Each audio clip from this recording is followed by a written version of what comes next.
California. I know people who were adjacent to the Palisades fire, and it was really handled very terribly. And a lot of people were What aspects do you think were handled terribly? I know what the pushback was here. I just want to hear which well, ones you the fact highlight. that they didn't have available water, that a lot of the tanks, well, the tanks were empty when the fire happened.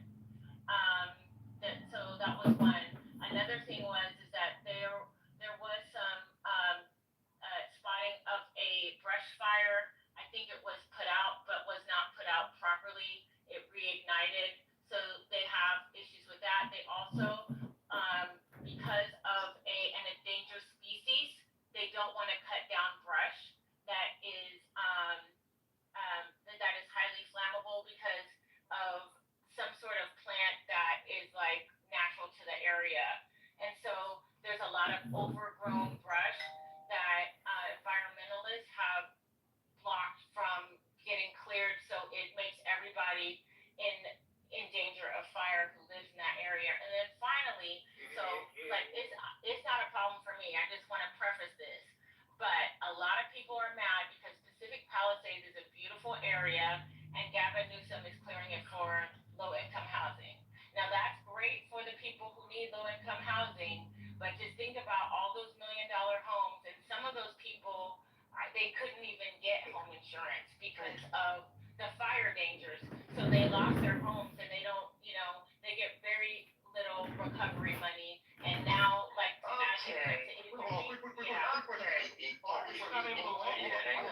covering so many things, we're not going to be able to respond to all of them. Yeah, exactly. Go ahead, Haitian. Go ahead, Haitian. One mic on Haitian. Yeah, come on.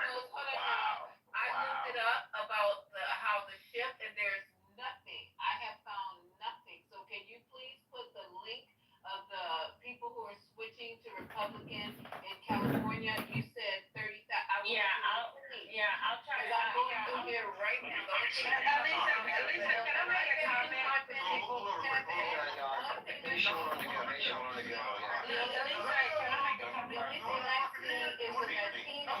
gotta have one mic on Haitian. What do we do? One mic on Haitian. Hold on, that wasn't finished. Oh, you wasn't finished, Lisa? The only thing I see is political. There's an article in Political, and when everything settles down, I will go through that article in Political. Okay, go ahead, Haitian. I'm passing the mic. Haitian, go ahead, bro. Lisa, I put the link in the chat. She's I accurate. think maybe he swiped out by accident. He's accurate. Oh, he's back. Yeah, go ahead, Haitian. Go ahead, Haitian. No, I think you're bringing up low income housing. I just love how people just are so quick and ready to Come on, mute. Okay, he was on mute when you were speaking. Come on, Pico. No, I found it interesting that you brought up issue with low income housing, but then you brought up people not being able to afford homes. So it's kind of like, I don't know, it's kind of funny. It's not my opinion. I said that for people who I'm just saying for the people who are there. No, listen, because I'm putting myself in the shoes of people who lost their homes from the fire, did not have insurance, and there's no way to recover it. I'm just telling you what their sentiment might be. I didn't give you Can I ask you one quick question if I could? So I think you went over a whole laundry list while all the fires were Gavin Newsom's fault. In that list, I didn't hear. And that link has nothing to do I didn't hear with the. I didn't hear the D word. Very much, I didn't hear- Mr. Mac. I didn't hear the drought. You just glazed over the fact that they were going to California beginning the year was going through a bad drought. It wasn't California. And there was no drought, sir. I live in California. We weren't in a drought at the time. You can check if you don't believe me. I mean, we had a firestorm, and there's not enough fire trucks, enough water to put that type of fire out. Like, I'm born and raised in Southern California. Me too. San Diego to be specific, and San Diego has always had a little Republican, hold. I'm right now at the beach, right now at PB. If I go into a t-shirt shop, it's gonna be Trump shirts. They always had on our bay. They always had Trump parades. That was when he first got it off the first time. So San Diego has always kind of been on the conservative side. They don't even have certain concerts here. We don't get any real concerts here because it's so conservative. So Yeah, because San Diego is very conservative. We have Alpine, Clan T.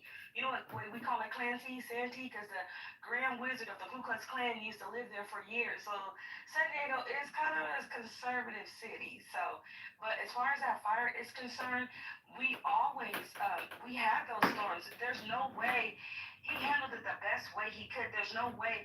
It's so many experts from even different cities, different firefighters from different cities have said there's no way that there's not enough water fire trucks that could control that type of fire with the winds that we were having. Listen, Anna, And Jim. right, that Santa Ana was hopping, and then we have people starting fires. All these people who hate California because they can't afford it. Get out, brokey. Like, and because they're setting stuff on fire, how can they control that? And you gonna? It's the truth though. No, she's not. There's She's so many right. people here that are broke that don't want to leave. There's so many people that need to move to Texas because they can't afford California. That's here, and they hate California because they sit on their ass and then they take advantage of opportunity, and they're broke as hell, and they hate Cali, but they can't leave Cali. We have so many of those type of people, and I'm ending with that. Let me say this real quick. One second. Before you do, can I just say there was No, Pinko, give me 1 second. You cannot. You can't. Pinko, give me 1 second. I'm gonna be brief though. First of all, there was a drought. 100% there was a drought. I don't like misinformation, right?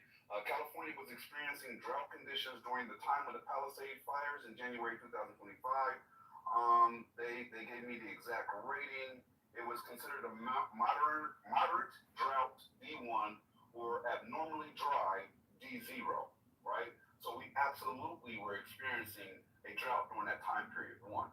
Two, Gemini. Two, the Santa Ana winds were hitting during that time, which they do every year, right? The Santa Ana winds are an annual occurrence, right? But this time it hit a little differently. We got winds up to 100 miles per hour, right? That doesn't normally happen. So that's why the fires were jumping so far. You have the ember from one location jump to the next location, to the next location, and it's unpredictable. And it makes it a lot harder for the helicopters that would normally be out to dump water or whatever fire retardant on top of those fires to be operable. There was a couple of days where they couldn't even fucking move, right? I lived out here, I got evacuated during that, right? So I can tell you right now, when you look at that, you cannot blame Gavin for what happened. You cannot blame Gavin for what happened. I'll be the first to do it. The fact. And I want to come in and if it's not, Hang on, Pinko. Hang on. I think Sue was talking. Well, Maybe. I'm listening to people. Oh, go ahead, CEO. Yeah. Just give me 7 seconds. So I just want to say that what Pinko is saying, all her points are debatable, so please don't treat them like conspiracy. I've heard them many times. People have argued about these things. I'm not saying she's right, but don't treat them like conspiracy. The drought is not debatable. The drought is not accurate. You said she was accurate, and that article doesn't say what you said. The uptick since 2021 wouldn't reference a fucking fire that just happened this year. Right, that's what I said, Clint, thank you for wasting my fucking time reading that. And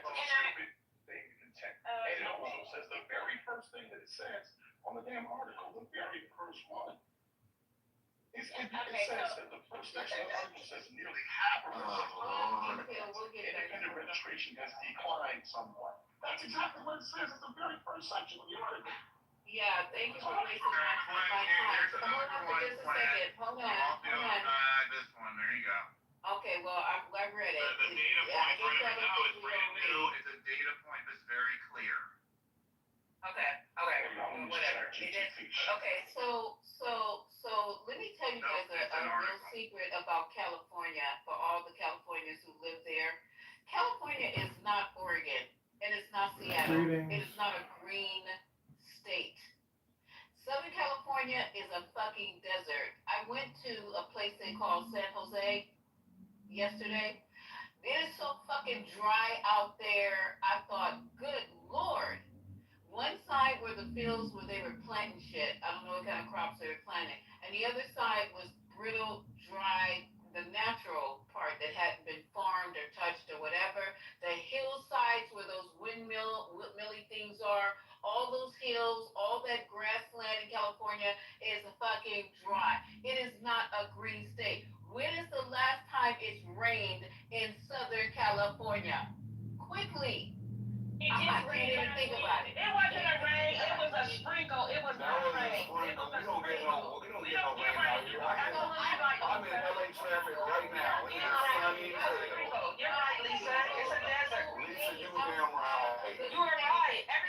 knows that. That's from him. I'm literally in LA traffic right now. It ain't no rain.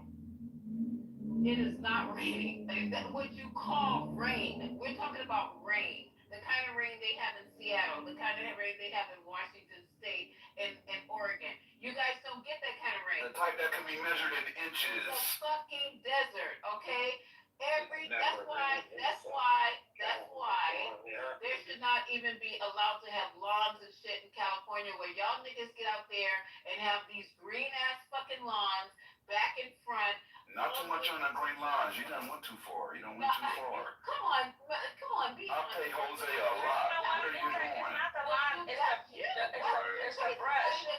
And you wasting all that drinkable water. I pay Jose good money to keep my shit green. What are you It's really doing? not, it's not the lines, it's the line, it's the brush. And you know, people would like, Pink Pill was talking about them not cutting down stuff. People, because you know, in your backyard, you'll be looking at a canyon, and it's just nothing but a canyon if it has plants and bushes and animals and people like that. Oh, a squirrel! Oh, I see a deer!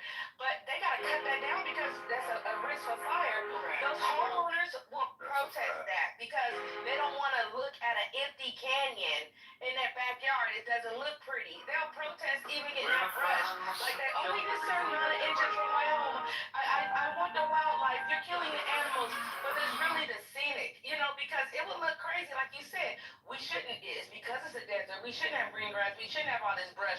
And what would that make us look like? Arizona? No, they want to look like pretty California, and they will fucking go and they'll go against cutting down the brush because they don't want their house to look like that. They don't want the scenery in their backyard when they're looking into the canyon and look like that. So you were right.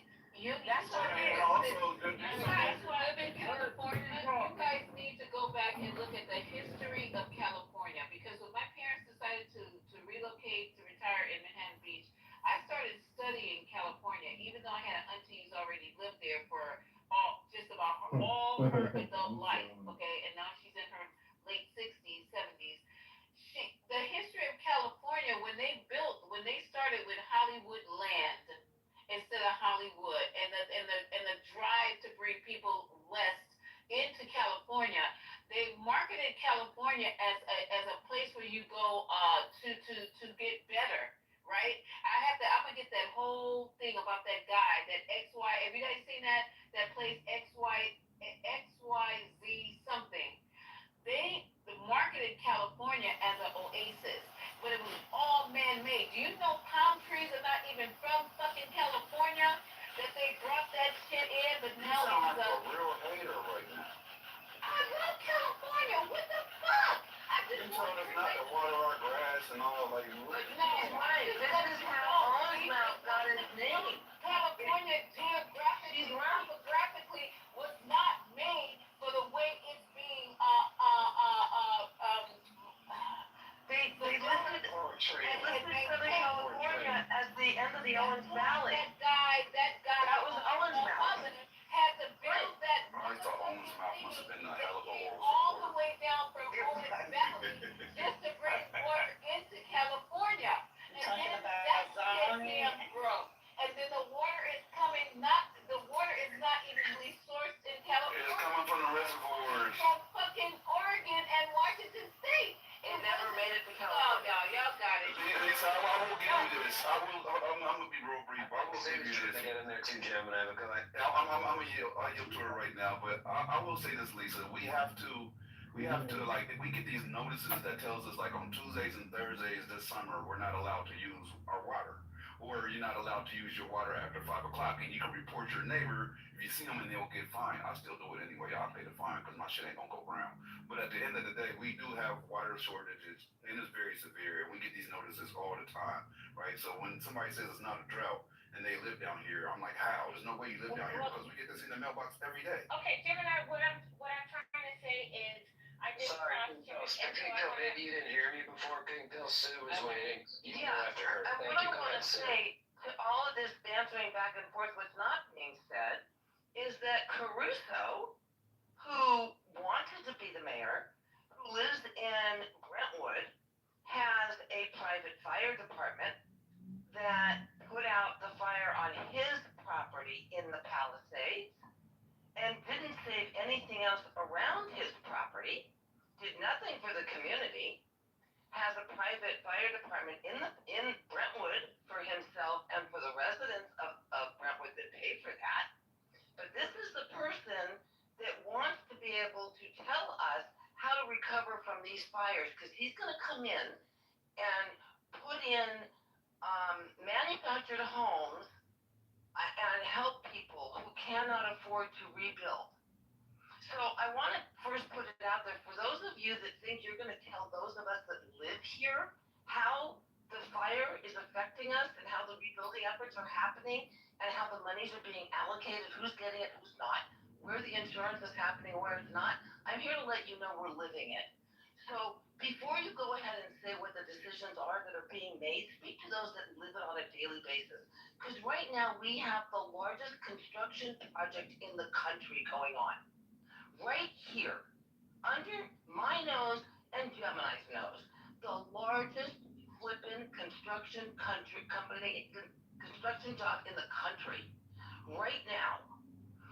And if you think that's being funded by nothing, come again. And it's happening in Altadena as well. And if you think there's no insurance paying for it, if you don't think there's government assistance happening, think again. So I want to say, Pinkle, before you start spewing what you're spewing, get your facts together. I too am right here in LA County. Now I agree, we've had a water drought for many years. It didn't start yesterday. It started 20 years ago, 30 years ago, and Lisa was spot on. Southern California was sold as the end of the gold rush, and this is where the water was going to end. And if you come to the San Fernando Valley, there are streets that run right through here. One is called Owens Mouth, and it got its name by the people that founded it, and they said it was going to be the end of the Owens Valley. The water never made it here, ever. So all of this stuff is out there, but what I don't appreciate is false information from people that live in other counties trying to tell us the way in which things are being managed here. Okay, real quick, so, because I double checked, at the beginning of the year, I double checked with my references. By early 2024, California was largely drought free. Last year we didn't have rain. So prior to that, we had been in a very long drought. We'd gotten a lot of rain, and we had officially gotten out of the drought. So I will cede that point. The other thing that I Can wanted you to show us say, those references? Because I've never heard of coming out of a 10-year drought. We always in a drought. okay, if I could, early 2024, between January and April, California was largely drought free statewide, with 0% of the area in droughts as of late March. This followed strong winter rains and snowpack measuring 110% of historical averages by April 4th, ending in 1,000. Putting your link that you're right here. Put the link in, because I'll put in a link in that shows that we were in a D1 drought. Yeah, we don't. Yeah, I can definitely prove we were in a D1 drought. Wait, Thank you. Okay, if I could for a second, I don't know why you guys are getting angry. All I did was go into Grok and You were asking for facts, thank you. I'm giving them to you. So I asked Grok, was California in a drought in 2024? So if somebody would go, listen, this is the quickest way. She's right. I love you, but come on. Can I please finish? Like, this is I go on and on because you guys don't let me finish. I really only have 3 points. And if you just let me finish, then we can move on. So, like I said, we were not in a drought, but we had come out of a 1,332-day. Yes, correct. And so that is correct. That is a fact. Okay, if I could just finish. I'm gonna help In you out. 2024. For God's sakes, let her finish, please. Thank you. Let her finish and then help, because she's actually right. Go ahead. Okay, so by mid-2024, conditions remained mostly normal to abnormally dry in isolated areas. By late 2024, a slow start to the rainy season led to drought expansion. By November 14th, it was abnormally dry. So you guys are right in that at the time of the fire, there was a drought. But in general, by 2024, we were all celebrating because of the long drought. We had had more snowpack and our lakes had filled up. We were very happy about that. I also, just FYI, I was born in Los Angeles. I was raised in Lancaster, California, and now I live in Temecula, California. The other thing that I wanted to say in regards to what happened in the fires, I was not there. And I'm very sorry for the people who experienced frustrations with going through that. I don't want to talk to I don't want to talk to you guys like you're just like you just don't matter, like you're just like fodder for a debate. I am sorry for what you're going through. So in Los Angeles, where the Santa Ynez Reservoir in Pacific Palisades, with a capacity of 117 million gallons, was reportedly empty at the time, and that's according to CBS News 2. It was under repair, we knew about that.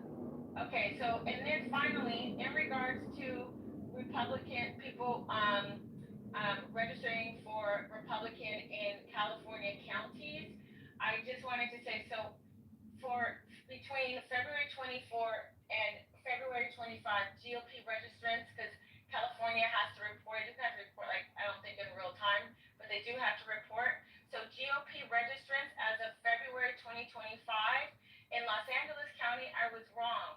They had a net gain of 83,552 new registered Republicans. In Orange County, 38,101. San Diego, 31,875. Thank you, Till. 30 seconds, please. Thank you. Okay, Riverside, 33,709. And these are all California, this is from California elections data. San Bernardino, 30,000. Sacramento, 15,000. Santa Clara, 12,000. So thank you. Kill y'all ass. I want you to be clear though. Like you got to be real clear on this, right? Yes, there has been an uptake in Republicans in Los Angeles County. However, when you look at the grand scheme, right, 30,000 compared to how many people is there? right, how many people, and compared to how many actual Democrats, this is predominantly a Democratic county. When I say predominantly, I mean like 80%. So maybe y'all. Hey Jasmine, yes, I'd love to speak with you. Hope you're having a pleasant evening.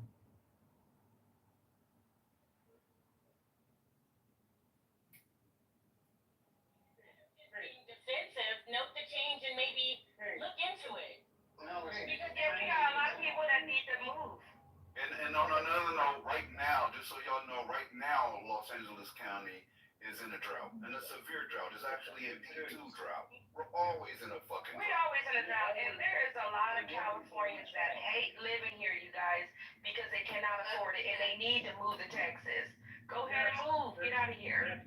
Hey, Trent, I know you've been getting in there. Go ahead, man. Tell us about the aliens, Trent. Tell us about the aliens. Hey, guys. Y'all want to talk about aliens?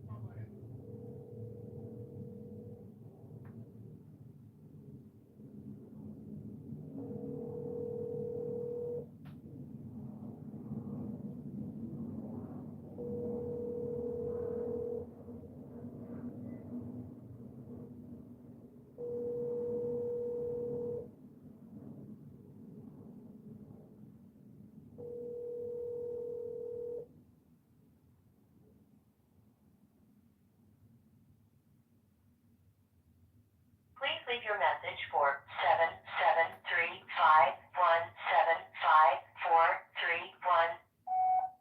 Hey Jasmine, it's John. You texted me, you said you wanted me to speak, so I'm speaking. Call me back or text me. Hope you're having a good night. Bye. My mother had with no fucking insurance. Y'all just go to And then Texas. driving off and pulling away. That's where the losers are. Right, go to Texas, Arizona. Get the fuck out. I'm in badass LA traffic right now. If y'all don't get the fuck out so I can drive. Crazy. I almost got sideways to my girlfriend's car. Y'all need to get the fuck up out of California. Get out. It's so hard. Get the fuck out. Leave. Listen, Gemini and Lisa, I'm at the beach looking at the water. I'm in LA traffic, and this looks like a parking lot on the freeway right now. Right, where are you at, Trent? Right, that's where you're at. I'm on the border in Mission, Texas. One guy out there, some superhero Well, pieced they together. maintained it all those years was Jack Nicholson. Oh, yeah. Yeah. He's the only guy. Right. I mean, do we know of anybody else? Well, they might not be public about it. Right. You know. But what about the movies that Jack? But Metro, I thought this is where the wineries are. That's a desert. For real. Temecula is a desert. We cut down the brush. We have beautiful wineries and we don't get a lot of. They have a great It's place. hot as hell in the Please allow Trent to finish at one and all. Trent, please give us your wonderful submission, sir. I am from my boy. Shout out to them Dodgers. This is a game and a half up. Look, the reality is the net 80,000 in Los Angeles County is a drop in the bucket. It's not changing shit. Because to everybody else's point, so many Republicans are moving out of the state and coming to Texas and Arizona and Florida and other places. So while there are some small gains, the idea that California is going to flip blue isn't anything, right? And so, but here's what I will say to defend you a little bit, because I see where you're going with this point. And this is what I would caution before you get, especially my friends on the liberal side, before you get too high and mighty. When we had Hurricane Harvey in Houston, the county was Republican and the surrounding counties were all Republican. Post that disaster, and this happens a lot after major disasters, the county shift blue. Now we have Hidalgo in Houston who's a Democrat in charge. The county flipped because of the anger and the way the situation was handled. So can it happen in certain pockets? Absolutely. The entire state, highly unlikely. All I wanted to say, and let Sue talk shit. She knows more about California than most of y'all. Take care.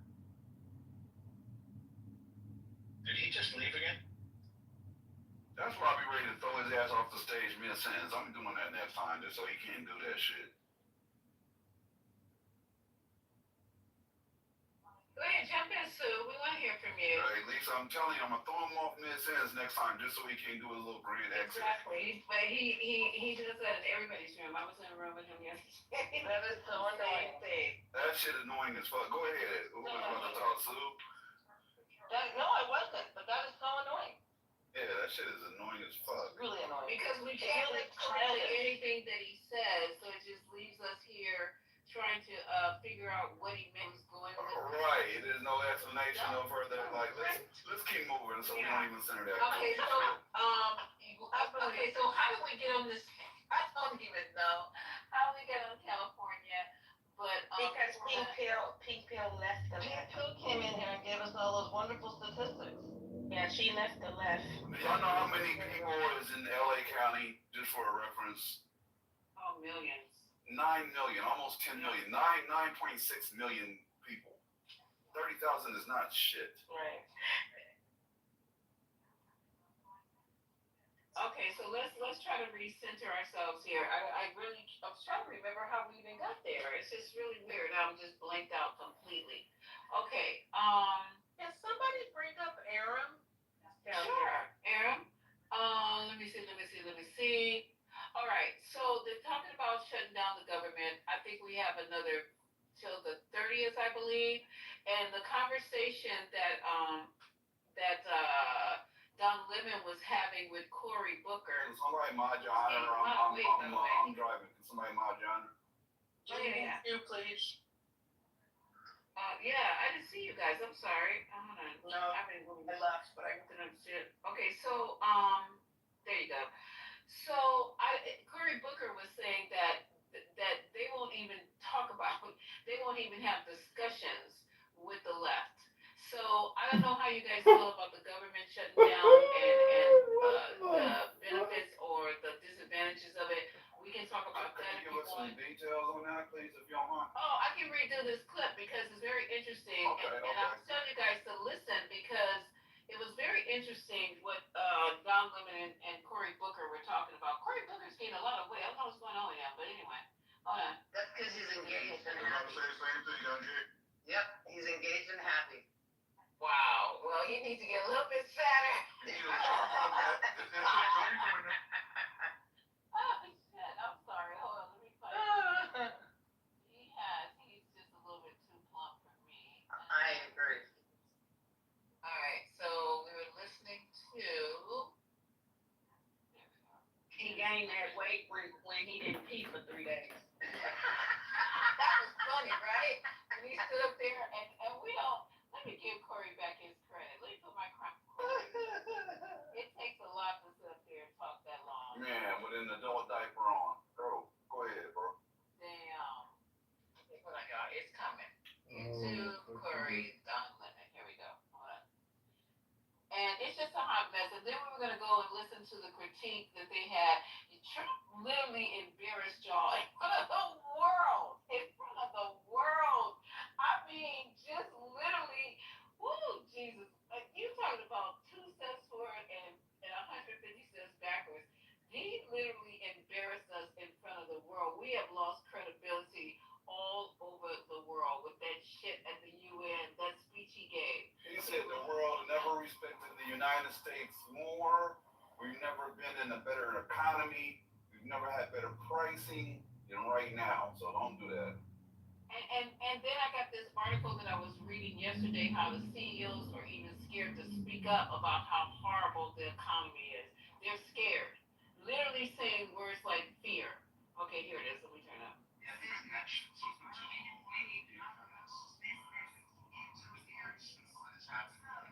Wait, somebody else is talking. Hold on for a second. Too many people. Oh, wait, hold on. Wait, I gotta put that on hold. My understanding is that the president agreed to a meeting with Democratic leaders and then canceled it. Yeah, suddenly. Are we gonna shut down? Look, how do you, there's no way to get this bill done. They control the House, the Senate, and the White House. But the only way to get through the Senate is by getting at least 7 Democratic votes. I'm not gonna give my vote away without them doing something in terms of negotiation or compromise. And what the Democrats asking for is do something about the tens of millions of Americans who are seeing their costs go up, their health care become more expensive, we're losing their health care. Because of the things that you not know, Trump has been in office for 9 months. America is poorer and America is sicker or has less access to health care. So I've never seen like this. The other side won't even talk or engage with us, even though there's only one way to get this done is together. So for Donald Trump to cancel a meeting, for the Speaker of the House of Representatives to dismiss the House, to send them out on recess until after the shutdown date is just stunning to me. And it shows me that they want to drive our country into a government shutdown. What's the point? What is the point? I don't understand. I mean, they haven't succeeded in bullying their way, stealing power. We see case after case going up to the Supreme Court because Donald Trump is being an authoritarian executive. He doesn't believe he's the president. It seems like he's trying to be all the constitutional power to himself. This is the process. Both sides of both Article 1 and Article 2 branch have to do it together. But he seems to want to do it his way or no way. And that's what the problem is. He's got to be willing to negotiate. I'm glad you mentioned Article 1. I saw Hillary Clinton on a morning show this morning discussing that. It was a very interesting conversation. She said everyone should get pins that says Article 1 and see if the Republicans wear it. You know what I mean? Yeah. Well, I mean, look, I'll be honest. I have private conversations with Republican colleagues sometimes where they point out that what they're seeing the executive do is not right. I've heard comments about the tariffs and the pain they're causing members. I've seen them comment about egg theft not being qualified, or that you signal out, put out on a commercial battle plan. And they're not in public. They won't say it. But that's the point. They're not doing it in public. They're not calling hearings. They're not doing the job of checks and balances or oversight of the executive. And so if you're basically saying Article 1 will do nothing to check the presidency, you are literally undermining our constitutional framework and turning it in de facto into more powerful, demagogic, authoritarian leader. And so I know this. Jefferson said it so powerfully around the founding of our country. When the people are afraid of their government, there is tyranny. When the government is afraid of the people, there is liberty. Well, what happens when senators are more afraid of their government, their president, than they are of the people they represent? Yeah. That's the problem we have right now. You know, the Affordable Care Act, the tax credits. I think that is a sticking point. Democrats want that in there. Republicans are saying no. Is that the main sticking point or a major sticking point? I'll be honest with you. I'm not giving my vote away for free. Do something on healthcare. There's a lot going on here. These looming Medicaid cuts that they conveniently pushed out till right beyond the elections. Well, those are going to hurt millions of Americans. You made other cuts to health care before you even get to the Affordable Care Act. Will you restore those? Will you fix the Affordable Care Act? And there's a lot of things that could be on the table, but we aren't even at the table. Donald Trump's refusing to sit down with us at a negotiating table. The leaders of the House and Senate are refusing to sit down with us. That's the thing that's surprising. I've been here for 13 years, and when we do budgets, we do them in a bipartisan fashion. We have passed 3 bipartisan budget bills out of the Senate. They haven't gone anywhere else, but we've shown that we have the wherewithal to do bipartisan budgets. The American people should not see their government shut down, but this president and the Speaker of the House, by their actions this past week, seem determined to do just that. Okay, so what do you guys think so far? They're not even trying to talk to the Democrats. So what do you guys think? So, I have a thought related to parents, and I think it connects back to this story with the not meeting with them. So there was a story that came out in the Times. Trump strikes radically different tones in public and in private. So we all know what he said, at the United Nations, and he talks so tough, blah, blah, blah. But it says, in the decades since Trump burst onto the political scene, world leaders have learned to use have gotten used to the two versions of the American president. There's the public one who shows up in speeches, social media, and the private in-person one who's often conflict averse, eager to accommodate in one-on-one or smaller conversations. So, wait, let me get to this quote of what he said. Okay. Hold on.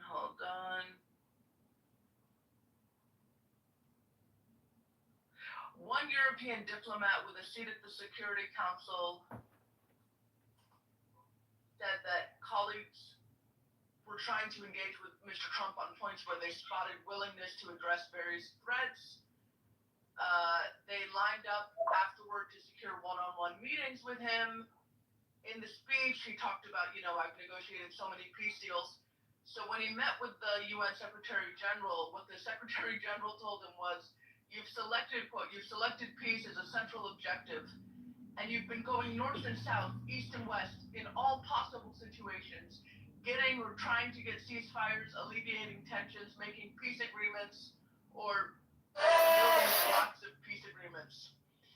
So then he comes out of the meeting and he says, I may disagree with it sometimes, but I'm also so behind it, talking about behind the UN. And he came out saying, forever, the Ukraine has to give up land for peace. And then he came out of the UN saying, actually, no, they shouldn't give up any land and we have to respect their sovereignty. And so, when they met with different leaders, like one of the leaders was saying, Trump is absolutely right, we're on it. Okay, and then, he met with, and then in Kamala Harris's book, she talks about when she called him to, after he got shot in the ear, she called him to check on him. And in the book, she says, he told her, you've done a great job, you really have. My only problem is it makes it very hard for me to be angry at you. It's like, what am I going to do? How do I say bad things about you now? And she wrote in her book about this, he's a con man. He's really good at it. I readied myself for a phone conversation with Mr. Hyde, but Dr. Jekyll picked up instead. So anyway, my point in saying this is like all these world leaders have figured out, and then they applauded like his crazy UN speech. So these world leaders have all figured out, you've got to cozy up to his ego, tell him what he wants to hear. Oh yes, Mr. Trump, absolutely, Mr. Trump. And that's how you kind of butter him up. And then if he feels like he's getting the respect he deserves, you can work with him. right? Whereas if you take a tougher approach, now he thinks you disrespected him and you can't get anything out of him. But just to bring it back to what the topic, the difficulty here is that that's fine for world leaders, maybe even people in his own party, but the Democrats, like, by virtue of their job, they're literally the opposition party. They don't have the options to go out there and say, you know, actually, Mr. Trump this, and he does care, and he's great. So they can't play that game. So therefore, with his fucking ego, like, they can't get anything out of from him because they can't play this game that other people are playing.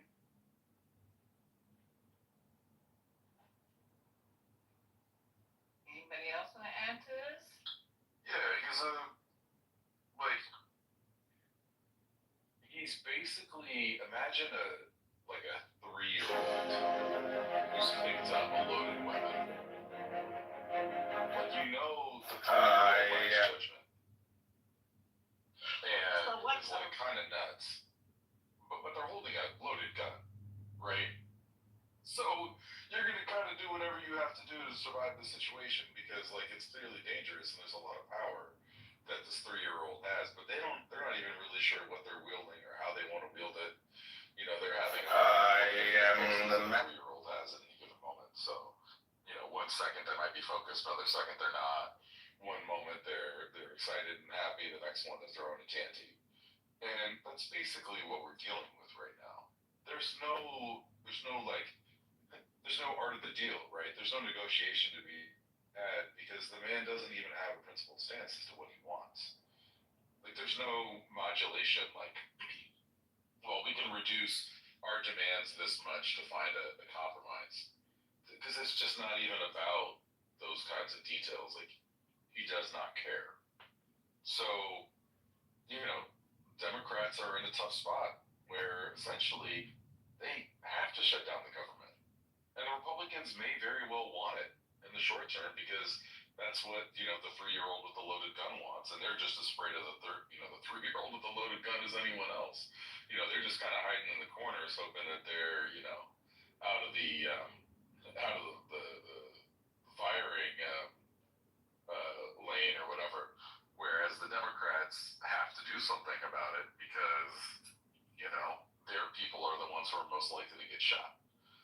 And so, I think the government probably is going to shut down because I don't see any other off-ramp that could possibly happen. And the idea of the Democrats just capitulating for the second time, mind you, why would they do that? So they can look even more feckless and weak?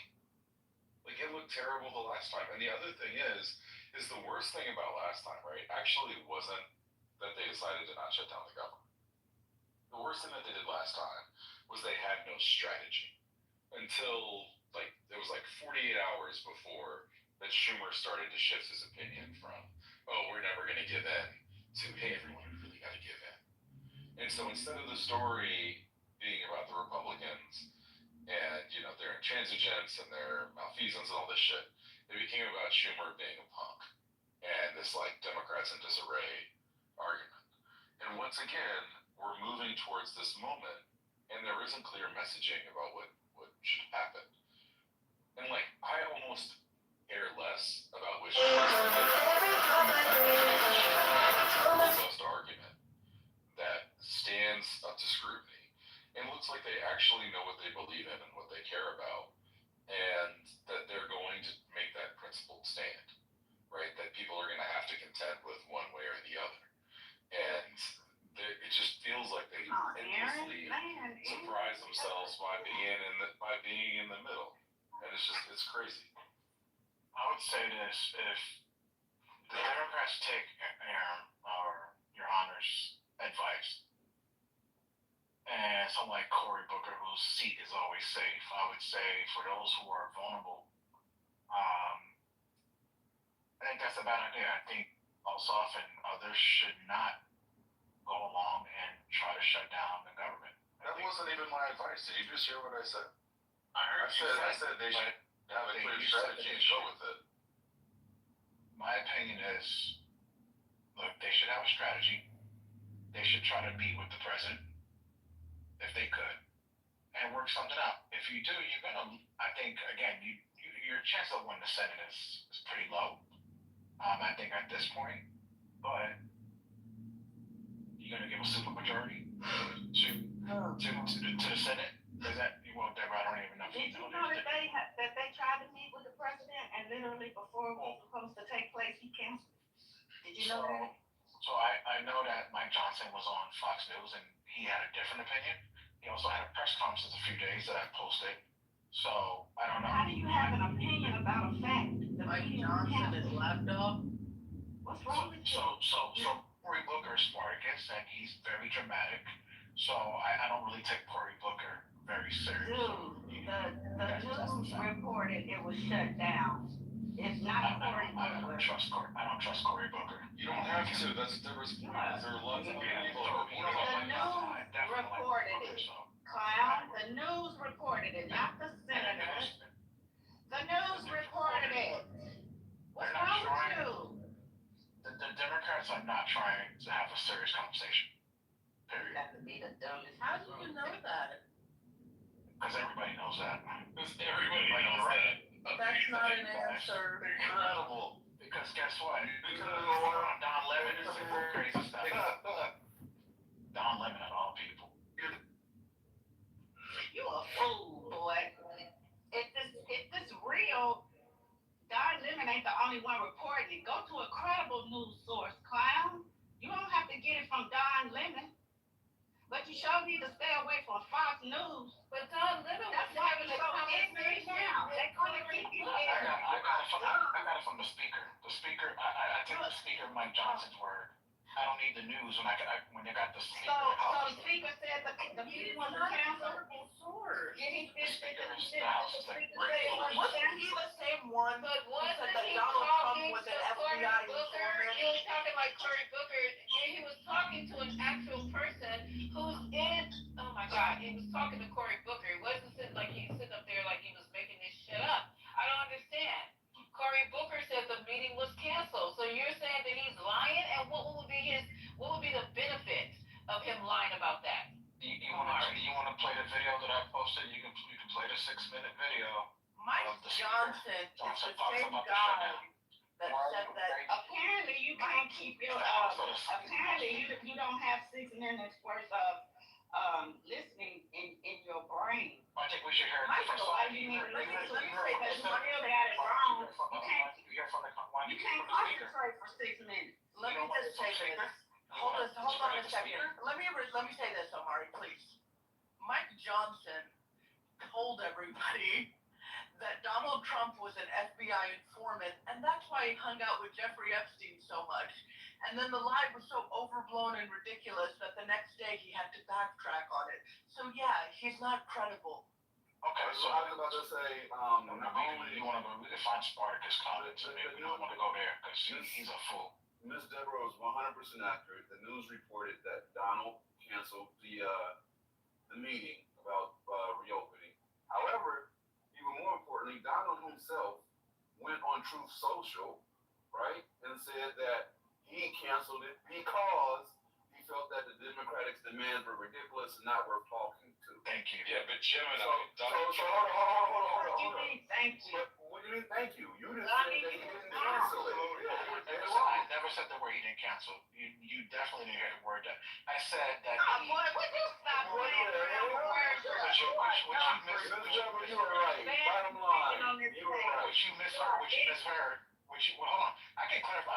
I'm a grown man. I can clarify what I was stating. What I was trying to tell you guys is they weren't trying to negotiate in good faith. Exactly what they're not trying to negotiate in good faith. It's ridiculous demand. The reason I came off mic is because you said they should try to have a meeting with him. That's why I came off mic to report that they tried to have a meeting and it was literally canceled when they were on their way to the meeting. It got canceled. That's why I came off mic. Again, Because that's why they should try to have a meeting. They should try to like they're not trying to work with him. Stop the misinformation, Omari. I'm talking about this. I'm talking about the. See, that's why I know you guys don't follow. You guys don't follow or listen. You only hear. I just told you. You're the one not listening. I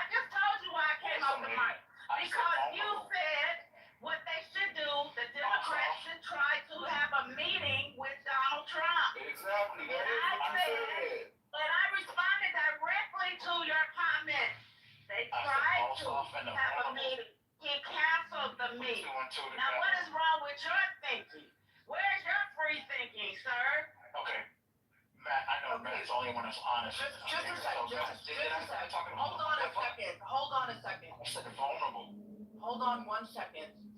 Deborah, it's not good for you to shout and to scream. Now, I'm not saying that to tell you what to do. I respect you too much.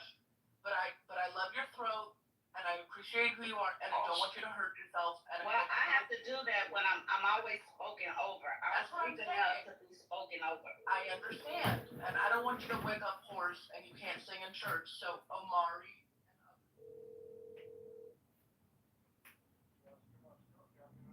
Hey, I just placed an order and I actually meant to place it at the Milwaukee location.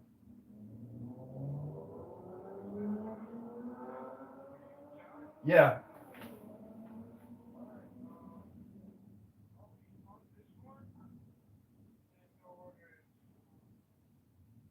Okay, I apologize about that. Thanks.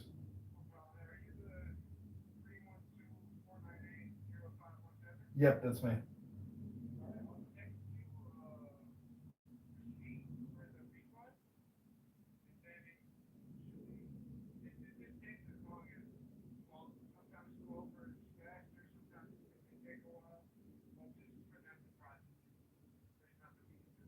I understand. I trust you. I appreciate it. Love your food. Thanks so much. Okay, thanks. Bye.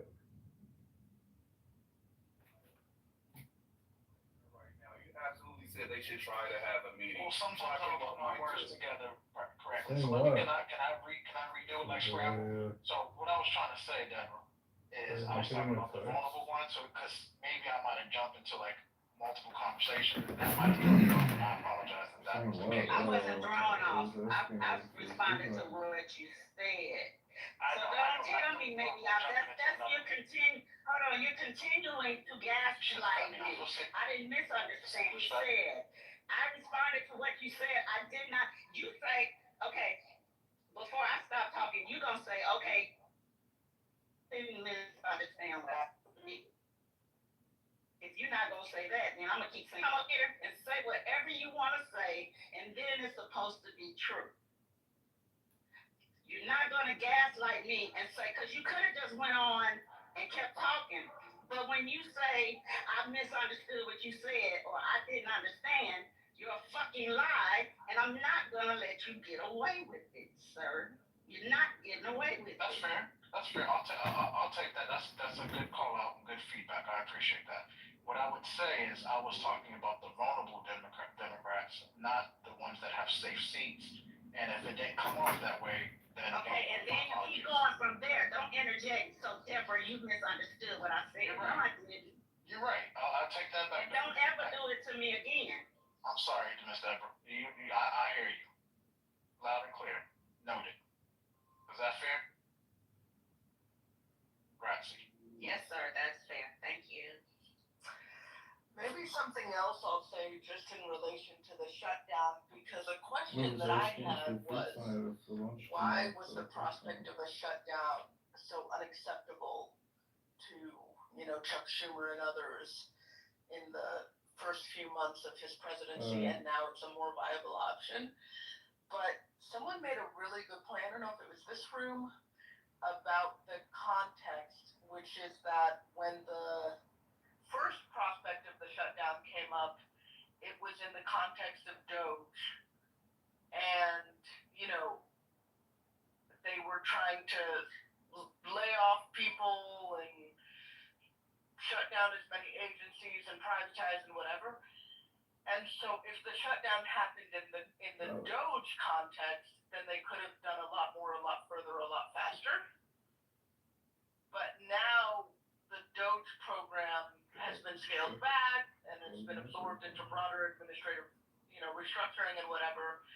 And so because the heat has come down a little bit on the pressure that Doge was posing, it's a little less scary, the prospect of a government shutdown.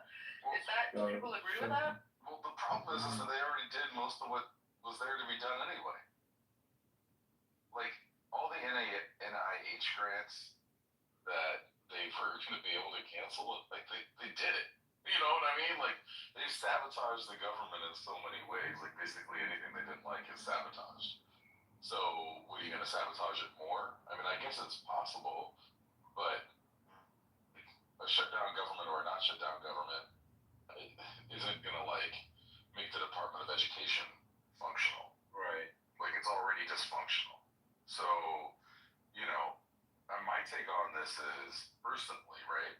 And again, I stand on what I said before. The best thing the Democrats can do is have a clear strategy, message it well, and stand on it. Whether they're going to shut it down or keep it open, strong strategy is absolutely the way. That I will go with either one. Just be strong on it. I'm a full-time rainer, and I'm finishing the end of a Rihanna today. I'm going to bring you guys along with me. This is called a rattlesnake braid. It kind of looks like the rattle on the end of a rattlesnake. I'm going to pull these strings out of the plastic bag. They've been in there overnight after having been soaked in a little bit of water, and that just makes them pliable and easy to work with. I'm going to straighten these strings out here with my awl. Now I'm going to take my knife. I'm going to take one of these strings and make a slit in that string. All the other strings are going to go through that hole. So you can see I'm taking my awl here, and I'm just widening that hole out so that I can fit each of these strings individually through that one hole. I'm just going to keep stacking them in here, one on top of the other, on top of the other.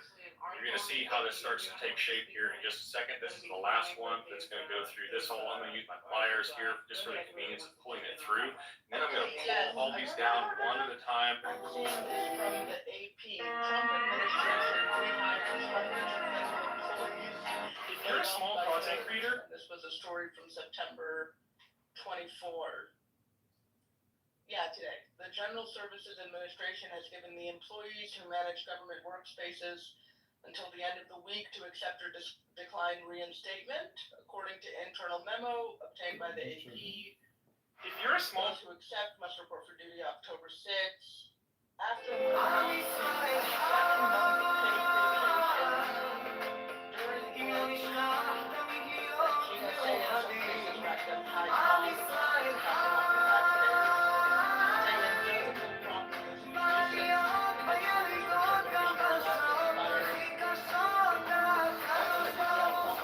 the agency was left broken or understaffed.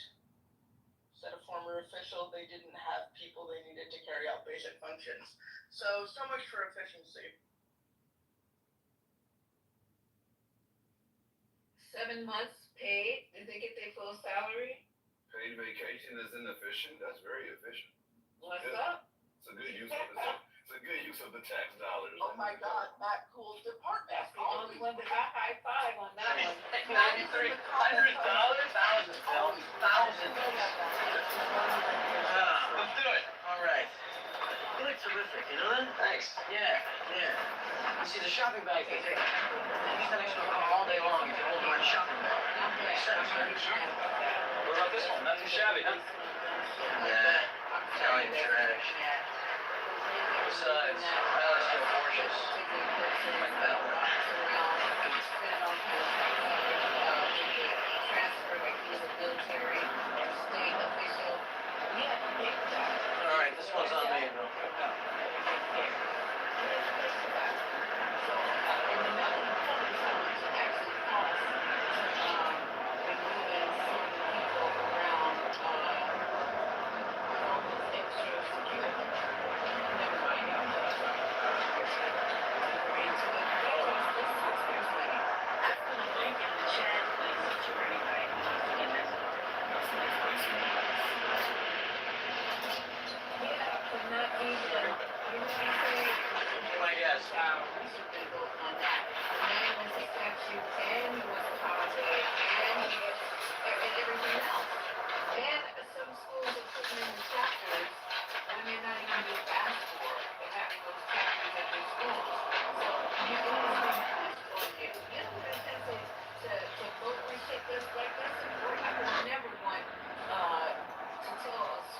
You have to have a chapter such as that there because the governor wants it. Let my school vote on it, or let the parents vote on it. Nah.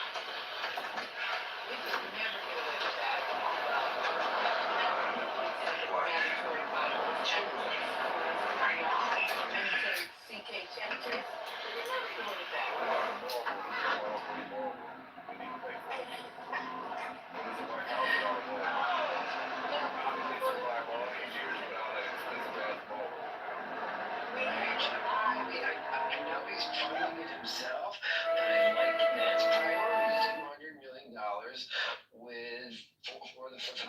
House ballroom.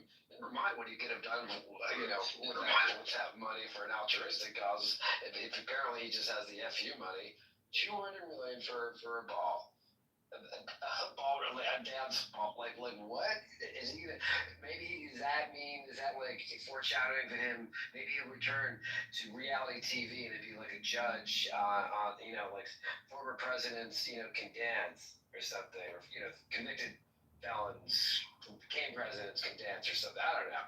Maybe that's the big picture. Or maybe that's where he's going to celebrate his 2028 reelection. There you go. That part. Lord help us. Oh God, this is scary. Okay, so do you guys want to listen to this Dr. Carr review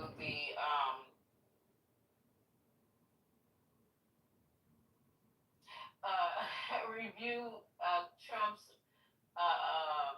appearance at the UN? Let's do it. Let's get it.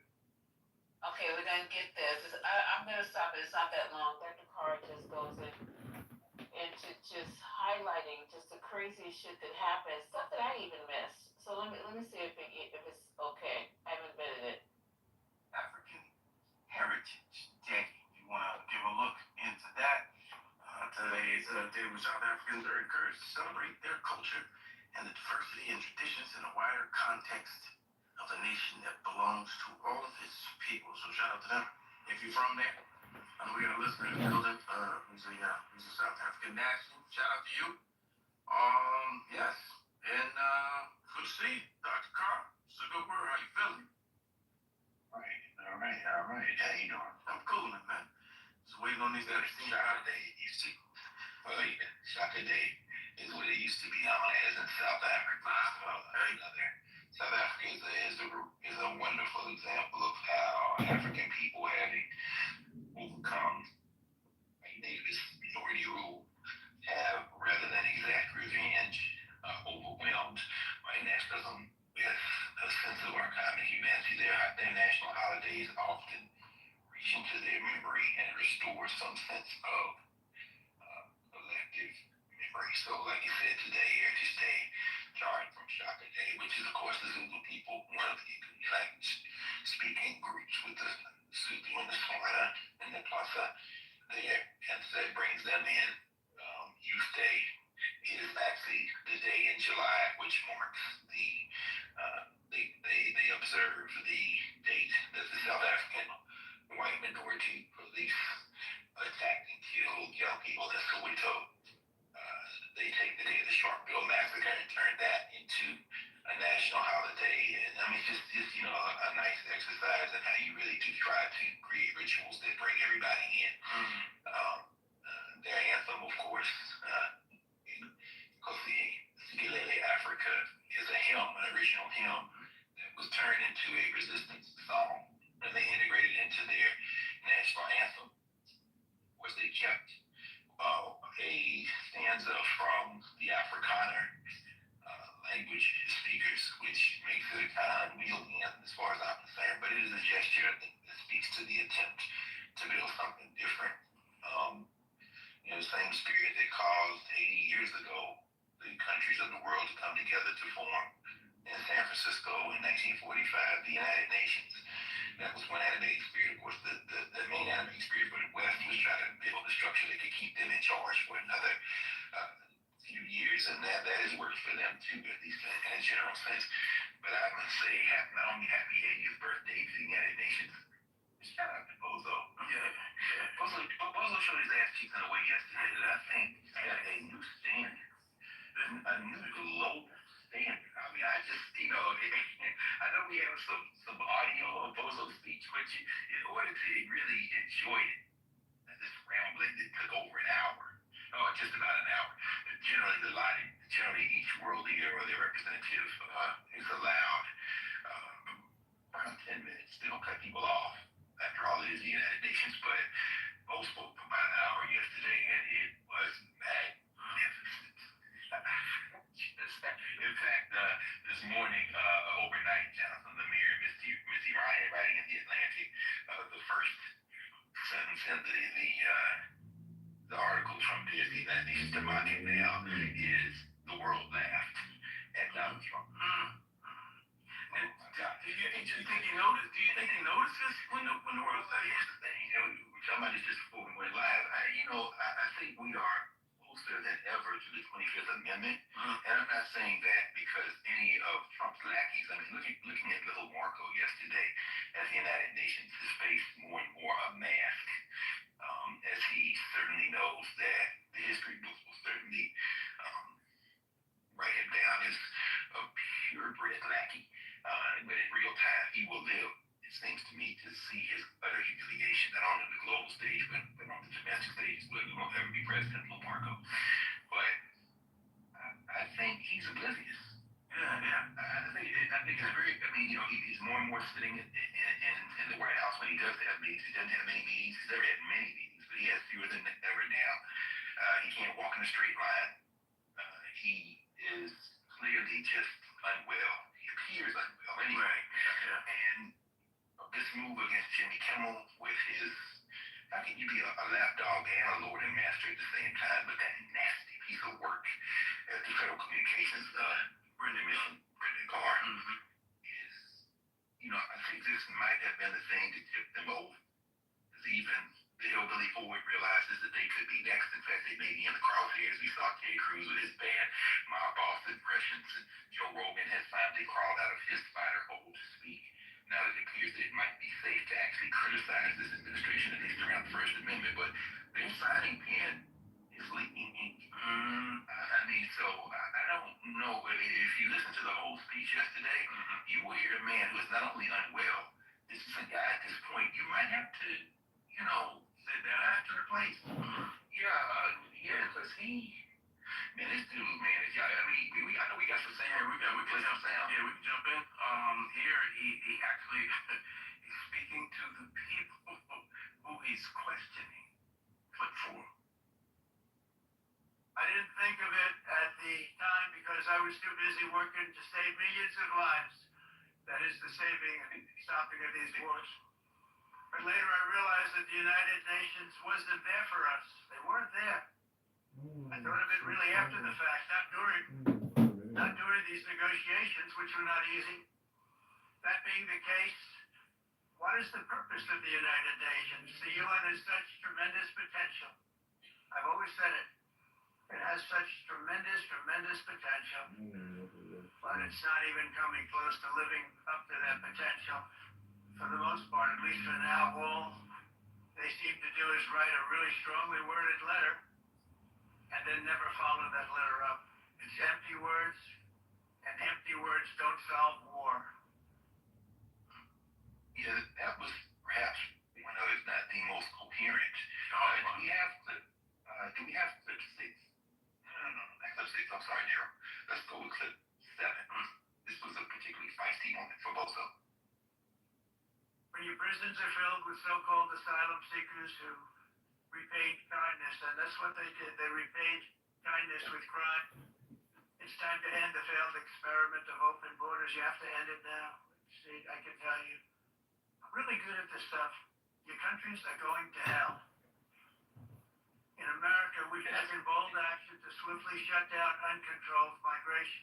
Once we started detaining and deporting everyone who crossed the border and removing illegal aliens from the United States, they simply stopped coming. They're not coming anymore. We're getting a lot of credit, but they're not coming anymore. Bo is off the chain. Yeah, he definitely told these people, all these city prime ministers, former, your country's going to hell. But I love this line. It's really something that probably should be on t-shirts soon.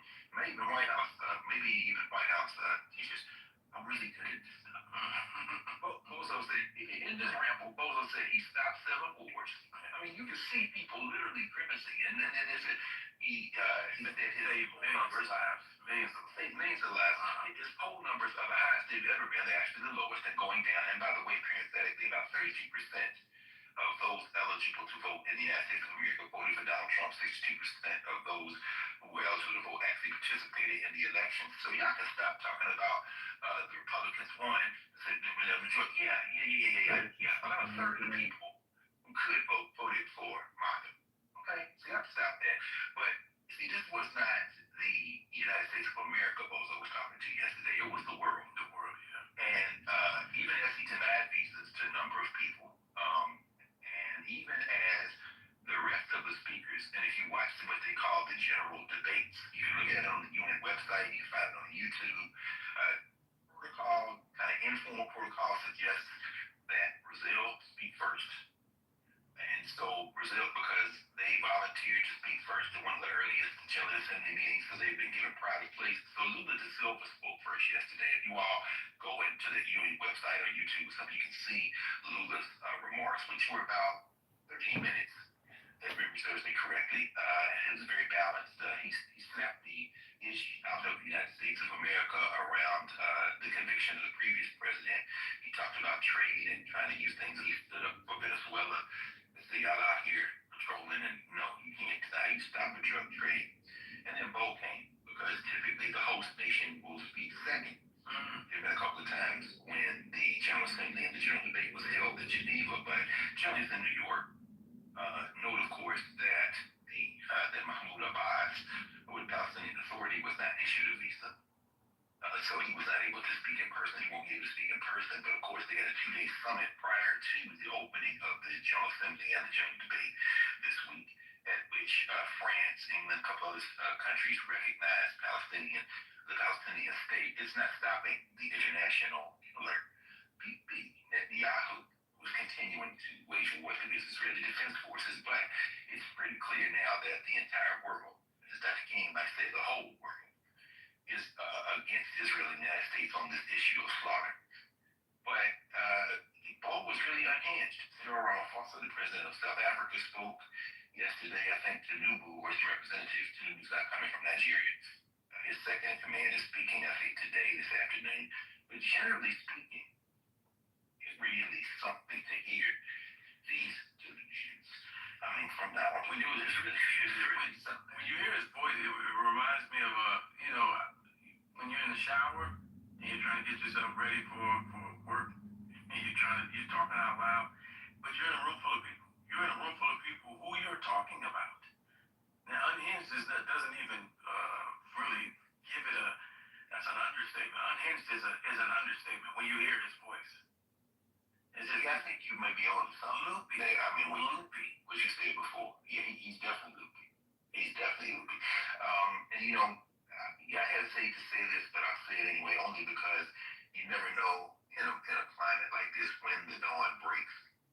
But as we are students of history, it could very well be, if the species survives, that we will look back and say we have reached perhaps the breaking point for Bozo and his crew, which is why they've been acting so much more desperately. The attempted removal of Jimmy Kimmel, which if everyone remembers who listens to Urban View Mornings, we talked about last year when ABC bent the knee and made that completely indefensible concession of giving him those millions, which he brought up this week, when they should have gone to court and broken his legal back. Well, moving against Kimmel, which of course is Project 2025, through and through, the nasty piece of work Brandon Carr's wet dream. This may have been the overreach that causes the fever to break. Yeah. Because there would begin then. It would wait. No, because there are people who were with him who aren't with this, and by this I mean the overreach on free speech, or what they think is so-called free speech. And so they're like, wait a minute, like you said, if you come for him, then who's safe on either side? And so even when on any side, any side, I'm afraid of this duopoly, as a binary, they're crazy, and they've been crazy, and they've never had a majority of people, and that's the because the longer this remains an issue for Disney, they're not out of the woods yet. Their stock dropped.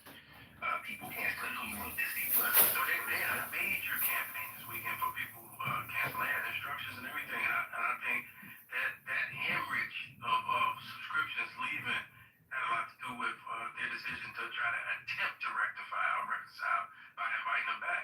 But what they still didn't fix was the partnerships with Nexstar and Sinclair, who said, well, just because he's back, we still preempt in many of our markets, and one of the markets being here. So he came back last night, and it wasn't even shown here in the DC area, in the DC market. Did you watch the whole monologue? I did not. I didn't get a chance to. Okay, I watched it, and his writers did a superb job.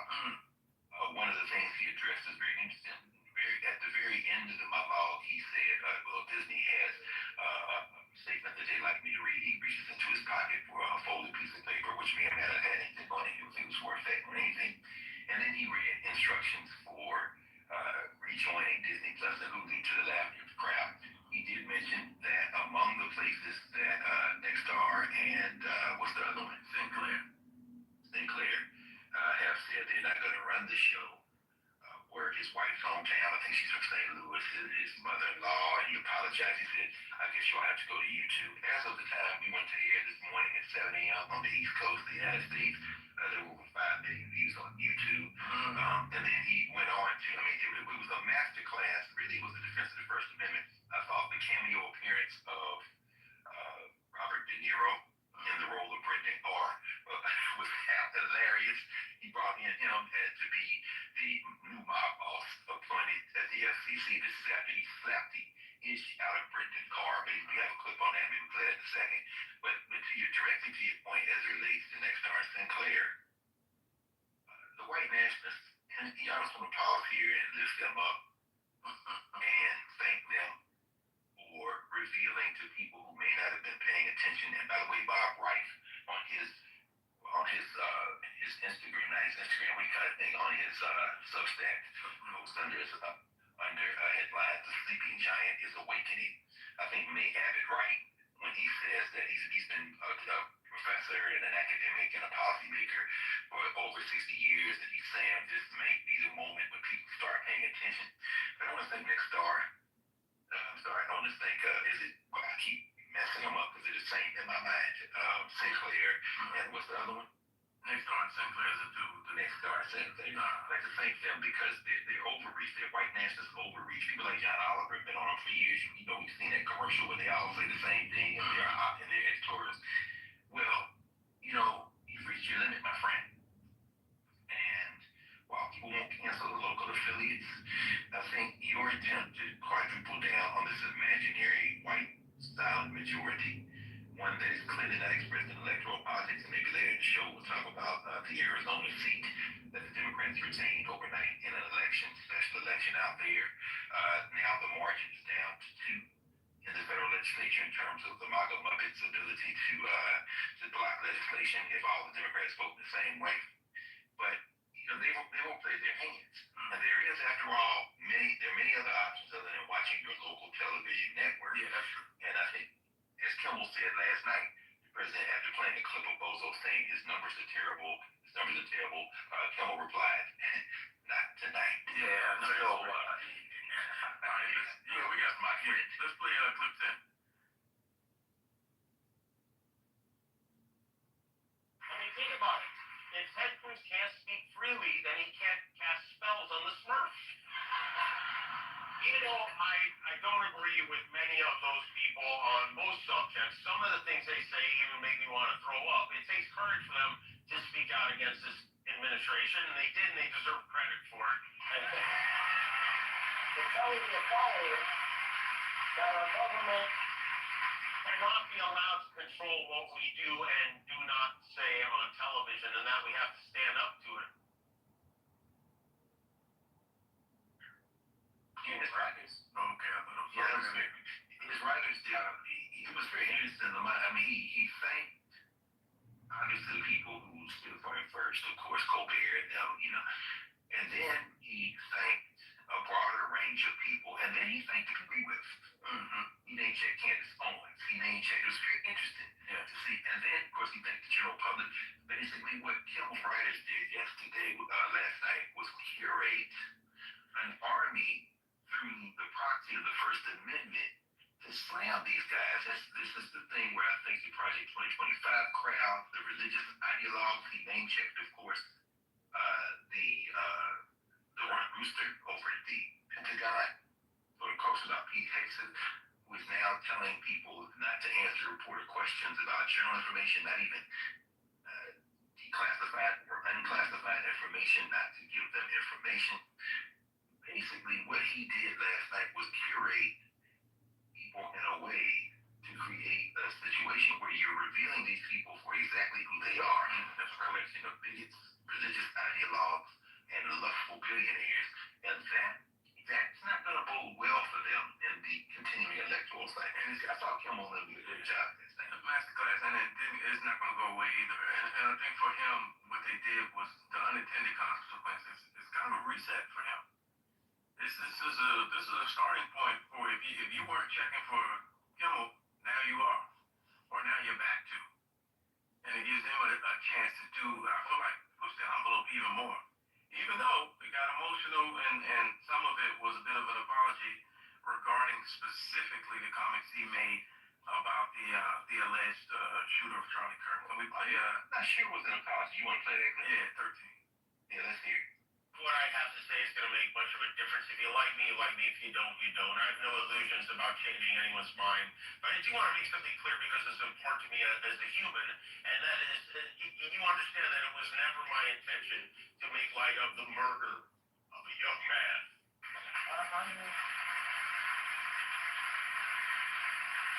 I don't think there's anything funny about it. I posted a message on Instagram on the day he was killed, sending love to his family and asking for compassion, and I meant it, and I still do. Nor was it my intention to blame any specific group for the actions of what it was obviously a deeply disturbed individual. That was really the opposite of the point I was trying to make, but I understand that to some that felt either ill-timed or unclear, or maybe both. And for those who think I did point the finger, I get why you're upset. If the situation was reversed, there's a good chance I'd have felt the same way. Exactly. I didn't hear an apology. Well, the tone is very apologetic, yes. I heard a clarification. I think every word in what he said was so carefully and precisely selected that he will hope that those who are against him, because they are feckless, deliberate misinterpreters of his intent and his sentiment, I think he hopes they will be persuaded to understand that they are incorrect. But the first line in that, I think, is the definitive line. If you like me, you like me. If you don't, you don't. But that having been said, let me offer you an olive branch. Because what he then did was to go on and clarify what he said before. I said, I meant it then, I meant it now. I think everybody does. Nobody wants to see anyone be killed. He goes on to talk about not supporting violence in any kind. It can't be done. I think the closest he may have come to a sense of apology might have been when he localized it about the shooter, which was, of course, the point of entry they used to misinterpret how he was going about what he said. And then he closed off with, if the roles were reversed, I would feel, though maybe I would have reacted the same way. What roles are those that may have been reversed? I think specifically what he's saying is if someone had said what he said about someone that he followed. Okay, there you go. Yeah. So what does they say about whether or not he followed the rhetoric of Charles James Kirk? He did. Exactly. I think this language was so precise and well selected. And then, of course, he went on to finish off. He's a working the FCC written card. We have that. Yeah, we got that too. Yeah. 10 years ago, this sounded crazy. Raymond Carr, the chairman of the FCC, telling an American company, we can do this the easy way or the hard way, and that these companies can find ways to change conduct and take action on Kimmel, or there's going to be additional work for the FCC ahead, in addition to being a direct violation of the First Amendment. Is not a particularly intelligent threat to make it public. Ted Cruz said he sounded like a mafioso. Although, I don't know, baby, you want to hear a boss make a threat like that? You have to hide a microphone in a deli and park outside in a van with a tape recorder on it. This genius said it on a podcast. By the way, if you caught it there at the end, that bozo was over the FBI across the street. But at any rate, in other words, if you had a functioning federal bureau investigation, that's how you catch a bar false, but we kind of don't. So, shout out to Jason who caught us straight there, got us straight, but all right, let's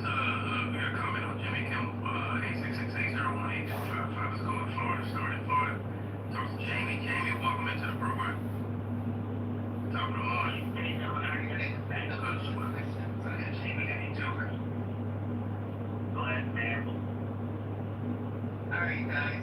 There you go. That was a long ass clip, but it covered everything that I want you guys to hear. Any comments, questions, or did I bore you to death?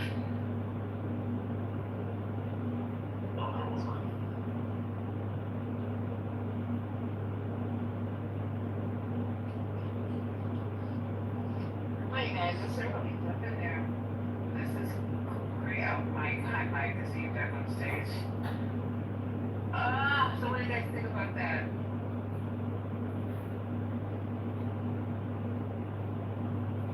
Loved it. Mike, you actually loved it. No, I just said hi, but I have nothing to say to the Okay. All right. We can just move on to other news. Hi, everybody who's still left on the stage. That was a pretty big clip, but that pretty much was my whole sentiment about what happened at the UN with Donald Trump, and it also summarized what happened with Jimmy Kimmel. Did anybody actually see that? Because it was not in my market either. I didn't see a lot, but I see you on Hey, I need to go check it out. I need to really go check it out. So, are you disappointed that he's back, Mike?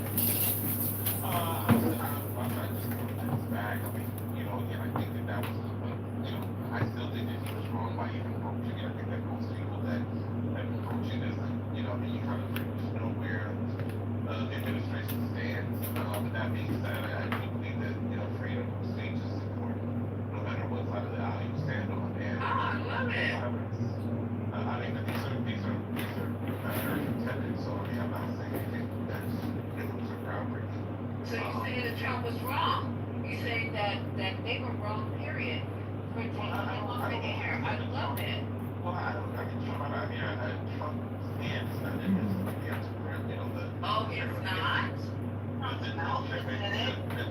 If I could lay my play, the chairman of the FCC is the person that has to be held accountable for this ABC and their affiliates. I think that's the conversation that we should be having to try to politicize this and to constantly try to put Trump on the bus. I just think it's interesting. Come on, Trump told his FCC. Okay, somebody else jump in. I'm tired of hearing my anyway. Appointed by Trump. First up, like, what are we doing? Like, if your direct report does something, you're responsible for it. Like, this kind of lack of accountability from the right is just forever tickled me. It is so funny. Where's accountability? What accountability? If you have a direct report and they do a thing, you are fundamentally responsible for what they do. So if you don't like it, you can discipline it. You can tell them to do something different. You can throw them under the bus. You can make it clear that you believe something else. And of course, in fact, Donald Trump did none of those things. And if you read his dumbass truth socials, you'll see that he has also been talking shit about Jimmy Kimmel and all of this. So, like, the idea that he doesn't have his fingerprints all over this, and that he isn't the same person who talked about how much he needs his enemies, which is incredible. He said that like 48 hours ago, 96 hours ago. It's not that long. This man is he's doing the only people who can violate the First Amendment in this way, like, literally are in the administration that he runs. That's what's going on here. What are we doing? You tell me that means, Hey, Sandra, you got something you want to add to that, Sandra? Hey, Sandra, you gotta love the censorship. You already spoke twice, Mike. You could wait a minute. Sandra didn't even come off mic, I did come off mic. I did come off mic. You got it. And I yielded to you. You got it. With that mic, it's not a bitch. It's not a bitch. Who told you that? I'm sorry,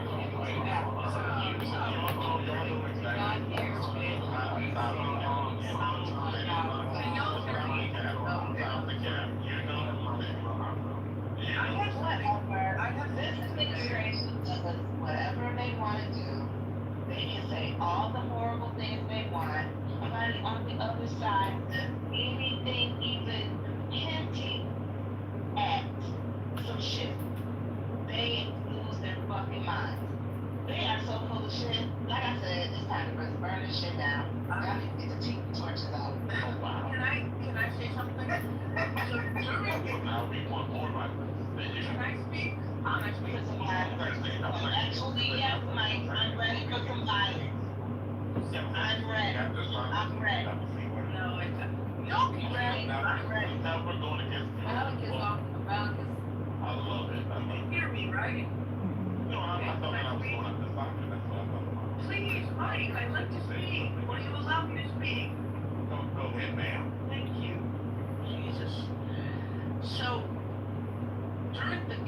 monologue.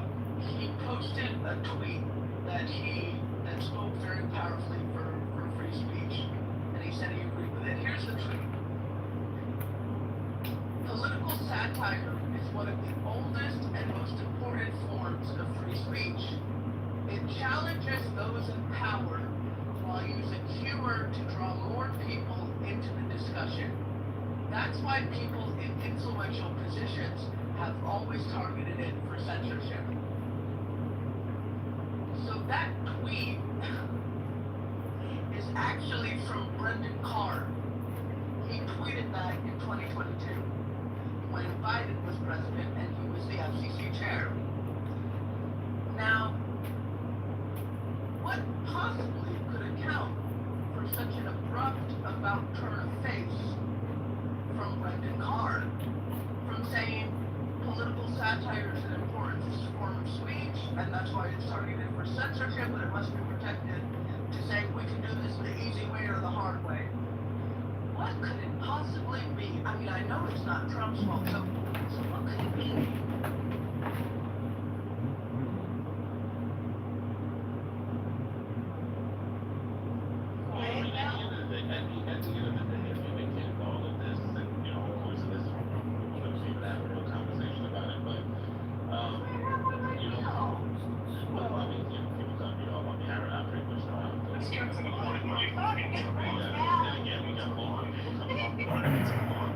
Okay, no, back up, y'all, because I always Mike, no, y'all.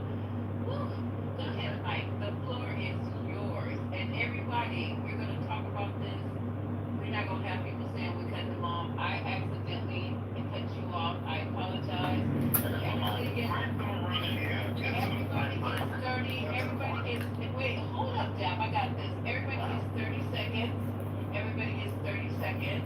So we can all get a chance to talk, because all of us want to talk about this. Go ahead, Mike. 30 seconds and you're on. Boom. Don't mean that you won't be able to get more, but boom, you're on. 30 seconds. I just think it's interesting. I mean, at the end of the day, the Democratic Party, and a lot of people that were on the left, I mean, they were the ones that really started cancel culture, deplatforming, and demonetizing platforms that they disagree with. This happened all throughout the Obama years, the Biden years, and even through Trump's first term. And now that President Trump has become president, now that he has a certain level of influence, I don't necessarily agree with it. But these are how these things get to be. It's not just that, Trump, I mean, people like to believe that that's what it is, but it wasn't that was the case. There were a lot of people, even when it comes to a lot of these social media platforms that were, pro-left, that, they snatched up a lot of people that were on the right, left, and right, and, took away their livelihoods. And even at the point where we're talking about people on these late night talk shows who refuse to interview people on the right. I mean, you just really don't see that. So, for people that are on the far right, they're looking at the situation and they're saying, I mean, it's just drastically unfair that we continuously make fun of, mock, and ridicule and do hip jobs on the right, but we're never really pointing out the things that are happening with cancel culture for people. It's just very interesting. But if we can't have that conversation because we're going to just deny it, then, hey, it is what it is. Nobody points things out about the left. Stunning. Okay. Stunningly stupid. I think you can call it stupid, but the conversation's there. So there you go. I think your points. So my response to that, I necessarily agree or wrong that there's been calls for deplatforming from the left, particularly when you're getting into arenas of dehumanizing people or hate speech. But let's not, split the atom. I agree with you. I think the difference here is when the full power of the executive branch of the federal government comes down to bear because you're criticizing that government. That is of a different order. And actually, free speech is not about nobody gets anything taken away for anything they said. It's specifically related to persecution from the government. So that's why it's not really a one-to-one comparison.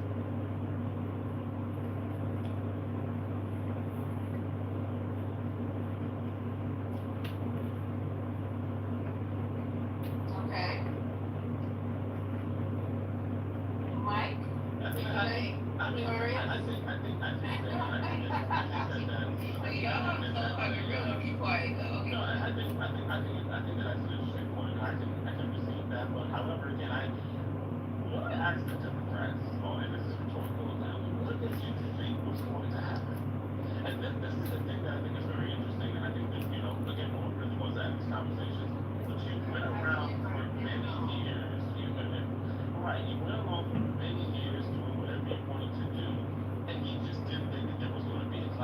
did you think that the Republicans was going to get their lick off? Did you think that they was going to try to get back? Or, again, all of the years of being the platform, not being invited to these shows, the continuous ways in which you went against them, but you didn't go against your own. What did you think was going to happen? This is just I know it hurts, but hey, it is what it is. hold on, why are you talking over me? I understand why the dumbass is talking over me. You don't need to talk over me. You're a dumbass. The stunning stupidity of this, first off, cancel culture in the US is old as the fucking Salem witch trials. Like, it predates the country. Like, this is a thing that's been going on forever. McCarthyism is a form of cancel culture, right? Like this goes on and on and on. There's all kinds of stuff going on with all the bullshit with, the rise of the right, this new conservative right that started in the 70s, following civil rights, and continued on from there with, all kinds of people like Jerry Falwell constantly calling for people to be deplatformed and so on and so forth. Like, this is not something that is new at all.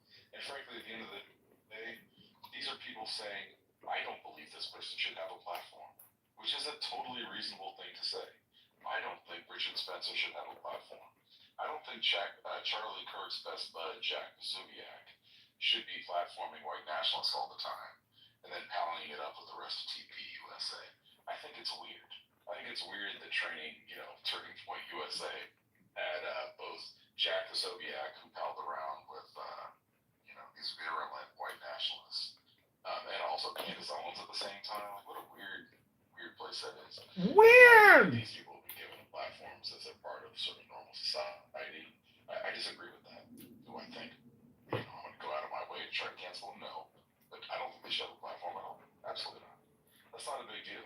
There's people on the right who think that, people who are too left-wing, shouldn't have a platform either. Okay, fine, whatever.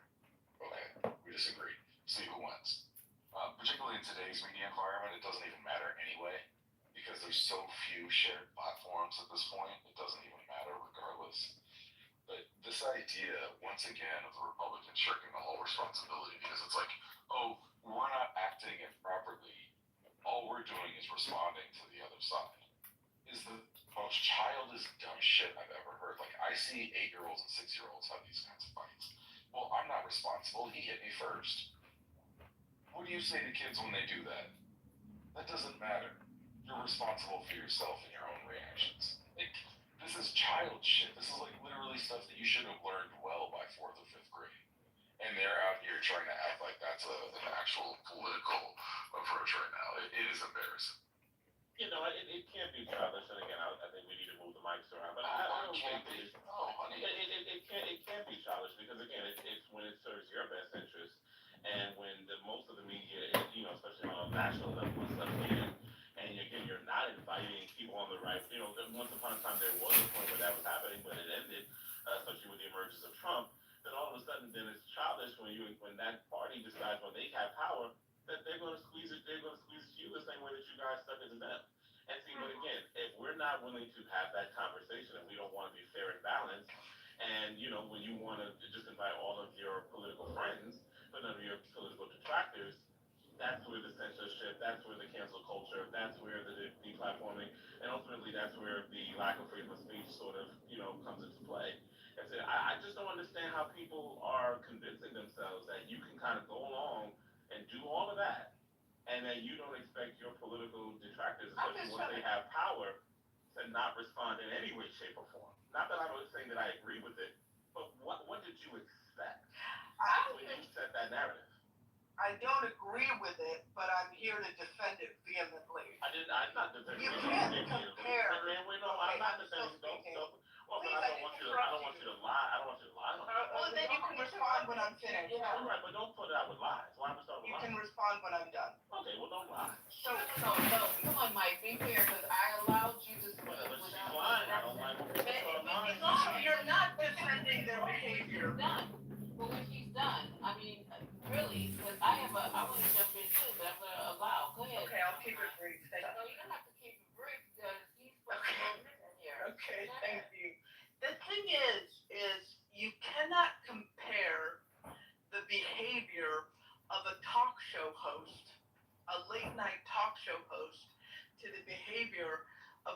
President of the United States and his lackeys, there are different orders of responsibility there. So the comparison didn't work. If you want to make the comparison of, well, the left did it, then you should be talking about how the Obama administration went after Fox News. But oh wait, that didn't happen.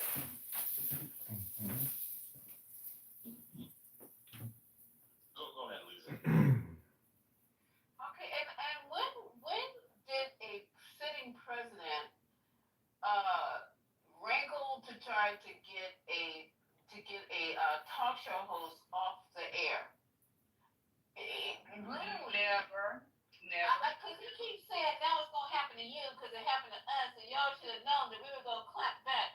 I mean, the things that this guy is doing in the name of vengeance and retribution is absolute. When was the last time we had a president who's just set up and just started going after everybody who didn't like him?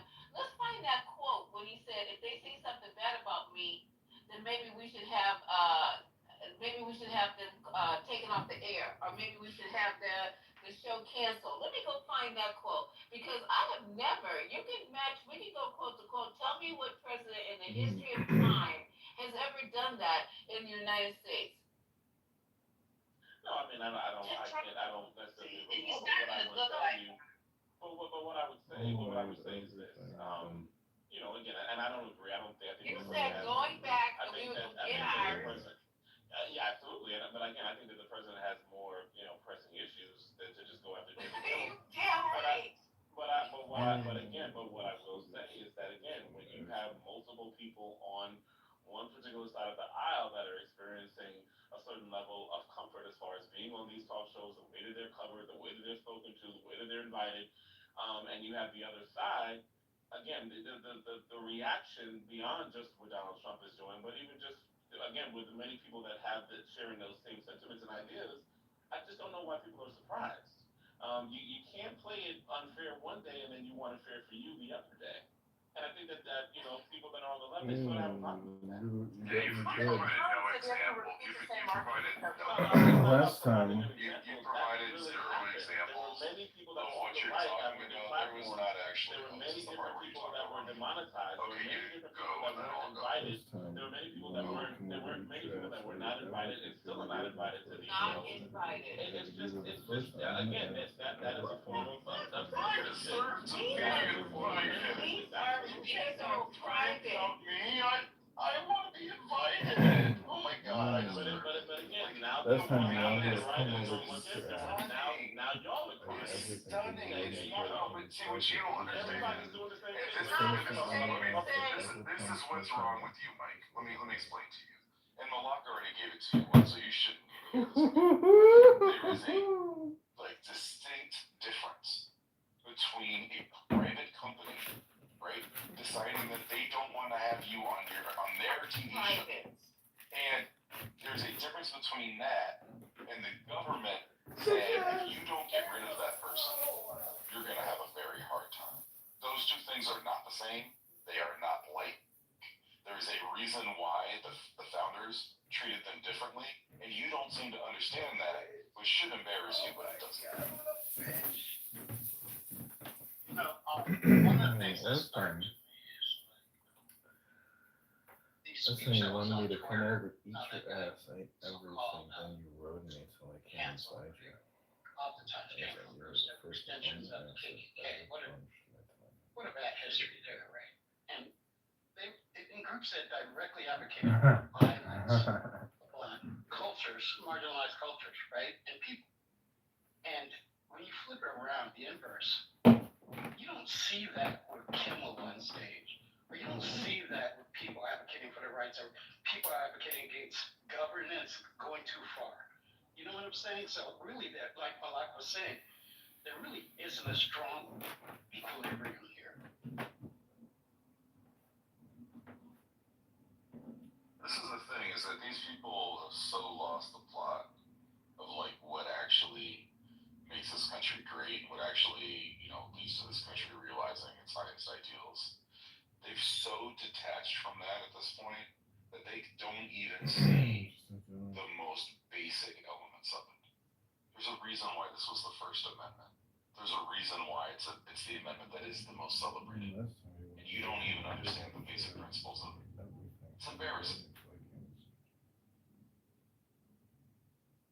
You don't think that, number one, with a platform as big as Jimmy Kimmel's, has a moral obligation to speak the truth about a shooter? He lied about the shooter. It's like you guys are saying one thing, but that's not the reason that they gave that he was suspended for this brief period of time. So let's say you're right, Notorious. Let's grant you the point, Notorious. So let's say you're 100% right, okay? And that he's an immoral man who's undeserving of his position. Let's say that's the case. Even if that is the case, it is not the government's role to get involved and to say that you have to take him off the air. You're going to face repercussions.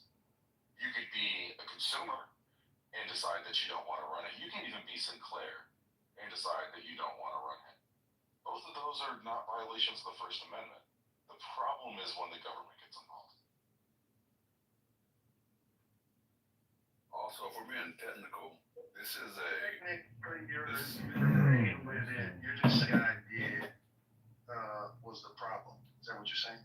Yeah, You broke up for me. I couldn't hear all that. Me either. I said, so you're agreeing with what I said, but the guy that gave the interview and kind of gave him a warning, you saying that's the problem. If that had never happened, everything would have, it could have played out the way it played out. You would have been happy with that? I mean, me being happy with it or not isn't really the point. Like, whatever my personal opinion is, that's just the opinion of just some random dude on the internet. What actually matters is that the government doesn't get involved in censoring speech. That's the point of the First Amendment. I'm talking about constitutionality. What are you talking about? What you like or don't like? Who cares? Like, you can have your opinion. Like, boycott it. Go yell outside of Disney, ABC, whatever you want to do. Like, you have every right in the world to do that. That's protected speech under the First Amendment. But if while you're protesting outside of ABC, there's some government employee who says if you keep yelling outside of ABC, I'm going to throw you in jail or I'm going to otherwise sanction you in some way, shape, or form, that's wrong. It's a constitutional violation in this country. Yeah. I just think people are mad that the people on the right, they're just putting their foot in it. And again, I'm not even saying that I agree with it, but that's really just the way my read is on this whole thing. It's a lot of the people on the left, they did what they did, whether they want to admit to it or not, that's fine. And now that the Republicans are in the seat, But the basic question you have to just it's almost like finesse pimping versus guerrilla pimping. That's just really That's not accurate at all. One party, one group is putting their foot in it way more than the other. No, not this time. I think it's maybe once again, there's a big difference in what you're saying and what's actually happening. Like, there's a distinct difference. They're not putting their foot in it. They're overstepping constitutional boundaries. It's really, really simple. Trump said on the campaign trail, I don't know if you remember what your great orange childish like Peter said, but what he did say on his campaign trail was he was not for government overreaching or big government. The government is doing too much. We have an overreach of the government. Yet, when he gets into office, he's putting people in place and backing them as they do the exact thing he campaigned against, right? So there's a lack of integrity in the way that they're moving, right? Oh, I agree. And to take it a step further, Notorious says something along the lines of he has a moral obligation. He's not the news. He is a late night entertainment host. I don't know if you understand the entertainment portion, but that's very relevant to the conversation, which means he has a right to give his opinion. His political opinion can be biased. He is not a newscaster. Wait, did you say? So his political opinion can be biased. Now he might have to check. It is. I hate that person, right? You have the right to say that. Right, he has the right to say that. That's the First Amendment. But that's not wild. If the wild to me lets me know that you don't understand. You don't understand that the First Amendment right still applies to a late night. Is page How many 32, Republicans verse and folks that 24, sit book up of here the and try law. to This strip is a away people's meditation. rights? Take You the wouldn't deepest like breath it of if the somebody day. stripped away your Hold it for 10 rights and all seconds. this other kind of stuff. I told her this one time, if you're throwing rocks at my house, she wouldn't want me to throw rocks at yours. So sit down somewhere. And these Republicans, they need to sit down somewhere. And I hope they have the same energy when the tables are flipped on you. Remember, y'all keep talking about table flips. The good Lord says things will kill the ugly. So when you continue to be ugly, eventually ugly will hit you in the face like the door swings on the way out. At the end of the day, you can't do this kind of stuff and sit here and do this, man. It is, trying to hold people to a moral standard that y'all don't live up to either. You got a president that talks about inappropriate stuff, touching women in inappropriate areas and all that other kind of stuff. Y'all can't sit up here and hold a moral compass that you're not walking. I'm gonna say that one more time. You can't sit here and hold a moral compass that your party is not walking. That is really embarrassing. And a pastor once said that. That's embarrassing. Y'all got to get that right before y'all sit up here and jump rocks at other people. Fix it. So, Gemini, Where have you been for 10 years? so Gemini, quick. so Gemini, I'm so gonna- Gemini, This is already. We just jump back and Mike, just let what Ashton shared. Can we just let that breathe for a second? So Gemini, you're saying that it's okay for a platform to be biased? Is that what you're saying? I just want to make sure it's clear. There are a lot of biased platforms. Now he has to comply with his private company and in the contract that he signed with this private company and by the regulations set forth there, right? Those are the only regulations that he has to abide by. Other than that, First Amendment applies. Which is why they brought him back, because he did not violate his contract. And that's why they were worried about the lawsuit, because they know legally they had no standing. So they had to concede, as you should in this moment. I mean, fuck all this shit. Yeah, real quick. Let me hop in here for 1 second, please, Your Honor. Let me hop in here real quick for 1 second. This already also been discussed in Neer versus Missouri and in New York Times Co. versus, I believe, what was that? Hold on, I have it right here. Oh no, I'm sorry. I'm thinking of Moody v. Net Choice. I don't know why I was thinking New York Times. Both have been decided 2 times, really 5 times to be exact, by the Supreme Court. The government cannot intervene inside of any type of news publication or any forms of media to suppress or get rid of anything that they disagree with or find harmful.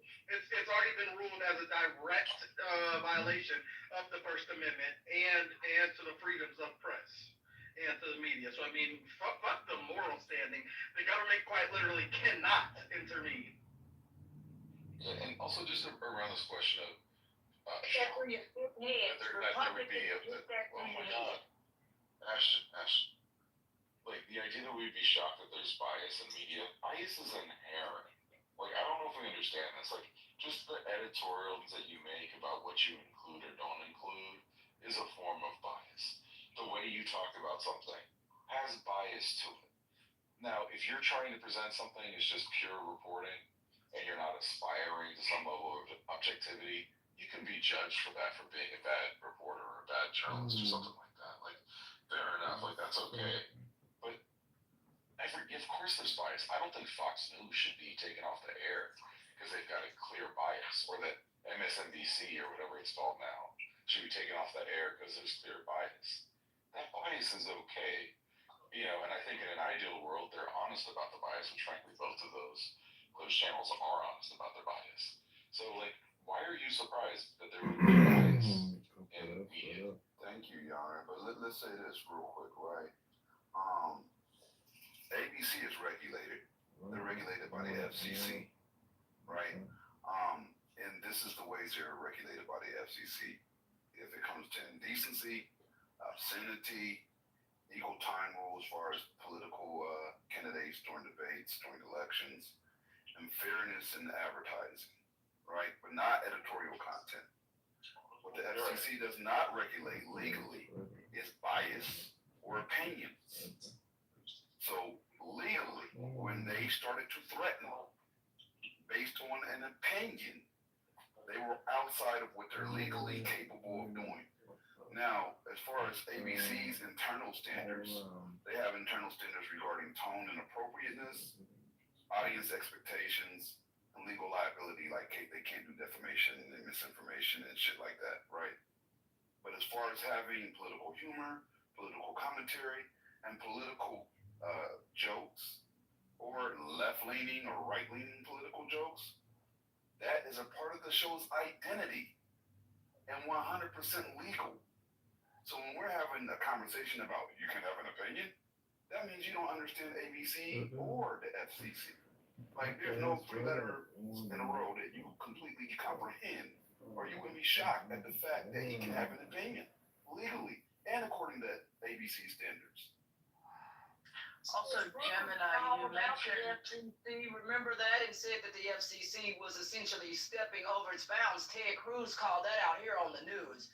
That is embarrassing when the Republican is saying that the FCC is overreaching and overbearing. That is embarrassing. Republicans, y'all got to fix that. When you got Republicans sitting up here and saying that you're doing bad, y'all voted for this man. So when you have the blowback that you do, now you understand lawsuits matter. And I'm glad that Jimmy Kimmel, I'm glad that they're back on the air, because you shouldn't be ripped off the air simply because of what you say based on an opinion. We're not in Dubai or Qatar or someplace where like that. So we got to make sure that people have the right to stay on the air and speak their opinion. He didn't threaten to kill, I didn't harm nobody or nothing like that. And as long as that kind of stuff is within the bounds of his contract, those kinds of things, and he's following his contract like that gentleman said, ain't nothing wrong with that. But y'all got to stop trying to cancel people and take them off the air for what they say. This is America, and y'all better know that. People have rights under the Constitution, and hopefully folks understand that too. Republicans, fix it. Why don't you fix the shit that you did? Go ahead. Can I speak, please, and then I'll pass it to you.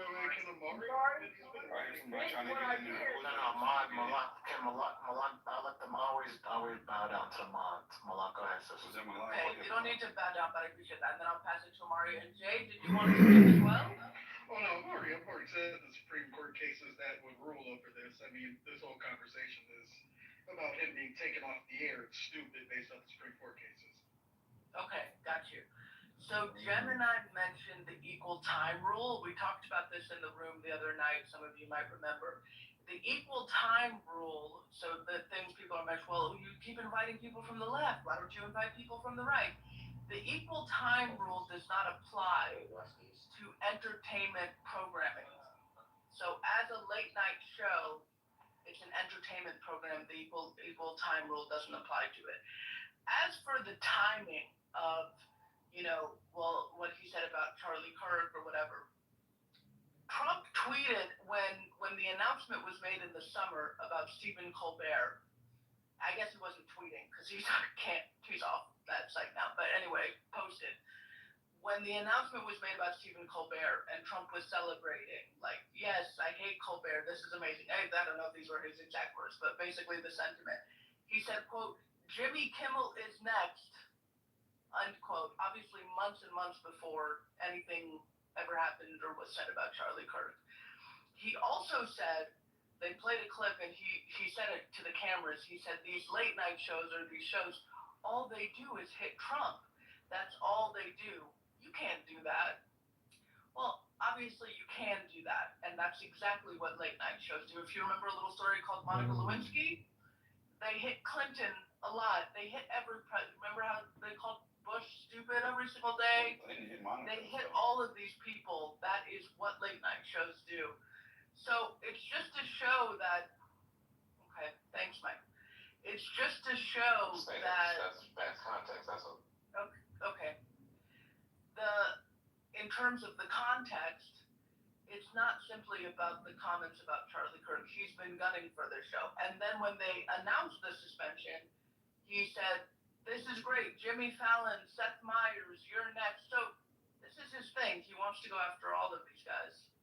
Omari, the only reason why I said that was I think Omari wanted to say. I'm just trying to talk And Mike, I'm not inclined to let you go before Omari. Right, I know.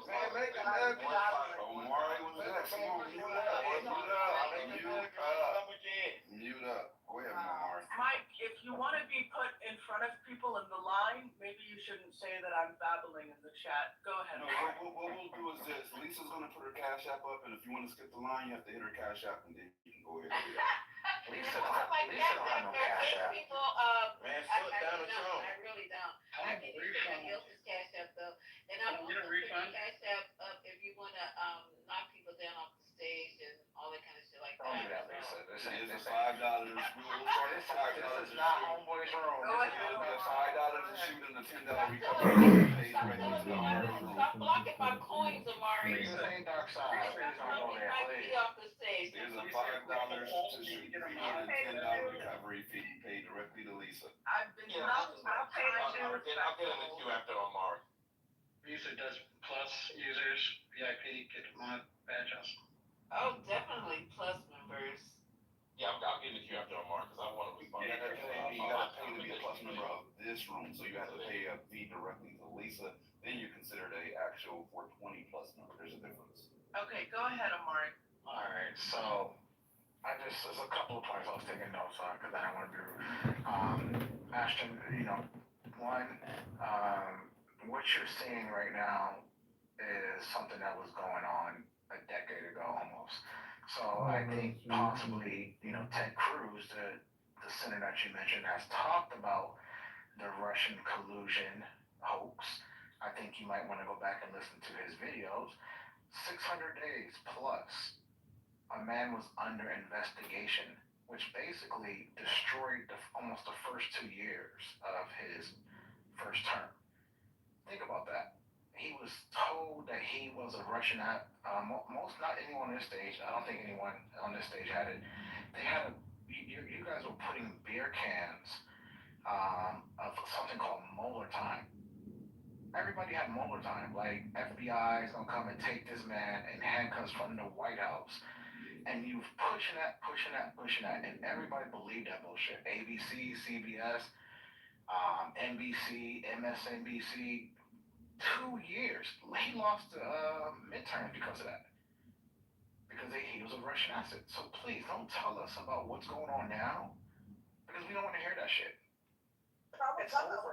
10 years ago. I'm talking about here recently. It ain't no fun when the rabbit got the right? Yeah, that's right. And so now that's not what I'm talking about, brother. You missaid stuff. Hold on, can I finish? I took notes. You can take notes and respond back when I finish, respectfully. All right. So I don't want to hear about again on the whole show. Jimmy Kimmel. I don't care. I don't care that Jimmy Kimmel was back on. I don't care when he was off. I just don't care. I don't care that President has the First Amendment right to also tweet the fuck he want to tweet. The fucking truth. Anything to stop talking about Charlie Kirk's assassination. His First Amendment rights don't go away. His Second Amendment rights don't go away. The Constitution also protects the President of the United States of this America. It goes to motivation. It doesn't matter. If he can't force people to fire them.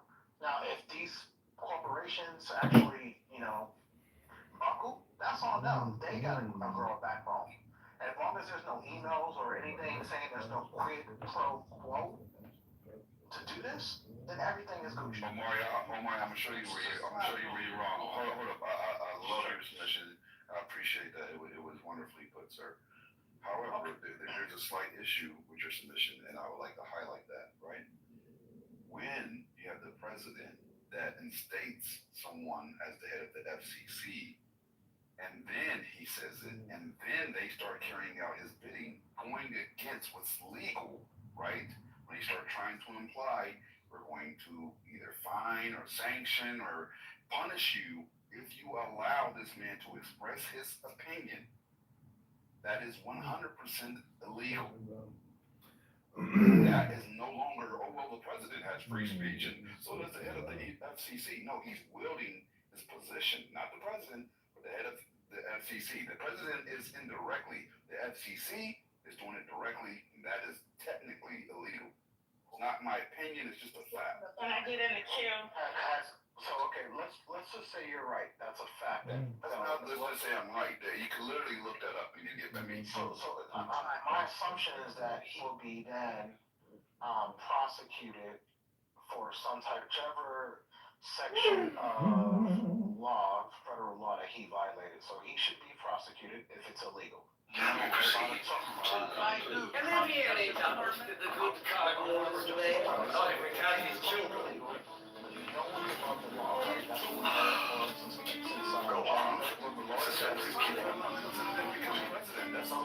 That's what we've heard since John.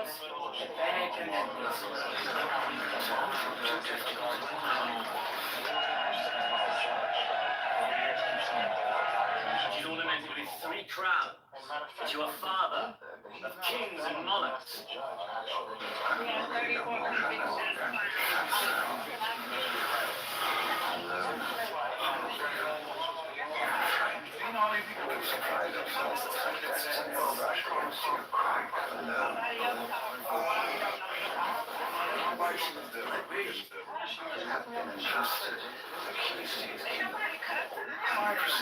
If you're a small content creator, Yeah, but I'm telling you guys where we Be quiet. But you know what, Jim and I, respectfully, I So, took notes and everybody was talking. I'm trying to he can say whatever he wants to say. And as a matter of fact, because he does, he's gonna mess around and Tish James and, the other man, all the people that he gone after, their, attorneys are gonna, have a field day because he's now put it all in print that he doesn't have any enemies. And they literally are going to get off because he likes to tweet.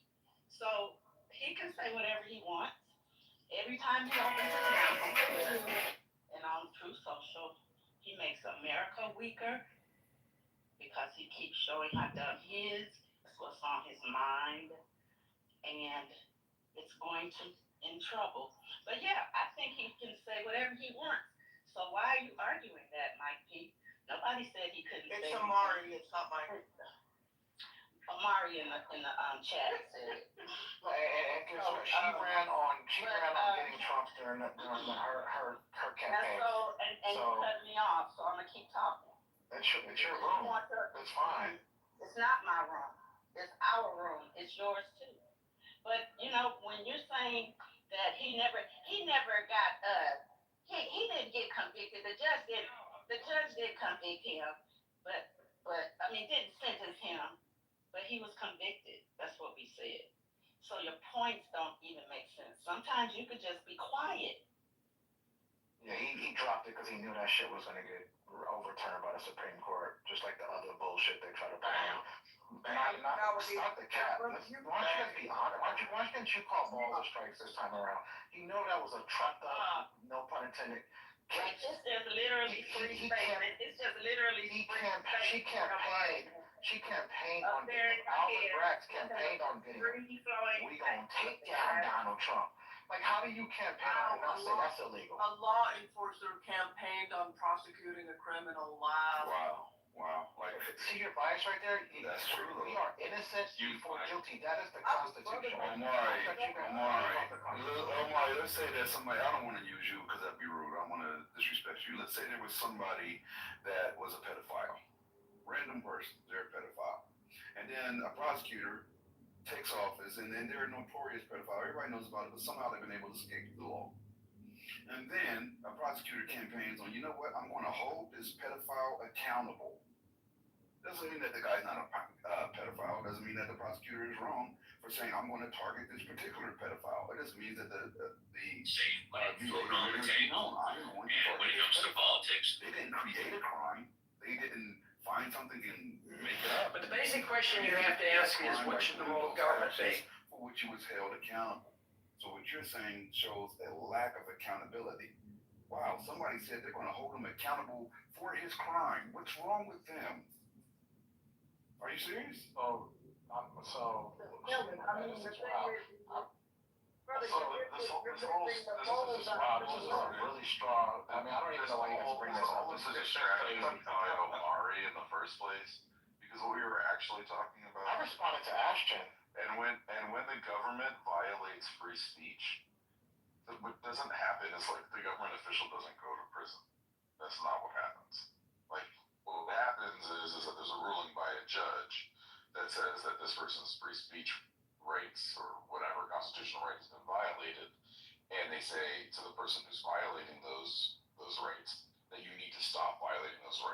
some cases, there's some kind of action that then happens above and beyond that, right? It can potentially be remuneration, right? They may get some money. They may get their job back. There's different things that can happen when your rights are violated. What doesn't happen is someone goes to prison. Like, for example, there was one of the ways that that Biden tried to, provide student loan relief. They went through the courts. It was decided in multiple directions, and ultimately decided that one of the ways that he had tried to provide student loan relief was actually illegal, and so he needed to not do that. And he didn't go to prison just because he was wrong. And he actually tried to do it again, even after they said it. You guys need basic civics to just understand how the law works. And you keep talking and then you shift it to something completely different. Now we're talking about the 34. Because you made a statement and then you didn't even justify your statement, and he still tried to do it after the Supreme Court. And let's just put a ball on it. Different, Amari. Yeah, he just sprinkles on shit. That's what he did. So that's what you think. That's your opinion. So let's just hold on, man. Let's put a ball on shit. And the thing that you're doing is you're pretending like the law isn't complicated. So and it is often complicated. However, that's not complicated. What is it? The Supreme Court said you can't do it, and he tried to redo it again. Do you know that he won in lower court, Amari? The Supreme Court said you cannot. Do you know that he won? Do you know that he won in lower court? And the Supreme Court. I know what the Supreme Court said. Okay, but if the lower court. We're the route. Stop. Now you're gonna stop for a second. Okay, go ahead and finish what you're gonna say. If the lower court ruled one way, and a higher court rules another way, that's almost the definition of it being complicated. If judges who are trained in the law, who are literally in their positions to adjudicate, disagree, then there is complexity. What there is not complexity in is the government shutting down speech. It's cut and dried. There's no question about it. There's no gray area here. This is a gross violation of free speech. And the idea that you're dancing around this just either shows A, that you're ignorant, or B, you're disingenuous. Okay, you went back to free speech. I'm gonna put a bow on this. All the things, you guys have been on this app for a while. It's A. Me too, when you started the Everybody's been on this app. And guess what? You haven't beat the man. You haven't beat him. You haven't beat us. You haven't beat him. We beat you. We have to, hold on, let me finish. I'm gonna put a bow. I'm gonna let Jay go. We beat you 2 out of the 3 elections. We took out Biden in June of 2024. Destroyed him, they got him the fuck out of there, right? Then we beat you in November. So this stupid guy, this guy you call dumb and all this other shit, he beat you guys. Yep. So you guys can't, and it's over. Let me Your argument is my case, right? It doesn't matter. You're an authoritarian piece of shit. We have destroyed This is why you can't be tolerated. This is why you can't win elections, because you don't know anything about what voters really care about. And as a kid, you might not win. When you say we, I assume you're including yourself and Trump, is that right? Anyone who voted for Trump beat the people who didn't vote for Trump. We beat you guys, fair and square, 77 million of us. Destroyed you. And it wasn't close, like Kamala keeps saying it was close. It wasn't close. You're so funny. And they don't want to talk about that lie, too. They keep lying. Yeah, 1%. 1%. I'm not gonna get a Bud Light. After the election, y'all didn't check after all the numbers were counted, because y'all done. It took California 3 months to count their votes. The total number of and the way the Electoral College works is important here. And it was 200,000 votes across 3 states. If you don't believe the math, and you can do math, you can double check these numbers. It was 200,000 votes. Thank you very much. And it still took California to count their votes. I think they're still counting votes in California. They're still counting votes in California. I think they're still counting votes in Iowa. Well, Donald Trump is still counting 2020, so what's your point? What does any of this have to do? He's still talking about he's lost in 2020, so what's your point? What's your point? He doesn't even see it. But what I'd like to say, and I feel like the way it's cheating. hasn't had. I mean, yeah, talking about. I think you lost fair and square to a better league. Let's hear from Jay, because we haven't heard from Jay. Go ahead, Jay. Well, no, I was just very confused. You can go after Jay, Mike. Go ahead, I Jay. was in the queue after I'm alright. Now I gotta. Do I have to move you down again? Please let Jay speak. Okay, so Mike, behave, control I yourself. was in the queue and now she's saying like I was looking up.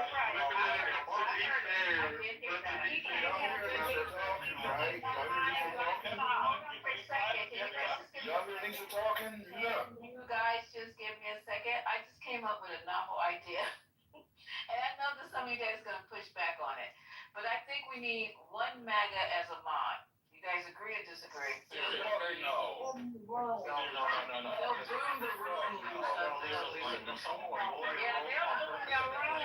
Lisa, you know what you just said, Lisa, one mic, the equivalent of what you just said is I think at some point the clowns need to run a circus. Like, no. No, Lisa. I would give you Even though you said it was Lisa, it's just that I want to prioritize voices. It's just that I want to prioritize people who don't speak a lot. That's all. The queue was the queue, right? No. Just to be fair, the queue was. Listen, Mike was waiting for a fat ass minute. Let Mike go and I'll go after him. Okay, fine. Jay's deciding to be generous, so we'll hear from Mike. I think Pico was mine. We were having basically what is, I would love to be able to just respond to Malak real fast and get there's no issues with it at all. But when you spoke about, I know, just mute it up, because I can't do the feedback. Yeah, can somebody tell me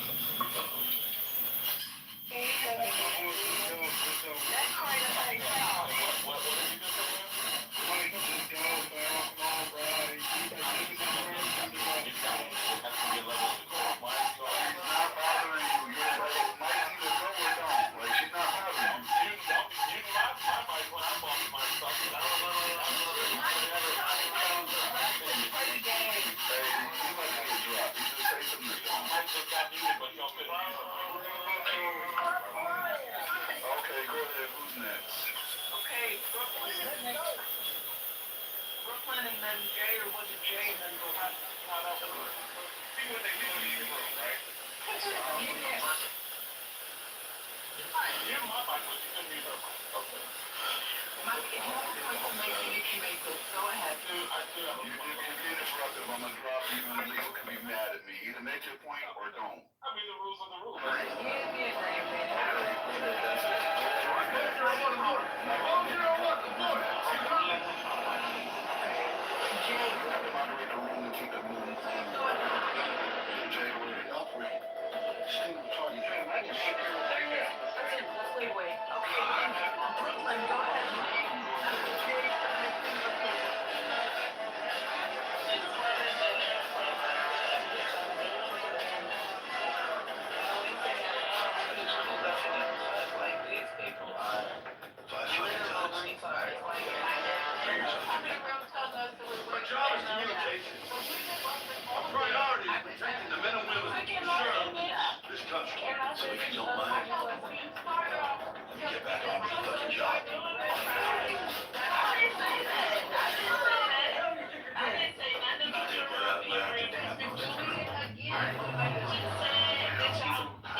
You just don't know how to debate, and that's the problem. You should Shut up. stay here. What am I and learn from debating? other What am I debating? What am I debating? Who am I debating with? You just want to have a inner-city conversation. They don't want you to sit here for 20 minutes.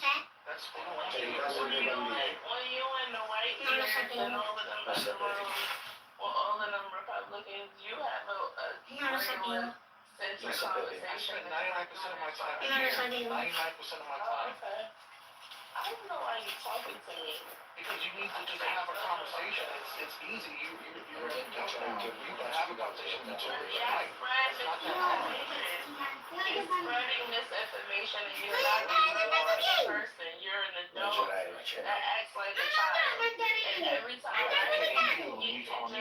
not educated in anything. Amari, stay on mute. Pink pill is I around got this this. person.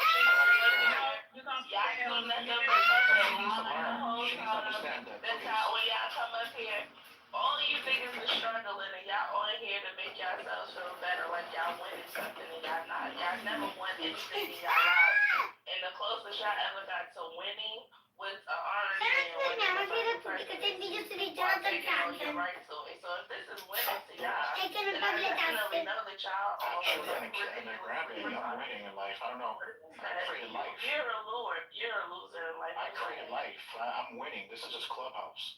This might be winning for you, but not for me. I'm sorry.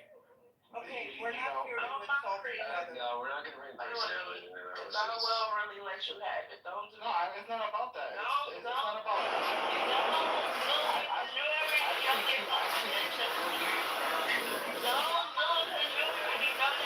After I get in your ass. So let it go.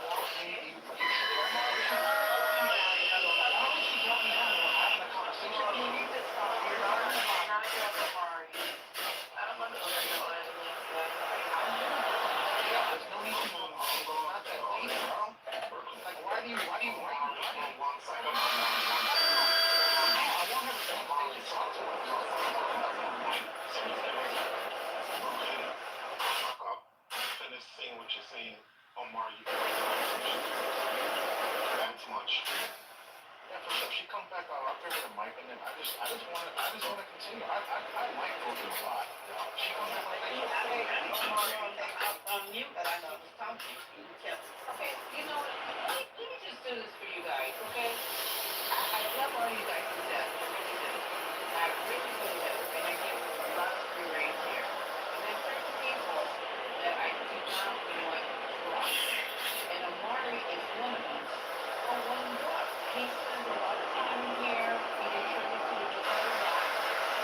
Amari can talk for the entire fucking ship. And I appreciate him contributing to the news as that other voice.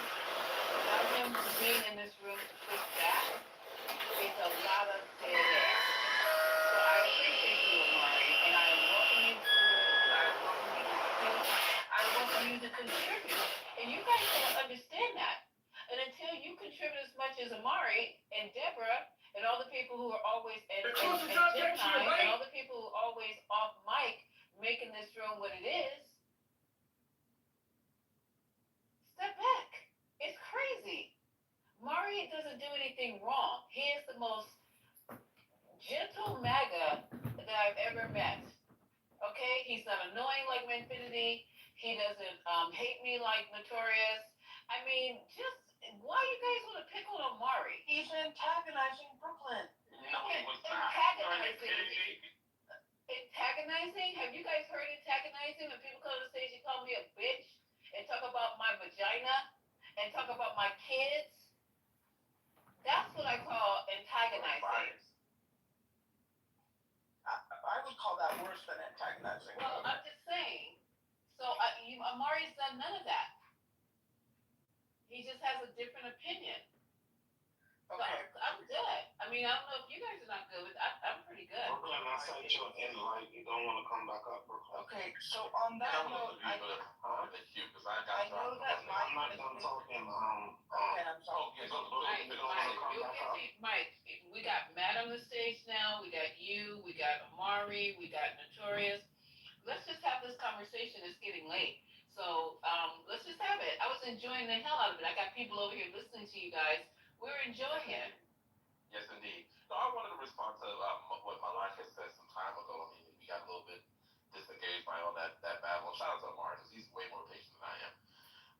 But you know, when Malak brought up the whole thing, because we were talking about Jimmy Kimmel, you know, and again, I don't agree with him being taken off the air, just for the record. But the difference in this country, when you bring up Bill Clinton and his improprieties and how they were spoken about on late night TV, and also with Bush, you know, the country was in a different time. It was a different tone, it was a different energy. It was a lot more balanced. If you did something, no matter who did it, they fired you up, and we're cool with that. What has happened with the emergence of Donald Trump is that it has tilted dramatically to the point now where you hardly talk about He's the Democrats. constantly Wait, doing no. things. It has tilted, and we can see that it's tilted. There were many more Republicans that were being invited, people, conservatives back in those days that you spoke to, that were invited on those shows, that were allowed to speak, that were allowed to promote their books, that were allowed to, you know, pontificate and say all sorts of things. It was just a different time. It was way more balanced. Today it is not. And that has a lot to do with the emergence of Donald Trump. If I could just when you do things like that, and when people are seeing this, and they're seeing the disproportionate way in which one side is being served versus the other side is being attacked. But one side is saying the red gleam is in my eyes. Isn't necessary. Or one side is being, you know, kind of you're handling with kid gloves, but the other side you're going extra in. Again, I don't have a problem with anybody going extra in on Donald Trump. But when you're not doing that, hands not hurt him. Therefore, you can't be strike hard and low. Like you can't believe and to hell with them, so progressive and so master that you just get to do whatever you want. There is a light. And then when they start for thine eyes, O prophet, with the whole lot, a light that's the problem. Undesired. Which show? I am lifted in thine heart, and the kisses of the stars rain hard upon thy body. None whatsoever. Thou art exhausted in the voluptuous holiness of the inspiration. The inspiration is sweeter than death. More rapid than the laughterful, and a caress of hell's own worm. Thou art overcome. We are upon thee of the light. Giving of I will tell my prophet and the drunk thereof. He shall not harm me at all. It is a lie. Fooling itself. Exposure of innocence is a lie. Be strong, O man. Just enjoy all things, sense and rapture. Fear not that any God shall deny thee. For this, I am alone. There is no God where I am. Behold these grave mysteries. There are also my friends who be hermits. So finally,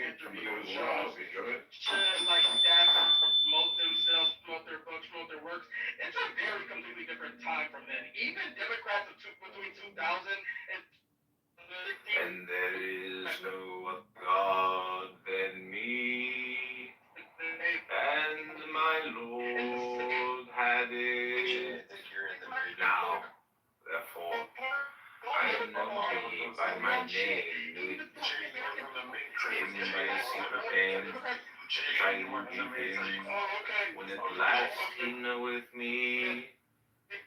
Since I am infinite space, and the infinite stars thereof, and he also thus, by nothing, if there be no difference made among you between any one thing and any other thing, for thereby there cometh hurt. Radio show is called the Liberal Channel.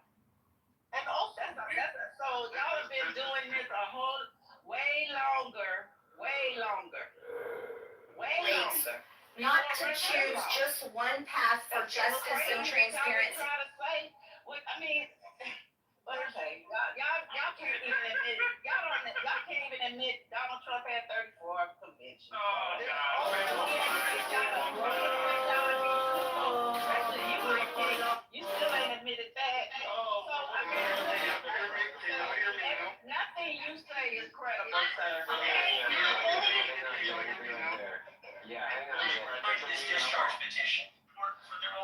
also the show Real Time with Bill Maher, if you're familiar with that popular late night program, which has had a number of conservatives on it. The other week had Ben Shapiro. That's one, yes, indeed, that's one. Jay, alright, you still there? Alright, cool. Yeah. I do just want to say though, I feel like Mike is correct, but I feel like when you say conservatives, Mike, we're getting like conservatives back in 2000, I would say actually 1998 and in 2016, between that time period, conservatives and Democrats of then would look at the conservatives and Democrats of today and say, what the fuck are you doing? Both parties have kind of gone a little bit too far to the left and too far to the right and can't agree on shit. So I can understand what you're saying when you mean that neither side can really do as much as they used to promote themselves as they used to. You are correct. But let's also not act like it's all the same party as they used to be. Both sides have gone too far and both sides have not been right on any spending cuts alongside and spending, the guy extending the that tax was cuts. earlier said that Trump said, you're absolutely right, Trump did beat us. I mean, Trump did beat Democrats. He absolutely did. We weren't together. We weren't whatever. And then if we don't get our shit together, we'll repeat in the next presidential election. But we got some time. Hopefully we can do a little bit of a turnaround. And finally, Mike, you are also correct about the emergence of Donald Trump. It did change the political landscape as a whole, as you can see. And we can't say it's not. That's all. Jay, can I ask you a lot with what you said? Can I ask you one question though, Jay? Sure. 1 sec, please. True or false? Donald J. Trump's first president not only to be a convicted felon, but with 34 felonies. True or false? Yeah, he has 34 convictions. Mike, your name's not Jay. Go on mute. Sorry, go ahead, Jay. I'm not gonna. Yeah, he has 34 convictions. I mean, what's the issue here? Okay, the issue is that it's easy for you to say, but Mike, for some reason, isn't. And I think it's allergic to reality. I just wanted to put it out there. You want to ask it a question? All right. He has 34 I've been waiting to go. Happy I'm waiting to go. I'm gonna go. I wanna ask a question. I'm gonna go. Jay, it's just a disingenuous, that's all, Jay. Yeah, I wanna ask My a question. question real And quick so, before, if I hold may. on a second, Butter. You're gonna go after me, and I'm gonna go right now. So I disagree with something that you said, Jay, and I think it's a really important distinction. I have no problem with fierce disagreement. I have no problem with Republicans or MAGA or whoever else having their own space where they have their own media, they only talk to their own people, or if they want to have a diverse set of opinions, I don't have a problem with that either. I think that's all fine. I absolutely believe in each and every person's right to be able to do those different things. I don't like OAN. I don't think it should be taken off the air, right? I don't like Fox News. I don't think it should be taken off the air, right?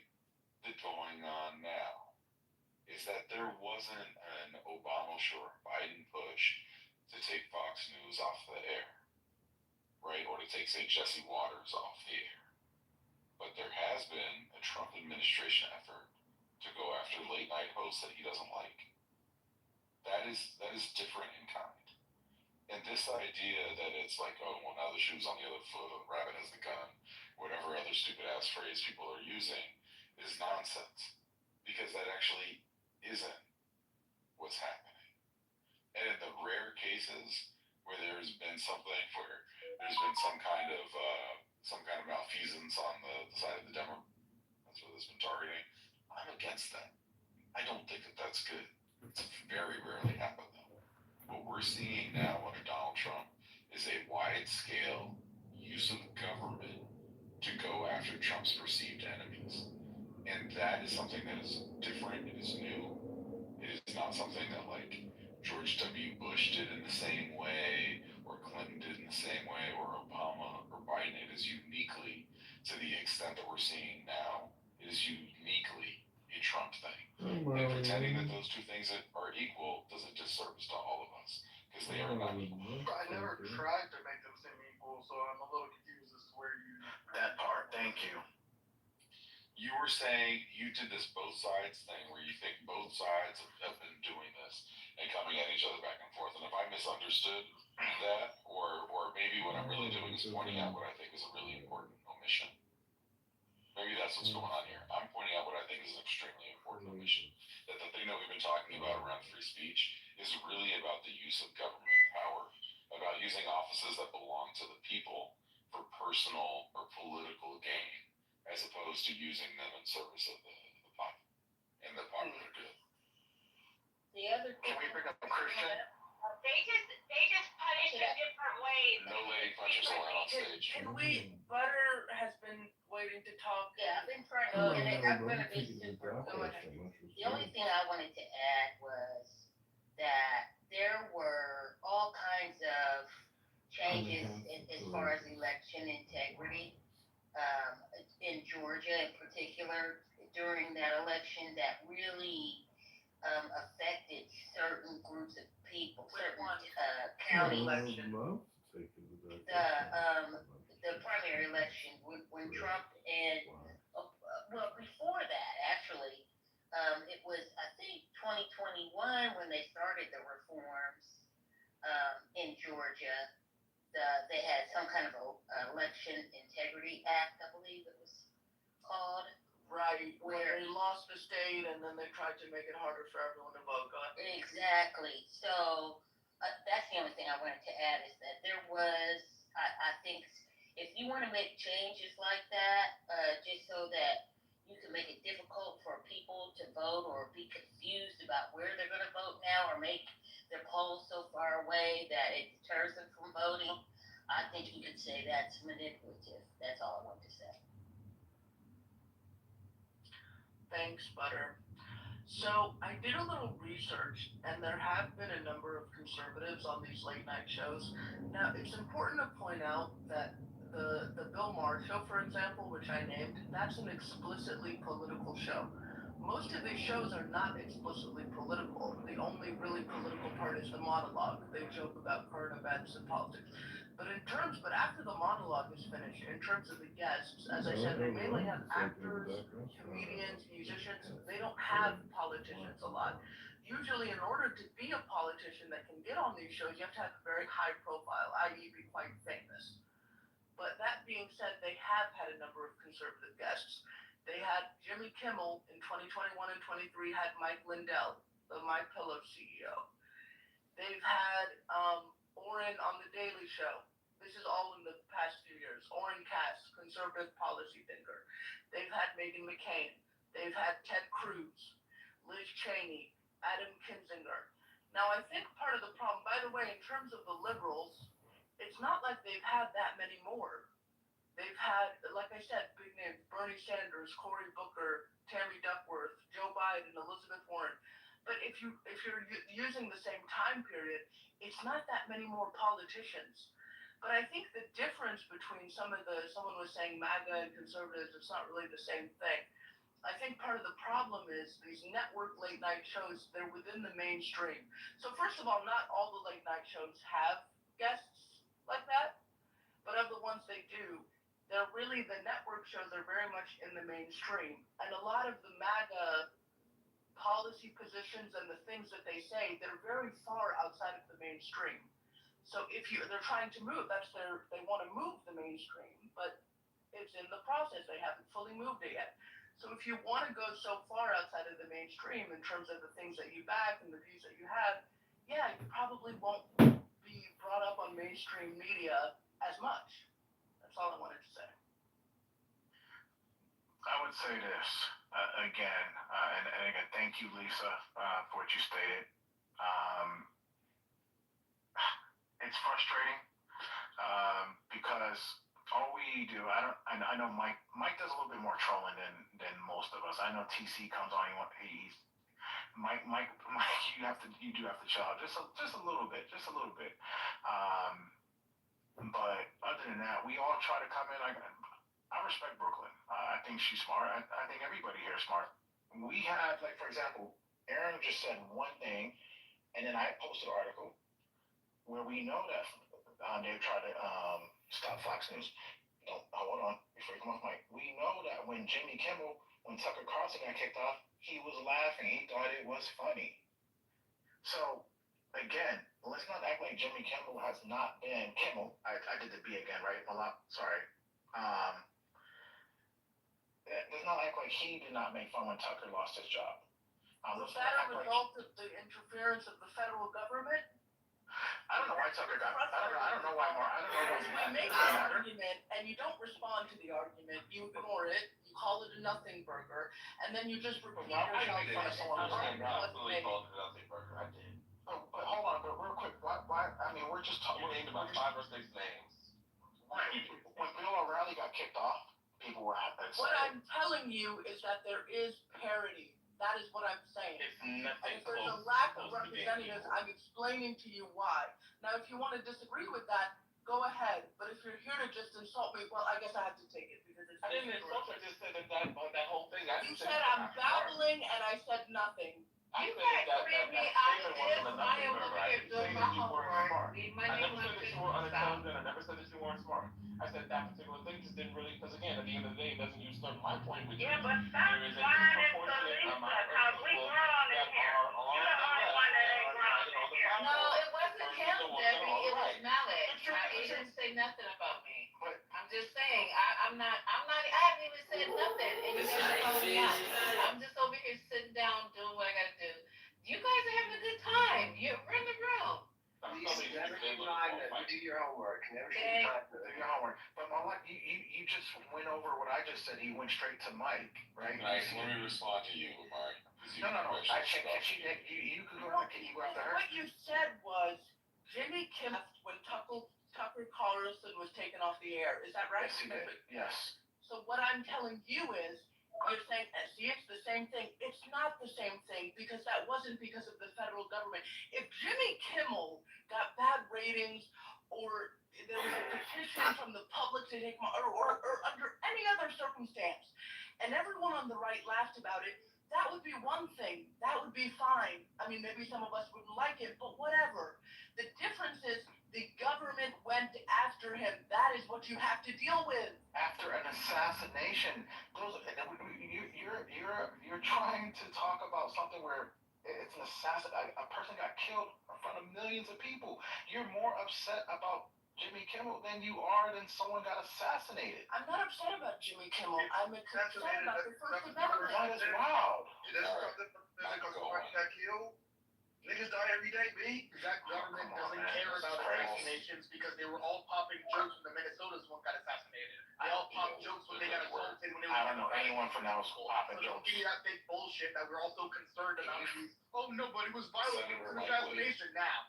Can you find where Tucker Carlson or where you find anyone else that went on TV or someone that went on TV like Gutzil or somebody?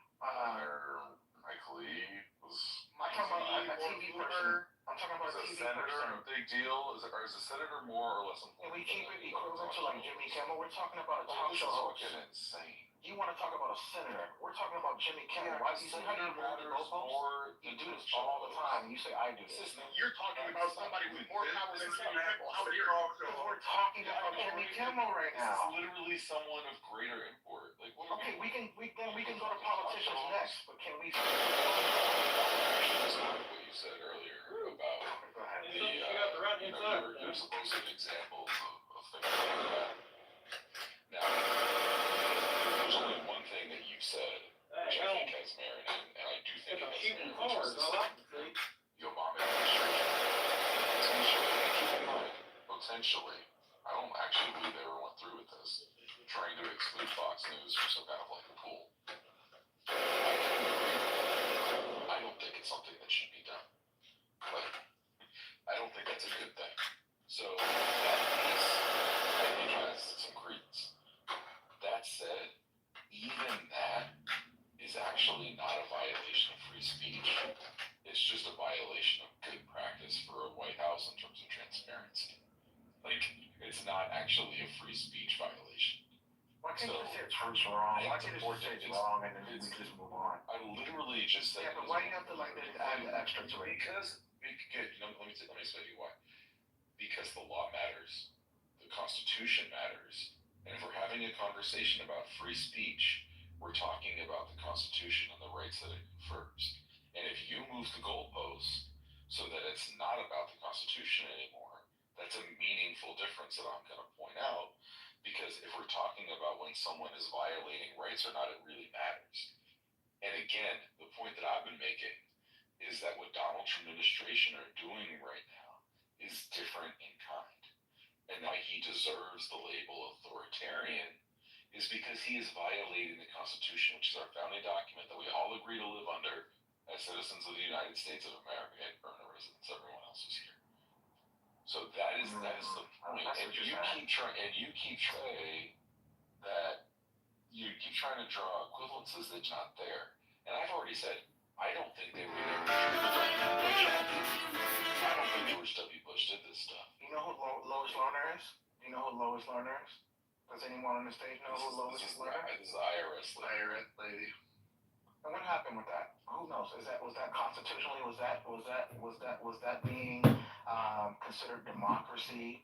And was that being kind, as you would say, or that would be considered dictatorship? When you go after who?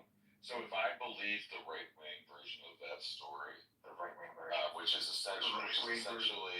essentially that they were going after right wing organizations and targeting them explicitly, I would definitely feel like that was an abuse of power. Thank you. It's not freedom of speech, but it's a different thing. Look, I'm against government overreach. There's lots of other examples of government overreach that I can point out, and I don't really give a shit at which side that it's on. However, it's still not the same thing as what's happening here.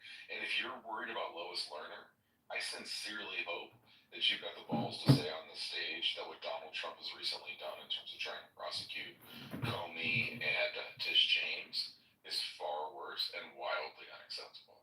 Wild. Are those crickets on Harry? I'm sorry. I was. No. I agree. Sorry. I was. You agree? Okay. Okay. Yeah. We can agree with that. Right? I give you more credit than I give to someone like Michael. I appreciate it. No, you don't have to tell Mike. But the difference with Mike, when Mike comes here, he's not coming here to have an agreement. He's there to have that alternative fact side. So Mike is my alternative. Notorious is my alternative facts guy. I'm gonna be the one that's gonna be a little different. That's gonna see both sides. I'm gonna listen and I'm gonna make a decision. But if you just shit on Trump 24/7, if you just gonna shit on Trump and then don't look at anything historically and be like, you know what? When you act like this is the first time some shit has happened, that to me, I think you're playing with our So, song. Omari, the difference. So, Amari, the problem with what you're saying is that there's a question of magnitude here, right? So the magnitude of what has happened in previous administrations, Republican and Democrat, is not even close to what is happening under this administration, and in particular Trump 2, much worse than Trump 1. Trump 1 was bad. Trump 2 I was disagree. And it's because Google just had to reinstate. I know this isn't having to do with comedians, but it does have to do with free speech. Google just went in front of the Senate and said that the Biden administration leaned on them hard to get rid of content creators that were talking about COVID in the way that they did not want to talk about it. They banned people. YouTube just welcomed. But the basic question you have to ask is, what should the role of government be? The founders asked that question. That, in terms of Money comes into effect. I would argue more huge than Kimmel, bigger than taxes. You actively work to suppress speech for years. And it lies. And you guys just act like, look it up. It just happened yesterday. Just yesterday. Why do you guys act like you were born today and you don't remember what you did yesterday? Hold up. You can give your opinion without the personal attacks. Now, with that said, What are you talking about? let me respond to this. We're not acting like we were born yesterday. You are by saying that. But in response to what you just, as far as what Biden did, I'm not familiar with that. I heard bits and pieces, and I don't agree with it. If he was suppressing voices in the interest of trying to further his cause or further his opinion or agenda, I don't agree with it on either side. So there you go. So that was about. But I don't know if it is or not, but I will say this. What about? We're talking about what is currently impacting the economy. the rights of You took over the Fed in 2006. I put a silver ounce here. And you took over the Fed in... Right now, we have a current president that are doing things that are currently impacting us, which is why we're currently speaking about. If you could stay in the present, instead of redirecting the conversation to Biden, which is what the typical Republican does, because they don't know how to actually verbalize what's happening now or contextualize what's happening now. But you can't let that lie just lay there. You know, He was trying to stop misinformation. Right, but they don't just try to lean on Biden. Let's say what's doing right now. What you say? Go ahead. What you saying, Deborah? It's not a lie. It's true. Yeah, it's not a lie. It's not. Can we stay in the present tense? Stay on topic. Stay on topic. Stay on topic. Skipping paragraph is a okay, I'm sorry. I jumped out the car. I forgot, and I wasn't on my Bluetooth. I'm just saying we ain't got to go so hard with that, but she can't just say that and we not respond to that. She's lying. Yes, they were just in court yesterday. You took over the Fed in 2006. I put a silver ounce. Shut down all of the misinformation, all of the Russian bots. You took over the Fed in 2006. I put the same thing that's happening now. He was trying to get some of that regulated. That's it. You took over the Fed in 2006. Go ahead, Jenny. Thank you. Yeah, because it's not about who's lying and who's not. It's about telling the whole story. You took over the Fed in 2006. I put a silver ounce here. And it was about Biden making sure that they minimized or eliminated misinformation, like Deborah said, or disinformation. The misinformation around COVID and the disinformation around the election. It wasn't just random creators that support the right side. It was in the interest of public health. And the misinformation around how the elections in 2006. Vote and putting misinformation out there with like the Russian bots and stuff like Deborah said. You took over the Fed in 2006. Damn. That makes a big difference. So you gonna say they depressed the laptop? I'll just respond with this. You always think that you are in the right and justified in what you do when you have the power to. You took over the Fed in 2006. I put a silver ounce here. It was in the interest of public health. It was a pandemic. And there's a difference between pressuring and coercion. Charlie, I don't know if you can see us now, but if heaven has a window, I sure hope you're looking down. They said, do what we're telling you. Charlie, I don't know if you... These are the consequences that we will bring to bear that have nothing to do with our actual work, but are purely about getting you to do what we want you to do. There's no evidence that the Biden administration said there's going to be grave consequences on Facebook, and we're going to bring the full weight of the federal government to bear if you don't do what we're telling you to do. There's a difference between coercion and pressure. And they did. They added fact checking. They added fact checking. They didn't remove everybody. If Mark Zuckerberg went in front of Senate and admitted that they were pressured, that they suppressed. Like, just look it up. You don't have to. I know it's suppressed. Look at the whole story. Okay, hold on, y'all. Y'all let Denise speak. You don't even speak. Let her speak.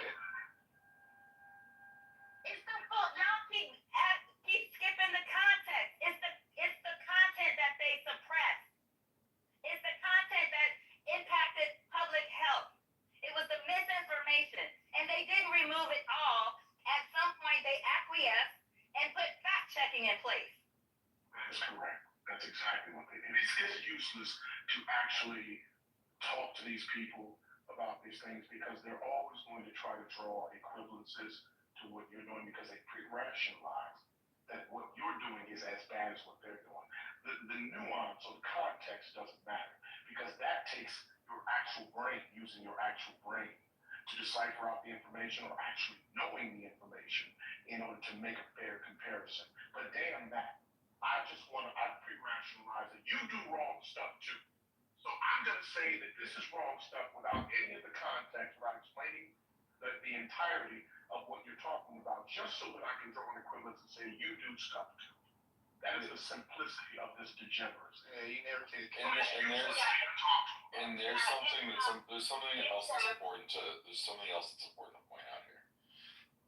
There is a difference between having an or else attached to things and not having them attached to things. If a public health official calls you and says, we believe that, you're a vector for misinformation that's leading to the deaths of people or the potential deaths of people, we think you should take this down. That's very, very different than someone saying, you need to take this down or else you're going to face sanctions. That's what I There's said. some other business, oh my God, fucking A. It is different when the government wields its power to force you to be coercive.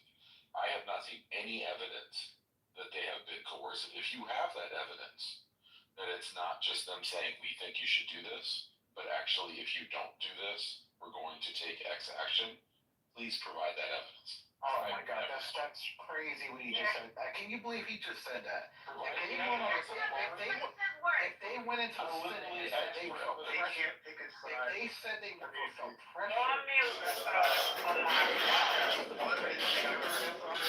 Pressure is not coercion. What are you doing? When American government tells you to do something, you do it. These are all the Senate. Can I speak? These are all the same tech guys that we saw at the inauguration, kissing the ring, wanting to work with Trump, wanting to have the Trump administration smile upon them. So the fact that they're coming out now and saying something that is very helpful to Trump and align with the MAGA agenda, I have to question their motive.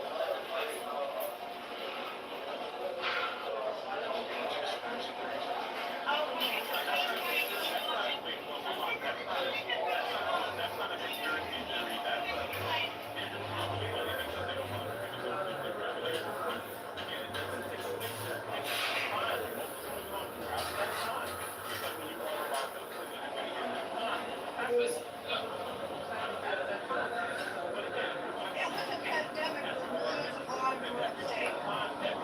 Millions of lives at stake. That can't be done.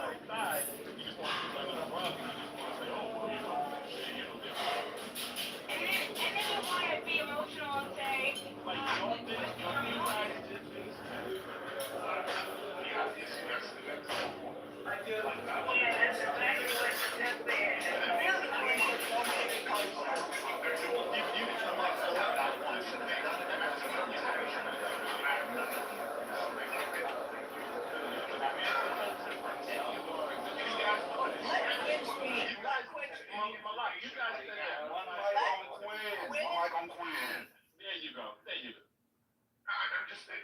It's very obvious. I mean, to anybody with half a brain.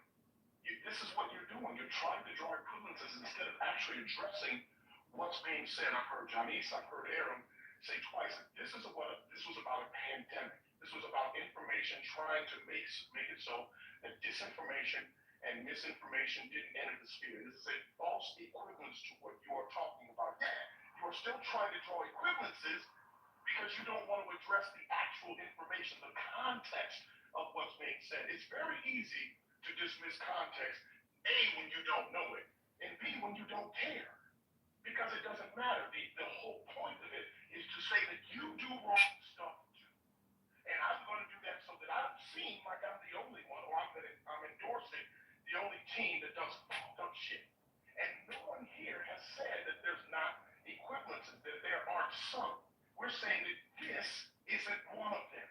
And you keep trying to draw equivalences, which makes you look less credible for every other argument you make, because you can't even admit when this is not that. So stop blaming Trump for everything. Stop saying this is a crisis. Stop using words like that. Don't use crisis words. he doesn't understand the difference between equivalency. I don't think he does. Don't use words like dictatorship. Don't use those words because we have evidence to show that you guys have done crazy things too. Well, here's the problem, and you can still use them in both contexts, Amari. That's your problem. If something rises to the level of someone doing something doing something to achieve autocracy, or that is doing something that is aligned with a dictator, then you can call it that. No, that isn't for you to decide. Yes, it There's is. no evidence of it. No, It it is an isn't. observation. That doesn't mean it's right. It can be proven that they are in alignment. I'm not saying that you're simply. That's called rhetoric, by the way. I'm saying that if you can draw equivalences between the two, where they are alike, then yes, you can call it that. And what most people are asserting what most people are asserting that it is online. It is online. It is in the same vein as that thing. So Quinn, and they're actually pointing it out. So Quinn, I agree with you that yes, there was disinformation. I agree with you there.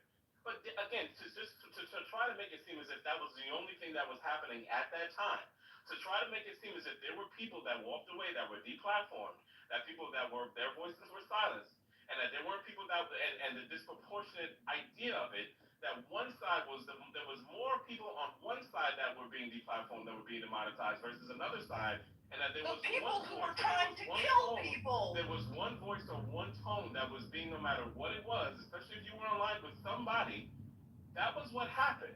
And again, for you guys to sit up here and act like all of that was right and just to try to hang it under the umbrella of disinformation is absolutely wrong.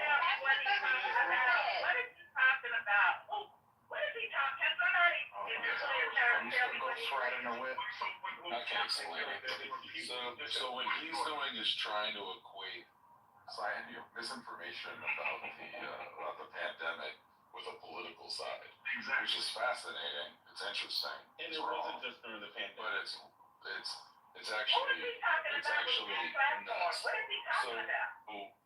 So when we're talking about people lying, you'll find out. When we're talking about people lying about medical treatments that aren't actually medical treatments, they're just like grifts.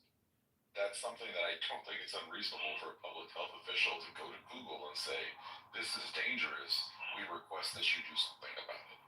In fact, I would encourage that because part of what we see right now is a lot of people are following bullshit, grifty, pseudoscience around their health, and people Like, don't take Tylenol. Like, don't take Tylenol. Tylenol said don't take Tylenol. The reason why I had to ask the question is because I wouldn't have been able to go read what you're saying because what you're saying is not going to be anywhere. That's in your head. So that's why I asked what it was you were trying to say because it's more misinformation and I wouldn't know where to go find misinformation. I wanted to know what the truth is. So thank you very much. Herein lies the rub. You just did exactly what Aaron just said. And what I've been referencing, Amari, Tylenol did not say don't take Tylenol. Good. Tylenol has never said that. There you go. They tweeted that out in 2017. Yes, they did. They did. They said for pregnant people. You just said for pregnant people. Context matters. Every time you say something to a Democrat, they tell you no. It's crazy. Well, no one said don't take Tylenol if you're not pregnant, so that's a Captain Obvious. Donald Trump said it yesterday. Over. What are you talking about? They were talking about pregnant women the whole time. That was the context. Don't forget about the context. There was no what he said. There was context, sir. What are you talking about? Blanketly, do not, and he said this over 35 times. Do not take Tylenol. There was no contact. There was context. They had a whole team of people. What are you talking about? The whole conference was on that. It was about autism and pregnant women. Like, what's going on here? Like, why are you guys making stuff up? They're just crazy. Hey, Phil, what's that? What were you saying? You people know that there's none of what he's talking about is rooted in science. None of it is rooted in I have a science. question. He's saying that they're Hardly hear me, Phil. Anybody ever know? Can anybody name any other president besides Trump that has been on stage to talk about medicine and what I mean, it was a sure. Did you hear my question? But did you hear my question? Okay. So that's your problem, Amari. That's why Lisa likes you on stage. You content, but right now you terrible content. Anyway, Trying to win. what I said, my question was. Everybody, this is Adrian, Diplomatic Age on Kitover, Orange. That has, acted in the stead of a doctor or an authority. Although RFK is not one, but do what he did. Can you name another president who's done that? That's my question. I think probably Ronald Reagan and George Clinton during the AIDS era. They did that a lot. George Clinton? Okay, what did they say? Tell me what they, because you, okay, so you name one. What did he say? Because I don't want, that's what y'all do. You can throw out any president. What did he say? Ma'am, go on mute and sign what he said and come back and tell me, please. I'm driving, I can't do that right now. Yeah, I know you can't, so drive and be quiet. So you know what? I don't know. Yeah, be quiet though, because you don't have a real answer. I've literally been right the whole time, but okay, lady. But you literally need to be quiet and drive. Didn't you say that? Thank you. I don't know if you all are aware too, that RFK, the FDA. You took over the Fed in 2006. I have a silver ounce here, and They invest for autism, and that company that produces it is owned by Dr. I. So, we got on this conversation initially talking about Jimmy Kimmel and the First Amendment and how we're supposed to, be a democracy, not an authoritarian state, punishing people for what they say. So I just want to say one thing on that, which is that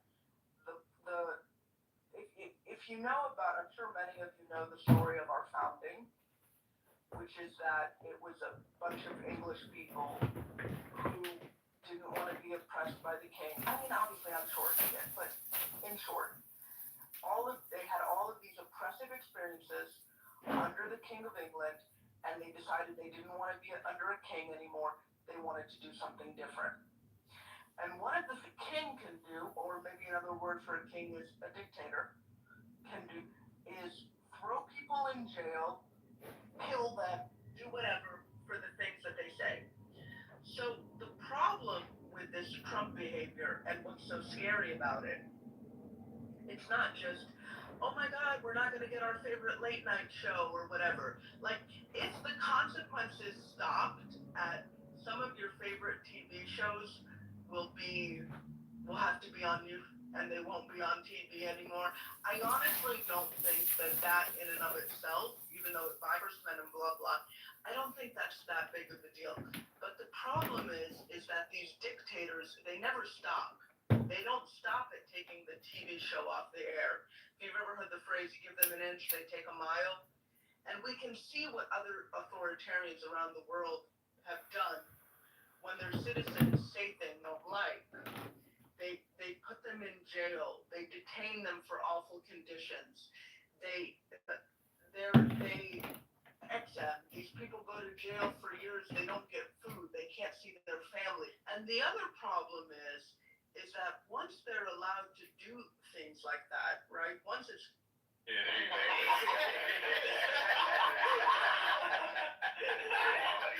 Yo, he's not lying. Yo, lying.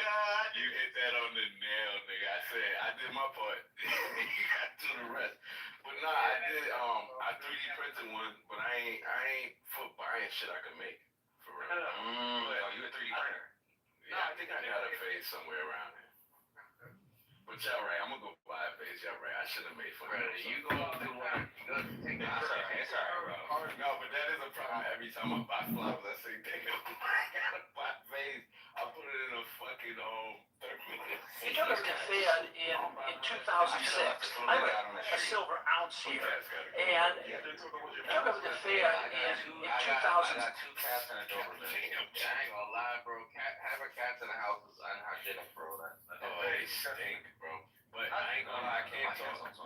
I can't talk, Eric. I had a fucking rabbit. Nah, now, man. I look at it with no jump. Wait, Rabbit is gay?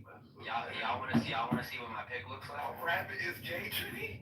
Yeah, I think that is kind of gay. Yeah, what you mean? Of Yeah, course. you got a rabbit. You know, you guys are out of your fucking mind, bro. Name one hard nigga that has a rabbit.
Nah, she would have laughed at that. She would have laughed at that for sure. She up there with her sister. It was her and my aunt. In a new and highly anticipated document that was just released on the Federal Register's website, the IRS finally provided some much-needed clarification regarding one of President. She said, why you don't eat that thing?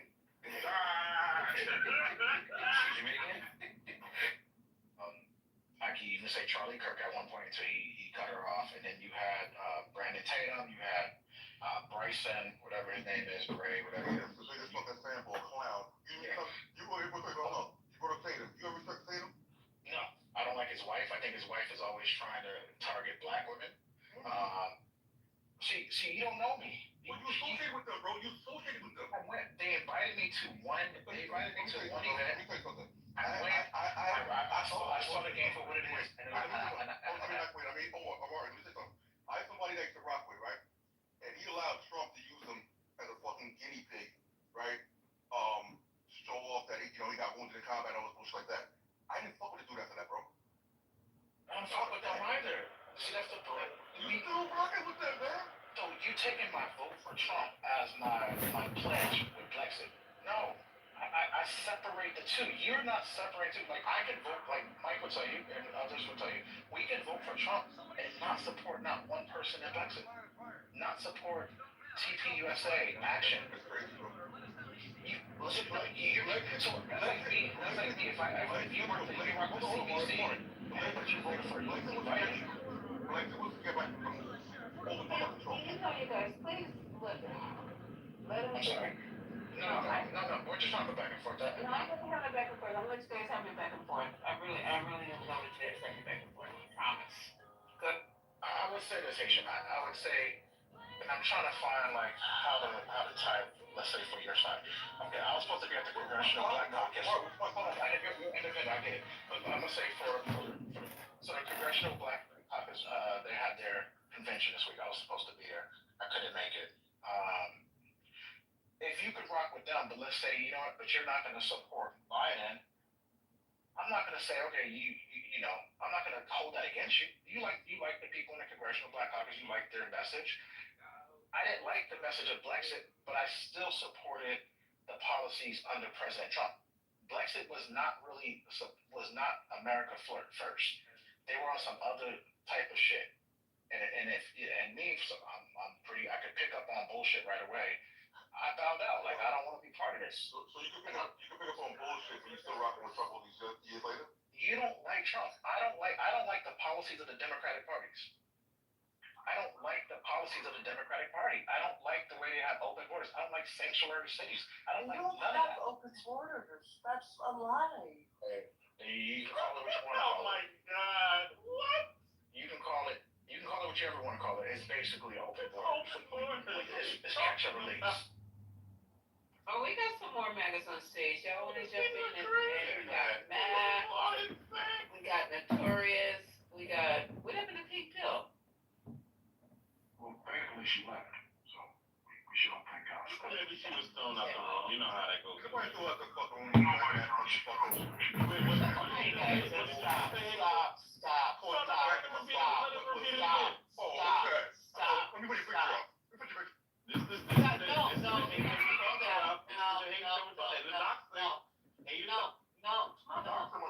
We're not gonna do that. I never do. You have rights to put my picture up. That's not this kind of look. It's not. This is not this kind of room, you guys. We just having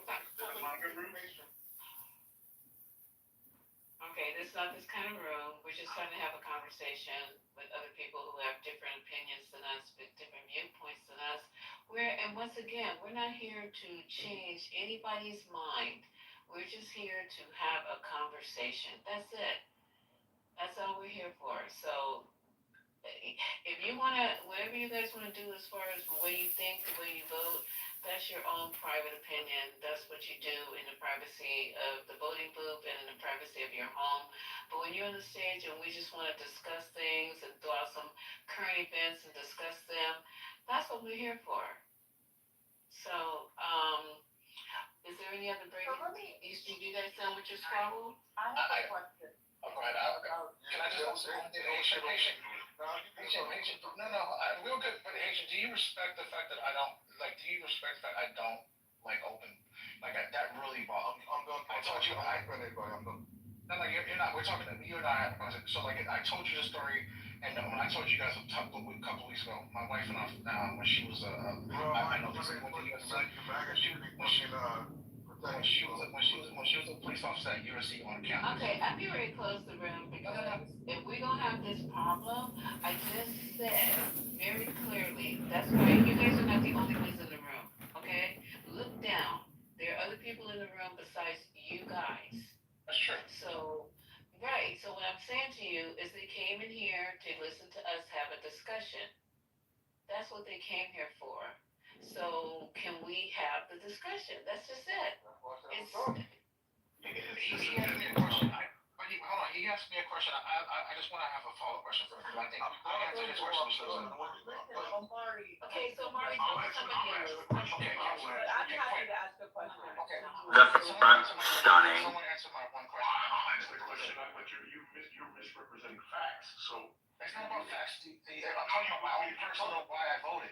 So I need you to have a problem with that. I don't have to. Do you respect that? We lost someone on New Year's Day, we lost a friend and his wife were driving home to a drunk driver. Okay. That changed us. So let me ask you a question.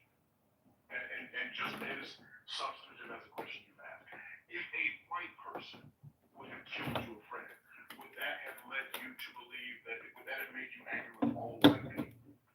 No, but this person should have never been here. But what I'm saying is, with that, what difference does it make if they were here? And I understand the nuance, so I'm not being facetious. I'm saying that because this happened with an illegal immigrant, or supposedly an illegal, and I'm going to take your word for that. If that happened, why does this mean that? Does this mean that this is the pension of all illegal immigrants, or all immigrants in general? Of course not. I'm not going to paint Okay, that, so right? why But would that? that Why was would that? when you that you gotta understand that made us like angry. I completely understand that. I'm not. I mean, they had a daughter, they had a 15-year-old daughter who had to go live with her aunt Understood. and uncle. And so it was very personal to my wife. Again, I know Lisa. She ran in USC. My wife was a USC police officer, campus police. So he was also a campus police officer. Understood. What I'm asking you is that this has shaped your belief about immigrants in general, whether they were supposed to be here or not. I got another story. I used to live in Azusa, California. I don't know, Miss Susan alone. Miss Susan. I used to live when I went to 7th grade. Let me tell you, these Azusa 13 cholos. You walk by. You took over the Fed in 2000.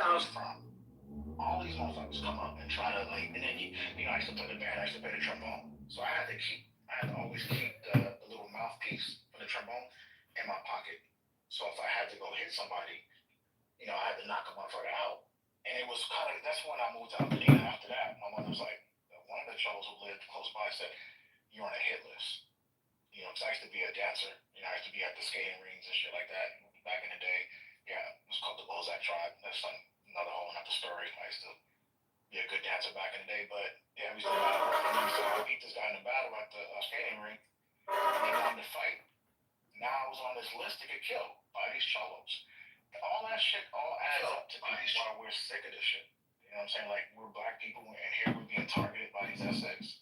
But Omari, you sound like when white people talk about harm that's come to them or their communities vis-a-vis someone who was black. And now they think that the cops are just so easy on these black people and we need more policing of black communities and these people should have been in jail and that's what you sound like to me. Or you don't think that? When you're being called Mayante, you're being called the N-word, my daughter, my little girl, and I could get her on the mic, she was called gorilla by these Mexicans. And this is the truth. So, I mean, this is the same thing, bro. So you're advocating for collective punishment. It made me feel like, what is the Democrat, like if I'm dealing with this as a black man, and because your emotional reaction. That's how people vote. Your emotional reaction is 100% valid. And it's also valid for you to vote on your emotions. That is your right. You have the right to vote based on anything you want to vote on. But we cannot run our entire government policy based on the emotions that people feel after something bad has happened to them by a member of a particular group. We can't make our whole government policy based on that. Okay. All right. I said, why I went with my vote. It was definitely more or less about immigration. I've been clear 100 million times on the stage.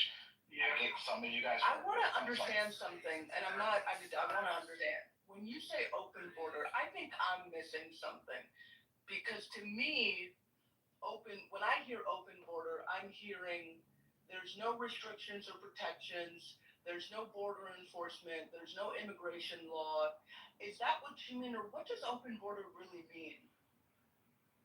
To me. Go ahead. In comparison, they're really honest. In comparison to No, please, I'm here from you, Trent, but I really would like Omari to answer my question first, if that's okay. And then I'm happy to hear from Trent. But Omari, can you answer that? I really want to know. Can you repeat the question again? I'm sorry. Trent. What is an open border? When you say that, what do you mean? What is that? To me, open border just means like, okay, you come across, you state what you're gonna come here for. Okay, I gotta do asylum. Okay. There you go. Here's your thing. Come back in 2 years. But that's not what happens, though. You miss again. That's what happens. Well, what that doesn't happen is they sometimes don't show up. What happens is people. No, I mean, go ahead. You can go ahead. I mean, to me, open borders mean like it's pretty much we are the world. You know, everybody needs to come in. Kumbaya. There's no sovereignty. That's open borders to me. I think what Malak was looking for was an actual, how do you think that process actually takes place? Like, what do you think is open border? What are people just coming in as they will? No checks and balances. That's normally what people mean or suggesting when they say open borders. But that's not what was happening. Not even Biden's time. That was not what was happening. In comparison from 2020, or it's really 2022 after COVID to 2024 to today, it would, the term open borders would be accurate. Now, it is a bad term to use because it wasn't like you could just go across, but we were having 150 to 200,000 encounters a month on the border. Encounters are not people coming over. When that is correct. That is correct. That does not mean that everybody just came across. But last month, I believe we had 5,000. So the difference between and the people, even the encounters, to my knowledge, the Trump administration says nobody was admitted, which I believe. I don't think they have admitted anybody. So in comparison, while it's a bad term, it is accurate to say that things are on the border are night and day different between the Biden administration and Trump. But you think that's a good thing? No. That we're having less encounters. Oh, that we're having less encounters, absolutely. You think that's a good thing? Yes, absolutely, without a doubt. So you acknowledge what that actually means, even though we don't have people trying, because that's what encounters mean. People are trying to get through. It's just that they were getting through. It just means that they were trying to. So that less people are actually trying because we have a lunatic who's in office who's making the country less attractive anyway. At least in certain regards, So that's better to you. Encounters means it doesn't mean can mean caught or released, or could mean they walked up to the border, surrendered it, and surrendered asylum. And what was happening is the cartels were exploiting our asylum law. That's what was happening. And so that now that and Biden at the end tried to close that loophole as well. They should have done it sooner than they did. And so yes, the border is now 100,000% safer now than it used to be. It is now. Quinn, I will completely agree with you. Is what we've done to in demonizing immigrants and expelling people who have been here not legally, but have been here undocumented for years working peacefully. Is that just as bad? Absolutely. But I will not sit here and say that it is good to have hundreds of thousands of people every month trying to cross the border illegally. Well, but here's the problem that you're not acknowledging, and this is what most of you don't want to. There are places in the world where we help to stabilize that actually contribute to that. So it's not just that these people are coming. So there's a larger conversation that right now we have people, and that's what I was getting at earlier. And this is my opinion. It's not necessarily the truth, but I believe that the country is being run with a tick, and it's less attractive. And when Venezuela looks more attractive than the United States, and people are not coming through because they're like, well, shit, I might as well stay where the fuck I am instead of being here. We're having less encounters. That's not a good thing. Yeah, Quinn, I completely agree with you. The Dodgers or the D-backs just tied the damn game. It's 4-4. Quinn, we have to destabilize Central America. A lot of the people that were coming over were from India and China. I mean, it did in 2023. It got out of hand, right? And we can have this conversation responsibly, okay? Should we have a mass amount of people exploiting our asylum law? because it often, like I said, it often affects. If you want to talk about African Americans, it's actually worse for those communities. When we talk about job displacement, they can displace them from those jobs. You know what really messes people up is people who stay here over their visa. Those people are here more illegally than people that come over the border and claim amnesty. That's what contributes to our illegal population more. People coming in legally and overstaying. That's absolutely Yeah. right. In an airplane, in their little white skin, and their little HPV1 or whatever the fuck. So let's be honest. So Ramona, I actually think what they've done in closing the loophole on visas, and moving that up, I think that's good too. Definitely good for white collar jobs. But we can have these conversations without calling each other names, without demonizing each other. I'm with you, Quinn. The way that Donald Trump and the administration has talked about immigrants and Hispanics. My wife is Hispanic, has been deplorable. I agree with you, but we can have this conversation responsibly and figure out a good solution instead of just attacking each other and saying that this is all good or this is all bad. Anyway, you guys have a good night. Well, what makes people Well, do that Sarah, is you that know, they you're believe wrong. That's okay. Bye. You can't leave. You did. Trent, the second that Trent left, PC was on stage. Did y'all coordinate that? What's the name at? Where's Gemini? He's supposed to shoot him mid-sentence. Ramona, I thank you for bringing up that, because it wouldn't have come up had you not brought it up. It never does, but he ain't bothered to sit there. We just demonize the. That's why he left though. He had to give himself a way out. He said, to get his shit off. I know. Yeah. No, he didn't have a comeback to what you said. Oh, no, he didn't. No, He just and wanted that's to get his he shit off always like runs somebody away was gonna off the believe stage. him. Yeah. Shout out to Trey. TC, welcome to the stage. We're ready for the I'm conversation. trying to figure out what the fuck did Trent do. I mean, I'm so confused with these people, man. Y'all are confused. That's true. No, what Trent does is he comes on, he states what he's, and then he drops the mic like he Barack Obama at the White House. They gotta stop doing that, man. That's wrong. That's wrong. A lot of people wait in line. Is he wearing his beige suit? Y'all know what's that song? You know what's crazy? I'm in Vegas for a conference, right?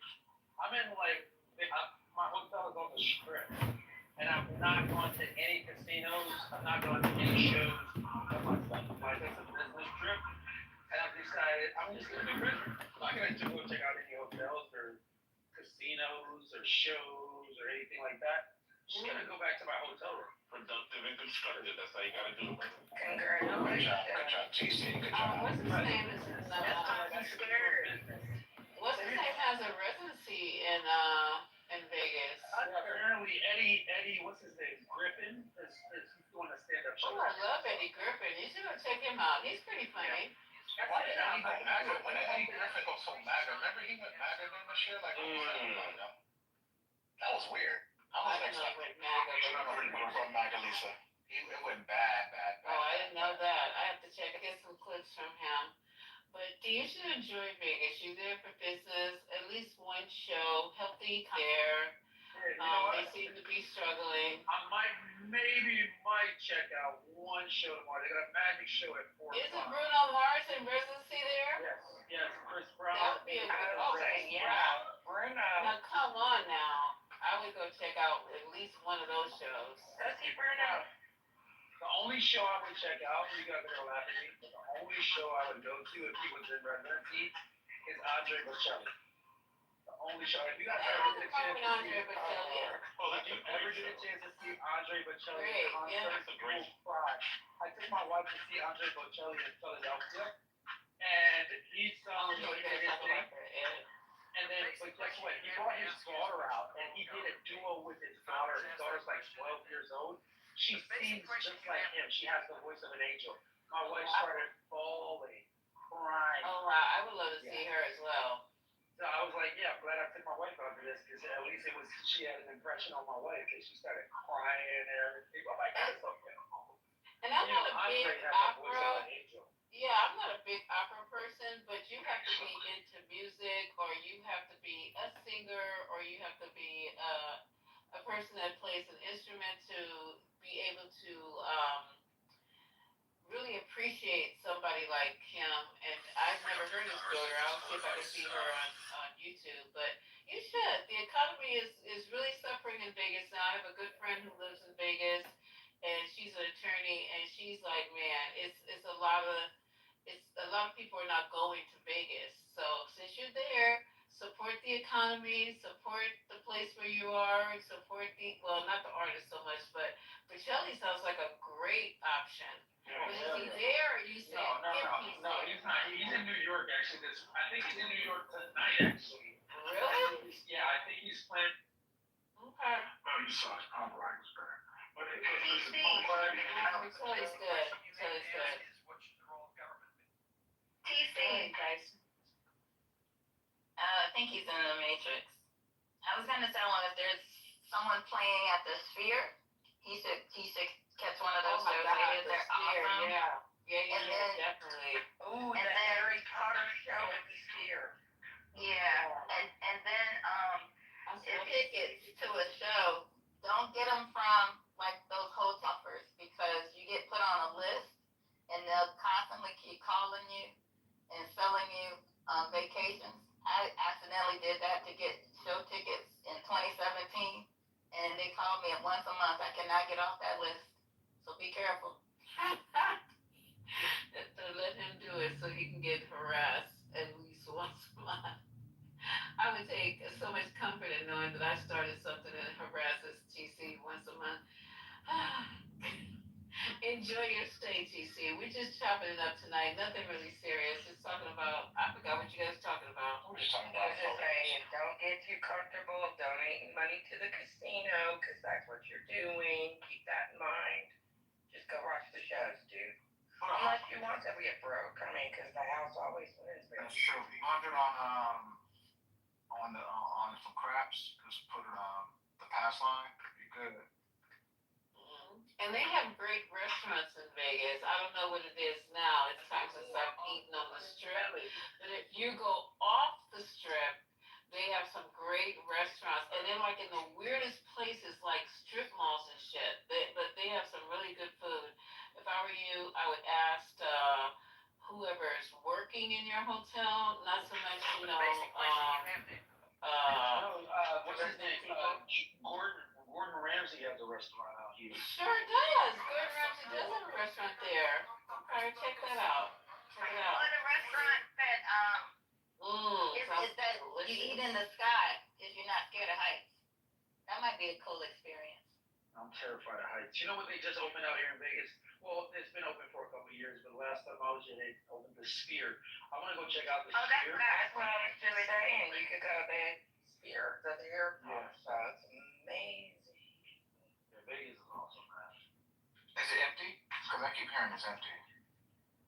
You know, the casinos aren't doing so well as they used to. You know, the casinos, I don't know what's going on.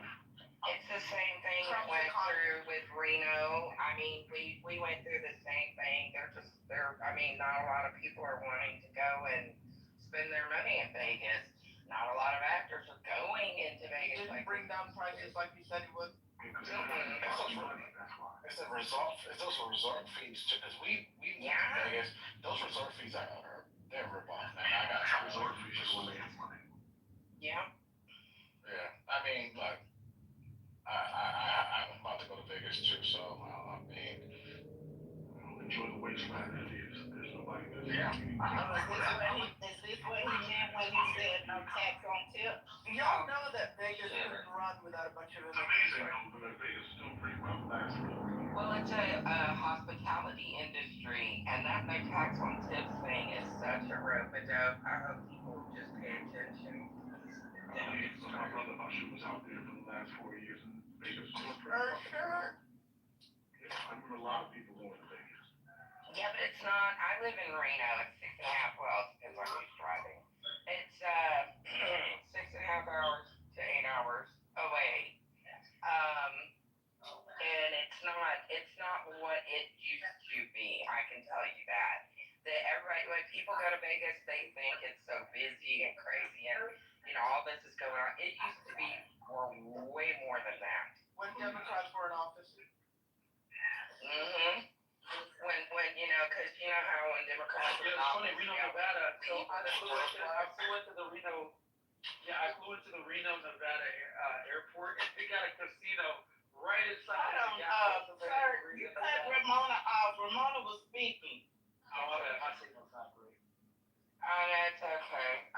You're right. They got casinos. They even got them in 7-Eleven machines. So you get used to it. It ain't no big deal. Yeah, McLaren's cheaper. Well, I mean, the bottom line is that it was a better economy. At least we were recovering pretty fast in the last 4 years. So now we're starting to trend downward because people are having money because the groceries cost more money and spending more gas, shit like that. How are they spending more money in gas? I mean, except if you live in California where 89 is like $5. Spending money on everything, Amar. What country do you live in? I mean, are you talking about natural gas like in your home, or are you talking about like gasoline, petrol? Everything, even the natural gas in your home. Because I can see that. Bills are higher. People's everything is higher. Drill, baby, drill, and you're still paying more. So I would say after when you pump at the I think you are wrong when it comes to cost at the pump. AAA has this app. No, I'm telling you what I feel. So if you look at AAA, again I posted it yesterday. I can go back and get it again. Gas is down from this time last year. Yeah, there are 3 different reports though. One that says it's down 4 cents, one that says it's up 7 cents, and one that says it's higher than it's been since 2018. So which one of those AAA reports do you want us to listen to? Well, I mean, which one do you have? I'll go look online and you'll find a different one every time you Google it. Yeah, let's try. Go ahead. Okay. I did it yesterday. You can do it today. But you're Every isolating time people. you Google it, you come up with a different answer, and it's not you as in I'm talking to you specifically. I'm saying the general you, because I did it yesterday as an experiment, and every time I Googled it, I came up with a different answer. But I'm just curious as to We why. can't trust the Google machine to tell us how much gas a gallon is. Sometimes you got to talk to other people and ask them how much they paid at the pump. Because you're going to get a different answer every time you Google it, baby. I'm just saying. Go ahead, baby. Google it, baby. Google it, baby. Google it, baby. That was clever. That was good. It actually said the deviation was 5 cents since last year, so it's fluctuating. And it always fluctuates. That's the point. But I'm saying that it's higher. It's higher. It's been higher in the last, I'd say about a year and a half than it has been the last 4.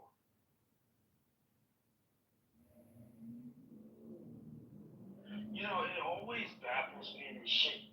Ramona always has so much good information, and I know Ramona's blind. So, Ramona, how do you get your do you read papers, or do you get your information from NPR? You're funny. I'm blind. What is this paper shit you speak of? You know what I mean, like Braille or whatever. So I don't read Braille. Jeez. You just keep getting dumber every time you say something. Ramona's funny. She got you. Damn, son. I've been knowing Ramona for 3 years, 4 years. I've been on this app since August of 2019, and I've been using your Jack since then. So we were on the same side for a year and a half, so I feel like I should. Yeah, that's when you were booty clapping for Biden, but you switched. Yeah, I switched. Not booty. You used to booty clap for Biden, TC? We're friends. Ramona and I used to tag team. Oh my God. No, listen, let me tell you. Ramona and I used to tag team when the Trumpers used to come in the room. We would tag team. Yeah, but you fucked it up. And Giraffe, me, Ramona, Giraffe, we would hold it down. Alexandra, we would hold it down. Juice and everything. I'm just saying. Who red pilled you then? TC, who red pilled you? Man, listen, again, I just had a premonition when I started to see how people were being treated for having opinions that I shared, because I didn't agree 100% with everything on the left. I was always kind of centered. And then one of the things that I'm centered on is choice-based education. My background, I'm a product of choice-based education, right? So I'm a big proponent of it. But then it started to get really crazy. Like the liberals started like demonizing people that were pro schools of choice. I was like, wait a minute, I'm school of choice. So you guys are gonna demonize me too? And then I got ran through the rabbit. And then it was a couple other issues like, wait a minute, I think we should have secure borders. I'm down with like a wall. It just makes practical sense.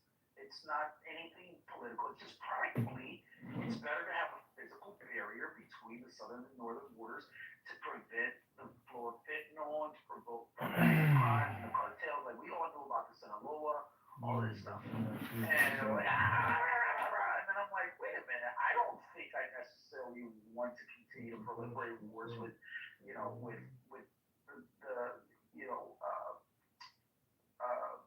the Palestinian people. Like, I think I'm okay with us limiting the amount of interventions we have on a foreign level. So I was like, yeah, fuck this. Let me think so. You took it with a fear I'm definitely not with Trump, but let's have an open primary in the Democratic Party if Joe Biden's going to drop out. And Ramona, actually, funny story. Ramona agreed with me, if I remember correctly. Ramona, we were having a conversation that very day where Joe Biden was like, "Yeah, I'm not gonna run," and we were like, "Yeah, this should be an open primary on the Democratic Party side." If I'm not mistaken, I could be wrong, but I think Ramona and I were on the same page with that. And then I got to and I was like, "No, listen, we didn't vote for Kamala Harris when she ran for the nomination when Joe Biden got it. He selected Kamala Harris as a VP. I don't think we should have Kamala Harris forced down our throat as a nominee. We should have it in Lisa's room." I was like, we should have I think you got me fucked up with somebody else. No. You didn't agree with that. You didn't agree with that. You did not agree with that. You agreed that there should be but you did agree, if I'm not mistaken, I could be wrong. But you did agree we should have like a contact. There should be like an open primary type situation. No, it's like I said, you got me fucked up. You were always Kamala? No, I voted Kamala all the fucking way, baby. Even when Joe Biden dropped out, you were hardcore Kamala? Yes, sir. I was definitely, and I was on Voices of Kamala every single day. Going on hard. And maybe it's somebody else. You got me fucked up, yeah. Don't put that on me. What about the virtual roll call that Kamala Harris had from all of the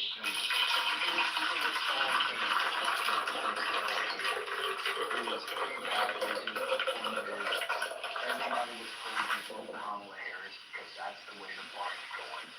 I really think that if you had an open primary, you could have had some other candidates that could rose to the top.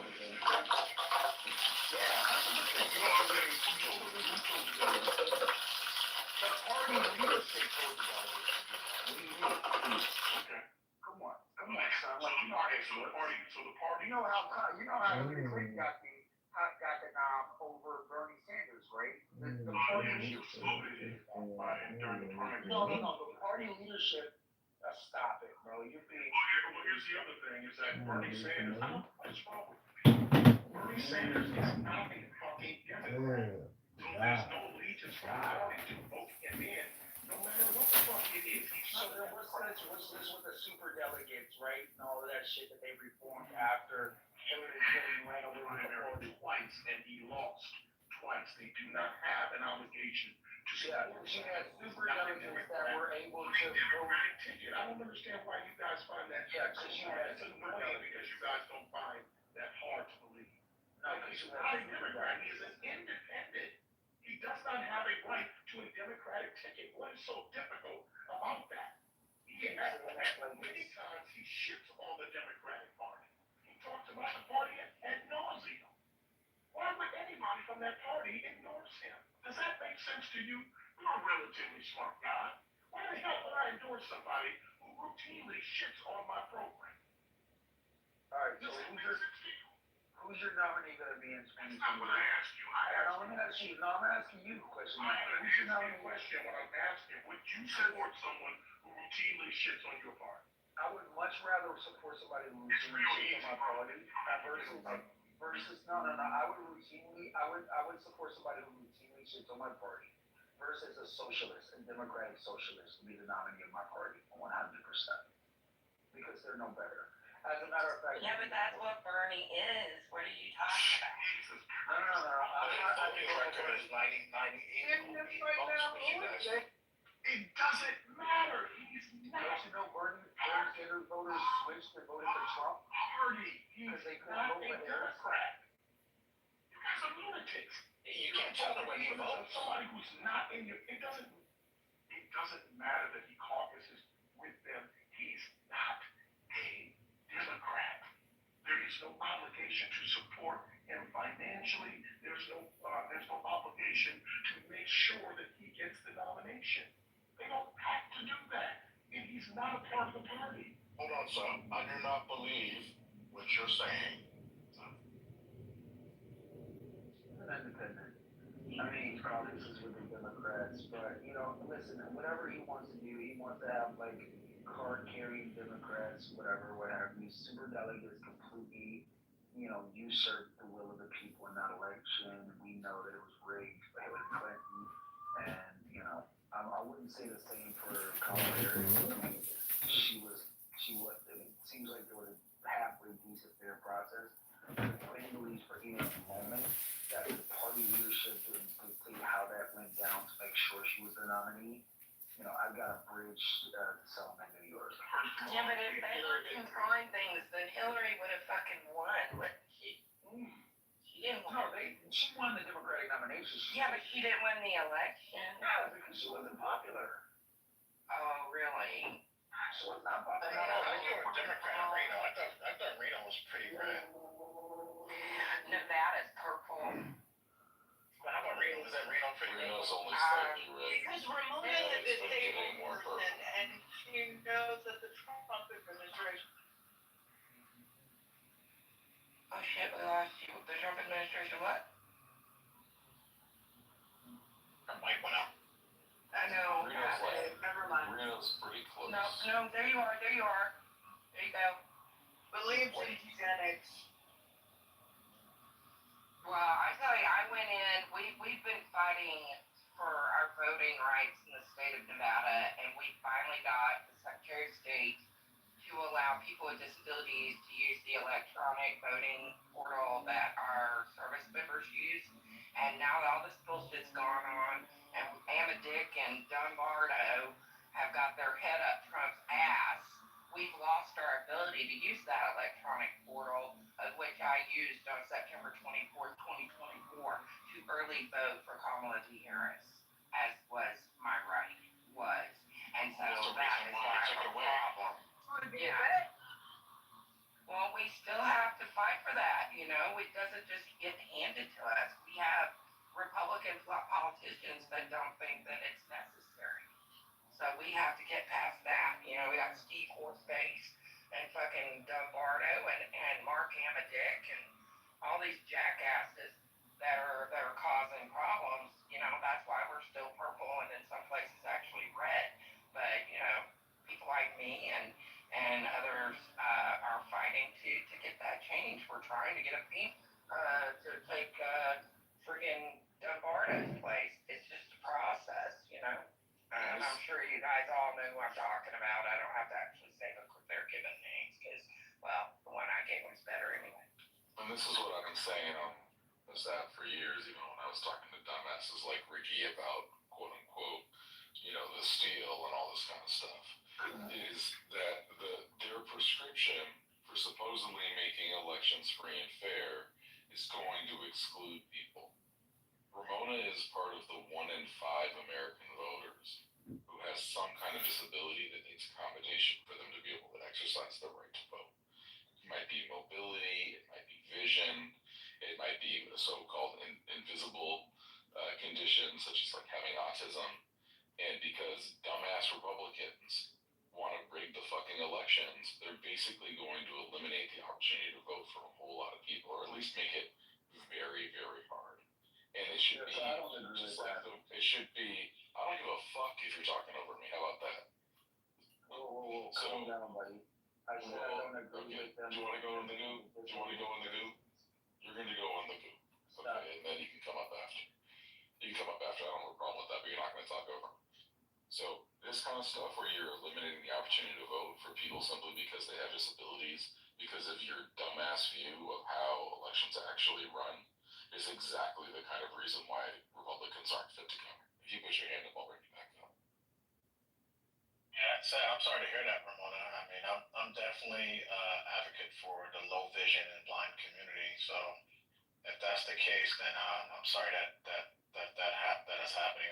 That's fucked up. It's not just me though. I mean, this system benefited anyone with a disability, which also includes the elderly community. Because if you get to a certain point, you're going to be disabled regardless, because being old and it disables us all.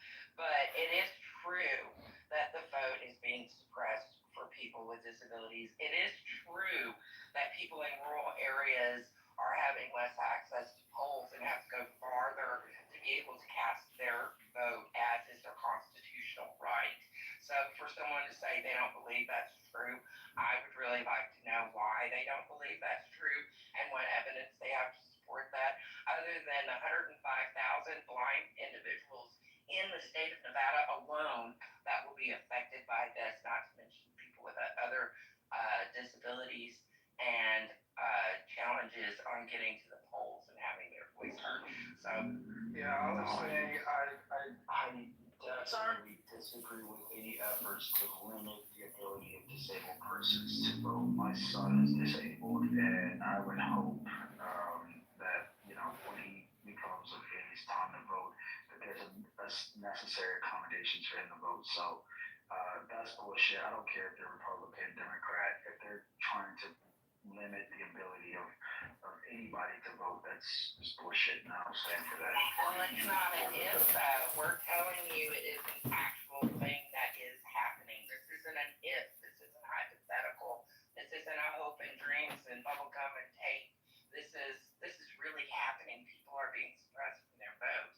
I don't think it's that hard to believe when they have been redlining, gerrymandering, and trying to maintain a grip on any minority getting their vote in. And so, I mean, I don't know why it's that difficult to understand or know that it is really happening, and it's going to get worse.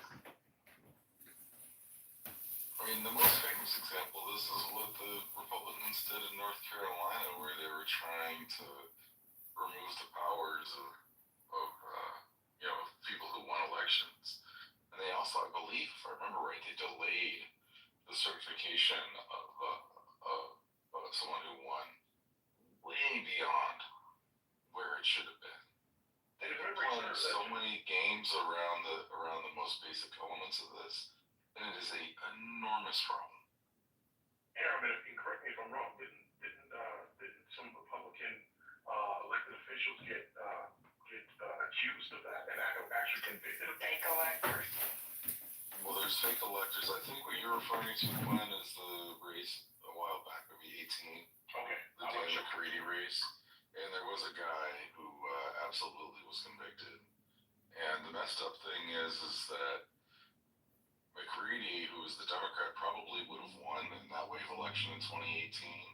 But because of the cheating, the Republican, I think it was the Board of Elections or something, said they had to rerun the race. And then he ended up losing on the rerun. So yeah, that was North Carolina.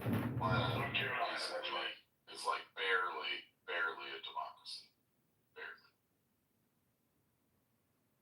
So the only cases of voter fraud that we've had, is that by the people that railed against voter fraud on a regular basis and have actually implemented things like the voter ID and things of that nature to be able to verify that people are actually voting and not this make believe voter this make-believe voting effort to disenfranchise other people by voting multiple times with one person. Yeah, and another thing that happened was that the main agencies that protect our elections were gutted. So CISA and the EAC, which are the two most important agencies when it comes to the free and fair administration of our elections, that both were gutted. And the people who have been acting in those capacities are not basically they're not going to be supporting our elections, not in the way that they used to be. And one of the things that's true about our elections is that they're run across, it's over 10,000 jurisdictions across the country. And lots of times there's people who need help, they just need support because it's hard to run these elections, especially in counties that aren't really big. And they're not going to get the support that they need. And, that could lead, cheating is almost secondary. Like the incompetence and the mistakes that are going to get made are going to be off the chart. Yeah, that's definitely something that we deal with every 2 years, whether it's our general election or it's our local elections or midterm elections. You've got to make sure that when you go into your polling place, that those machines are set up and that they're available for people with disabilities. And half the time when you go in there, either they don't have a machine hooked up, they don't know how to use the damn thing, or it's broken. And they're supposed to have 2 accessible machines per polling place regardless, period, end of report. And so they get really fucking nervous when we go in to vote, because when we go in person, there'll be people standing all over that polling place with canes and waiting, because we're not leaving until you fix that fucking machine. And so you've got to have people that are willing to do that and willing to stick it out. And also the fact that our elections have gotten so damn hinky in the last 12 years because of who, we had, not only did we have the institution of paper ballots, which have been going on for 150 years, we have had that absolutely destroyed and actually put into a light that will never recover, because you had enough people that were treating it dishonestly, and all these damn scandals of all these paper ballots being in ditches and shit. It's just crazy. Not only that, but you had Elon Musk sitting there selling people on signing up as Republicans, paying them, and then putting them into a drawing for $1 million. You guys remember that? That was so illegal, it's unreal. Not to mention the fact that after the election, Trump even stood on a podium and said, Elon worked those machines really good in Pennsylvania, didn't he? You guys remember that comment? Because he said it right out loud. Not even one person blinked an eye. Nobody. So what are we talking about here? We're talking about having to hang on to our right to vote by the skin of our teeth, because if they can, they're going to rip it away. And it's trying so hard. I'm sorry, I'll be quiet. No, you're good. I saw a story. I don't know if it was. I know Lisa's not here, but I thought it was pretty crazy. They stole a submachine gun out of the governor's security detail car. Was it yesterday or some shit? Oh yeah, you just seen what happened at the beginning of this month. All of our systems were fucking hacked. We had no safety systems. I don't know if you realize this. That whole week you heard about this, nobody heard shit. Nobody knew shit. Our state offices were closed for the first week of September, you guys. Every state agency was shut down. Even my office, I work at the Northern Nevada Center for Independent Living. I work there for people know anyway. But we have certain things that are, we have government funding. And so our servers and things, our reporting, our PPR and all that was all offline. We couldn't access our hard drives. Huh? Somebody hacked it. Yeah, our state was hacked on the first week of September. All of our, if you guys look, I swear to Hannah, our welfare offices, our DMVs, all of our state offices were all closed. There was nothing to use. They weren't taking phone calls. Their phone systems were down. And then just the other day in New York, they had they found 100,000 SIM cards and all all the networking, everything they needed to shut down the whole grid in New York, the whole cellular grid. They were planning on shutting it down because of the UN meeting that was happening. You know, I saw that. yeah. Yesterday. I saw that. Yeah. On the internet, but I thought it was some meme What? type of joke, so I didn't pay more No, that's not a joke. attention. That was real. Oh, No, it's real. It's real. They have 100,000 SIM cards so that they would be able to have 100,000 phones under their control. so if you do It's the not a joke. math, they said the population of the United States, they can dial everyone in America within 42 seconds. That's really, really a mighty system. I'm glad they shut that down. That's really bad. Whoa. Yeah, they weren't trying to reach out to a bunch of it. They were trying to prevent that many people from using their phones and communicating. And they were using an outside network for encrypted messages back and forth, but they were planning on shutting the whole cellular program in New York State completely down. I don't know what they planned on doing with it, but they were stopped. I go after a particular person with this network or whatever this thing. Yeah, there was a UN conference. There was a UN conference in New York. That's what the target was. Reach beyond that. You're saying it would have shut down the entire state or something. Oh, that's bad.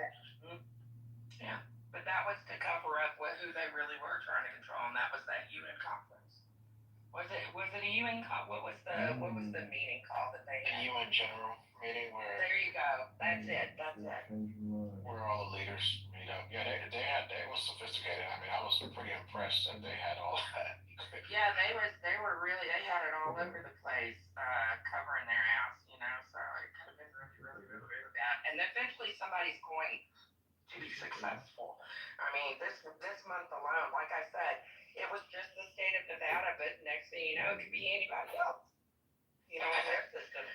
And that's my fear. I think that's the only thing I don't like. I think when you have a president that's a little bit more like aggressive, I think he said to Russia, tell Poland to go ahead and shoot him down. I think when you start doing that, you kind of put the country at risk. I think I don't like that. Those are kind of some of the things I'm not really feeling right now because I don't need Russia fucking with New York City or California or places like that trying to shut down the economy or Wall Street. Okay, guys, let me bring you guys back around to make sure we covered everything before we I hope you guys have enjoyed the room because I have very much enjoyed the conversations that you guys have been having. Yes, they've been contentious. Yes, they've been spicy. Yes, we don't agree. I didn't expect us to agree. I have never been in a room on Clubhouse where everybody agreed. But it's the way it's handled.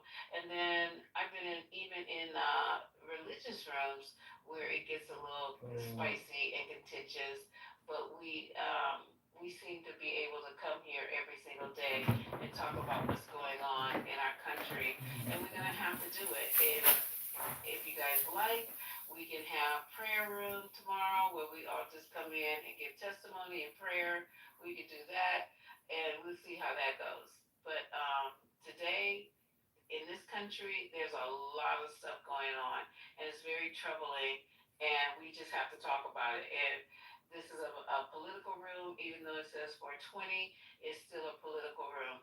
It's definitely a political room, and we try to deal with facts as much as possible. And I'm sorry I didn't get a chance to fact check everything everybody was saying tonight, but I'm trying to juggle things around over here. So we did talk about the person that shot up the detainee facility, and I think I forgot how many were killed. One killed, one injured, and he killed himself. Okay, so that takes care of that. It's an open and shut case, and we don't know why he did it. We don't know what. I'm sorry. Because that's in Dallas. In downtown Dallas, they already had a shooting before where a man opened fire on a crowd of people at a march. It's just really bad from a perched position. It's really, really But you concerning. guys don't wanna give up your guns though, so what do you guys want? Well, What do you expect? we've tried to at least Beto O'Rourke. I know I've always wanted sensible gun laws and that kind of stuff, but at the minute that you try to say anything, you get shouted down or whatever out here. It's the state doesn't want to change it, but there are people that want sensible gun laws, and even when that Uvalde shooting happened, people argued and wanted laws changed because kids lost their lives. And so it's up to the state to budge and make these changes because people are now losing their lives, from positions that you no longer can defend. People are no longer going to walk into this or that. They're shooting from rooftops. That's really concerning. And it's But you guys don't wanna give up your guns, so it's gonna keep happening in this country. It is not going to stop. You don't wanna give up your guns. It don't matter if you have psyche valves. It don't matter if you, only thing that's gonna matter, the red flag laws, if you have, whatever the case may be. Only thing that's gonna stop this is if you limit people's, purchase of bullets, maybe you can only get 1 or 2 bullets, and you'll still do it. It's just crazy, and you don't want to give up your guns.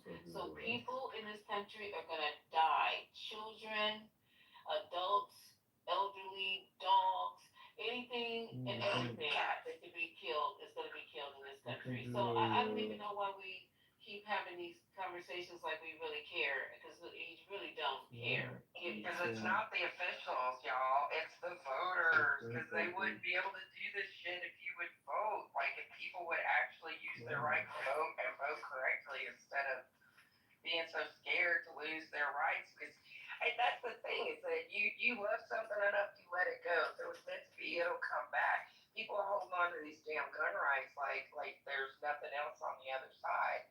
But you can't have no nonsense or gun legislation unless you're willing to give up a little bit of that control. So it's like a fucking chicken and egg scenario where gun violence is concerned, and it's not the state that is making these laws; it's the people voting. It's why we're being so particular about these redlining and gerrymandering. That's why we don't want these districts redrawn. Is because they're making it so that they can keep their gun rights, and so that there can't be no nonsense gun legislation in place. So if you want to be fussing at people, fuss at the voters, because a politician ain't gonna do nothing but shake your hand and smile to your face. But you get people voting. That's what makes the difference. I'm gonna be quiet now. Oh, Lisa, but before I stop, were you in here when TC admitted that he was booty clapping for Biden? That he admitted that he was.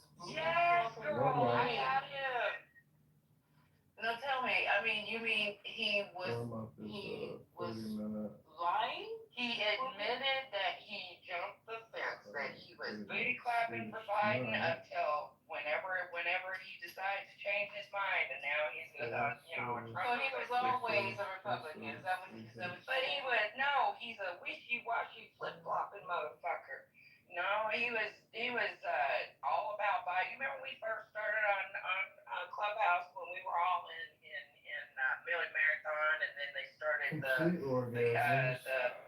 debate the news, and he was all in there about Biden, da da da. And then when we came up for the election the first time with Trump, it was like it flipped a switch in him or something. I don't know.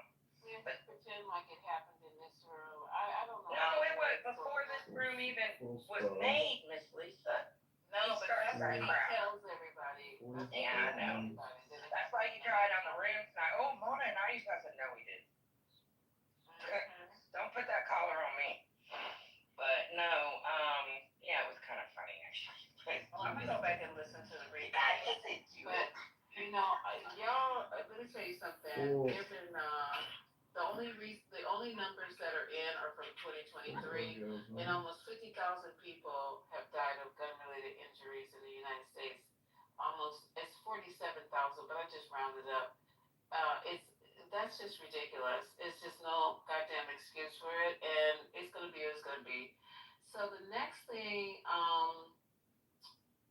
let's see. Oh yeah, I don't know if anybody heard that we were talking about Jimmy Kimmel, and because it was going back and forth so long, I wanted to play the actual clip, but we'll save that for another day because Warm up. I think we exhausted the 30 Jimmy minutes Kimmel finish tonight. Full service kisses. conversation. Complete order. But there was a Trump Epstein statue that was on the National Mall.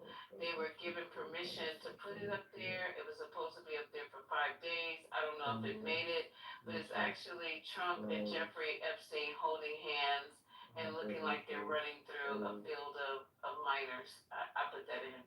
But that was removed from the National Mall. I'm surprised it lasted a day, but it's been taken down. Let's see. You got to keep it and take it home. You know somebody did.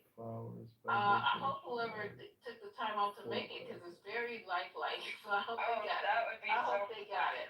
funny. Oh my God, put it in their front yard. 30 minutes finish tonight. Yeah, and now Weirdo Trump is demanding an investigation into what he's called the triple sabotage at the United Nations. He made a fool of himself. Now he's saying that somebody tried to stop the escalator on purpose, that somebody tried to sabotage the mic, because when he started talking, remember he didn't have any audio? I don't know what the third one was, but you think everything...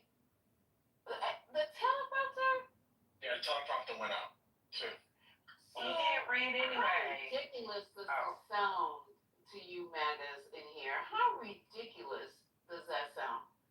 That somebody is trying to rig his so-called speech at the UN. In addition, Really? have you watched the video? I've seen it. I've played clips on it. I've heard it so many times. So what are you trying? Are you guys just in eight? No, have you watched the video of the what do you call it, the escalator? Did you see when the escalator went out? Right when they got on? And do you know why it went out? Why? Because his cameraman triggered that button. Let me go and get this for you guys. You guys never try to investigate. Which cameraman? The base His package. cameraman. Let me find out. Okay. He accidentally hit the emergency button. There's a button on every fucking escalator. Okay, let me do it. Yeah, you can find that video because I did not know that because they're still investigating it. So I'm surprised. Like that would have been an easy okay. Yeah, it's too easy. Yeah, because the cameraman, you could find a cameraman like you're fired. The base package is over. And he probably will be. But the so then you had the escalator, and then you had the teleprompter, and then when the teleprompter went back up, the mic was low, so people couldn't hear him. Oh, well. That was amazing. Trying to suck his Do you ass know how many in. times that happens though? I don't know. Yeah, I mean it's like we're acting like you guys want to be some unusual event. Okay. I think there was an article. Okay, there it is. Right now. Here it is. I found the article. And please don't ask me to put it in the chat. Okay, it's ABC News, and it's by Abigail Williams, and September 23rd at 7 p.m. The United Nations has concluded its one-day investigation into mysterious halt of President Donald Trump's escalator Tuesday as he arrived at the UN General Assembly.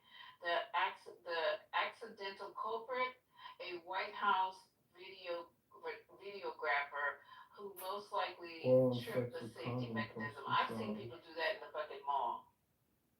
If you touch that button that's there for the emergency, it's actually usually covered with one of those things like the fire pools are, and that's what happened. But we're in here trying to blame it on some conspiracy to have him and Melania fall down the stairs. It would only be so nice, but that's not what happened. The escalator stopped after a built-in safety mechanism on the comb step was triggered at the top of the escalator. The escalator mechanism is designed to prevent people or objects accidentally being caught or stuck or pulled into the gearing. Now, Okay, that's fair. That's a good one. The cameraman, it sounds like was trying to film them.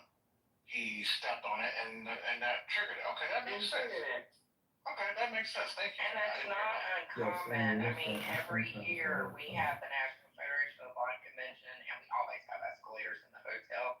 And they always, for some reason or another, they're having to stop it for a little while to either work on it or there's something that's happened because there's been so many people.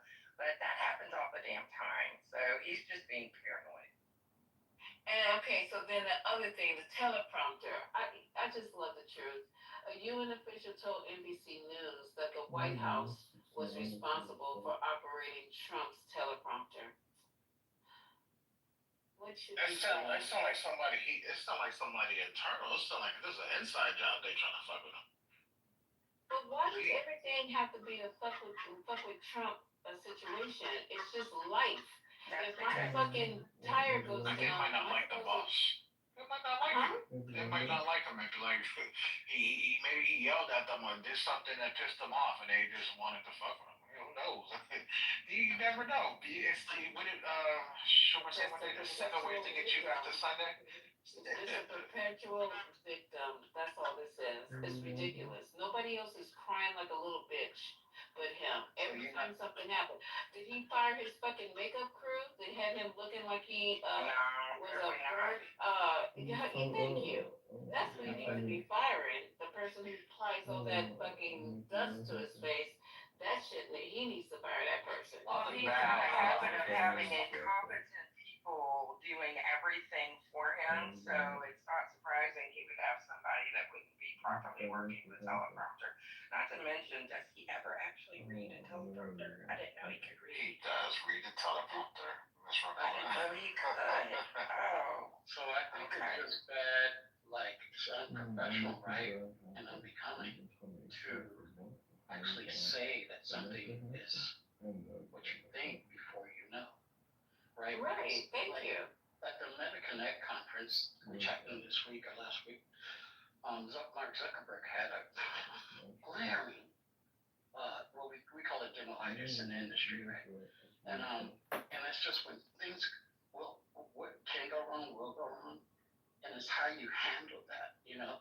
And you know what made Zuckerberg shine is that he smiled it off, and everybody understood these things happen. It's not a personal attack, you know. If he found out later that it was, he could have came out if he wished to, or he could just privately, you know, handle that situation. But for Trump to do that on the world stage showed how petty he is. Well, I mean, he could have handled it with a bit of class. You know, he didn't have to make it some huge, oh, they're out to get me thing. He could have just been a lot more classy and just said, hey, you know, shit happens. And just let it go and just whoosh on. But he's got to make everything, you can't waste a crisis with this man. He's got to make it all just hyperbolic and crazy. And a victim. Yeah. They out to get me. They out to get me. But the thing about it, what about your boy Macron? He is the leader of his country, and he had to walk for 30 minutes. Did he start crying? He probably didn't even have comfortable shoes. He had to walk because Trump had all the shit blocked off, and he called him and he said, I would be there, but you have everything shut down. And he didn't say, well, let me come and have one of my guys get you, come pick you up and bring you. No, he got out and had to walk for 30 minutes. You know, Macron handled that really, I think, elegantly. You know, they made a social event of it, you know? Yeah. Last thing I wanted to say, though, about this whole thing about messaging, right, and the stature. Trump was speaking to an audience, right? And as soon as the world stage, they're not interested in this escalator. You know, they can understand that things happen. You know, what they're interested in is how he's going to integrate, you know, America and policy and all this other stuff. And that's about less than 5% of what we heard in that speech. Right. And he just bitched about, you know, what was wrong, who trying to sabotage him, talked about what he did for 7 wars. He literally lied for an hour and making us look and all we do sit here is try to, you know what, right now, I don't have anything good to say about President Trump. You know why? Because he's not giving me anything good to say. So I'll let you guys keep holding him up and exalting him over just shit. You know, I mean, really. I would love to have, I wish would come back, and I really wasn't a fan of him. I'll even take George Bush, the son. I couldn't stand him. You But know, at it's this not point, tough as that any sounds. president, I will take anybody at this point. Yeah, we take Nixon over this shit right now. Yeah, I would. I would take Nixon. I Because, would. you know, I mean, he could peace sign it running out the door. I'm not a Exactly, crook. because he said I'm not a crook, and we don't care anymore. I think Reagan, I think Nixon, I'll take fucking Lyndon B. Johnson. You know what? They will sit in your face and they will tell you the truth. Oh, They'll play not their Lyndon games. B. They'll play their games, right? Right, but they still took care of America at the end of the day. If they take a shit, they go. Millions of Muslims and soldiers have been hurt because I think Bush policies were horrible. Oh, totally. I You know the oldest soap in the world? The most famous one is Aleppo soap, and its history goes all the way back to 380 BC. Its recipe is simple, but completely natural, made only with olive oil, laurel oil, and water. Don't underestimate it. It not only cleans effectively, but also moisturizes your skin. Even today, it remains widely popular, but you might be surprised at how labor-intensive its production is. Craftsmen first press olives into an oil-water mixture, then continuously heat and stir it for 3 days until it becomes a thick paste. Next, they pour the hot paste on the floor, sprinkle soap powder on top, and transfer it into wooden molds. It sits for 2 days to cool and harden. After solidifying, the craftsmen trim the surface with a spatula, cut it into neat bars, and stomp each one with a unique seal. The stamped Aleppo soaps are stacked with gaps in between to allow complete drying, usually for at least 6 months, before being shipped around the world. This small bar of soap carries centuries of craftsmanship. The protocols for Medicaid and the standards have been raised so that you don't qualify. So I lost my Medicaid this year because I made $300 a month too much.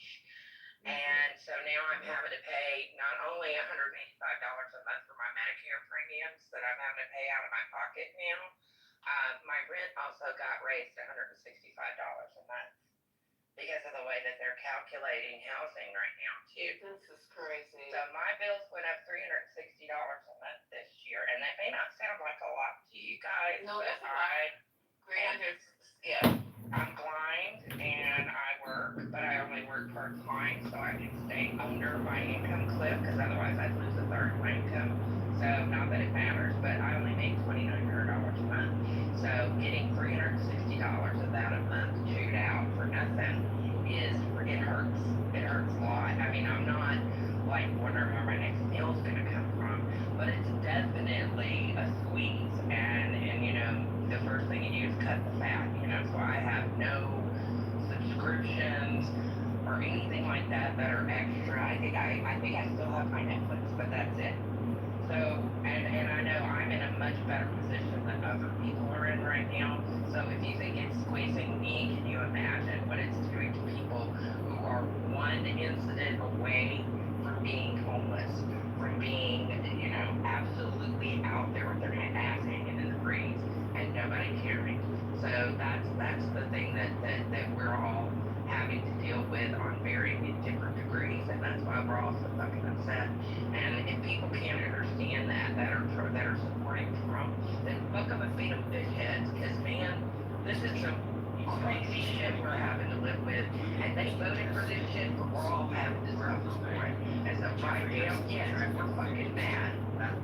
by so many of these signals. And what do they include? Well, they include central nervous system infections, all right? It appears that the mRNA might be disrupting the blood-brain barrier.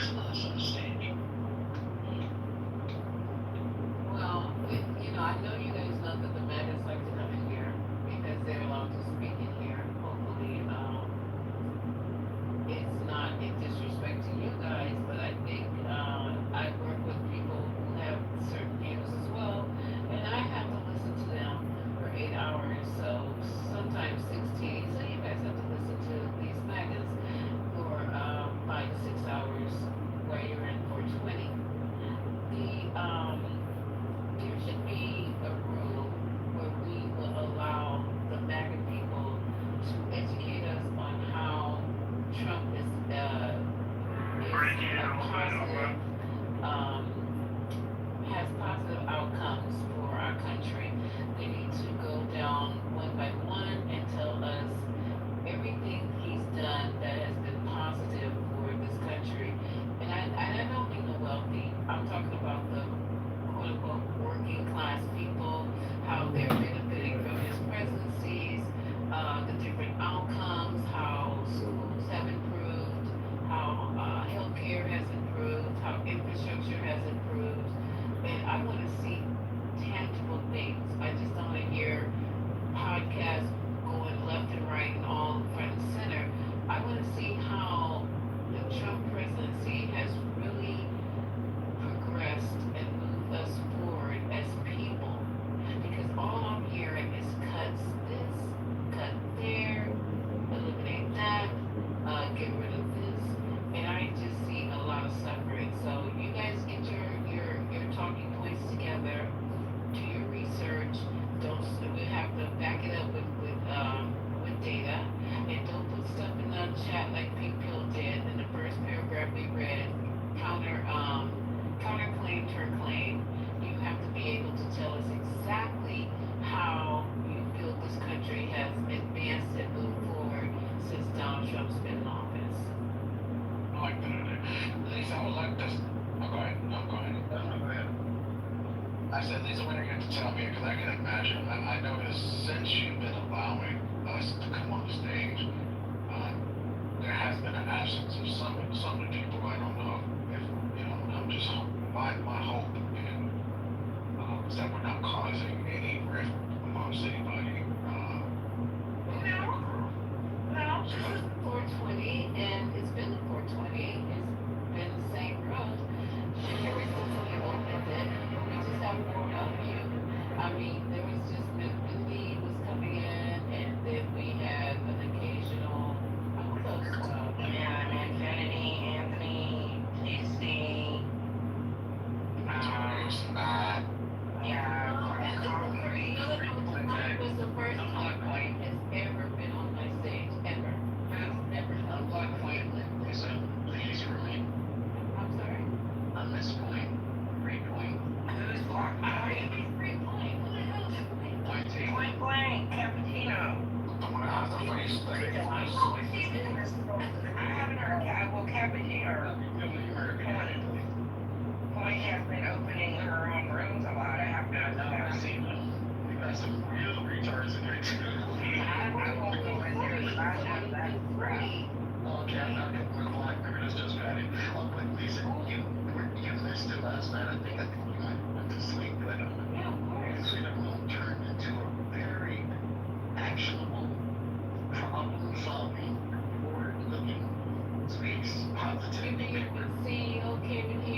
You know, because I think a big part of It was already responded about when okay, so tell me how this Bear with me, okay? explain to all of us how that works. So just on the outside, you will find that some people, including myself, feel that they not a little, basically, there could be a little bit better mind passing rate. And then also a little bit better people who are in, they just need to be constrained. It's just that simple, you know, because that's pretty much it. But everything else is agreement with that. So you guys are trying to tell me, okay, so I agree with that part about more limiting time and passing the mic more because there are some people who just don't feel that they should shut up. But as far as having them in the room, you guys would prefer to just have only one opinion and one voice in the room? Is that how you guys work? I'm asking. No, I don't think anybody wants that. I think everybody believes that discourse is the way, right? And even dissent is healthy, right? A final thesis on love. You know, just Ultimate thesis therefore, and therefore, O my son, be thou wary, not bowing before the false idols and ideals, yet not flaming forth in fury against them, unless thou be led. But in this matter, be permitted be silent, discerning subtly and accurate the nature of the will, so that thou wilt take no fearful chastity, or overwhelming courage. And since the fetters are old and heavy, and their limbs withered and distorted by reason of their compulsion, do thou, having broken them, gently for a little while, till the ancient elasticity return, so that thou mayst walk, run, and leap naturally and with rejoicing. Also, since these fetters are as a bond almost universal, with instant to declare the law of liberty, and the full knowledge of all truth. You've got a lot more people that are in here late in the evening.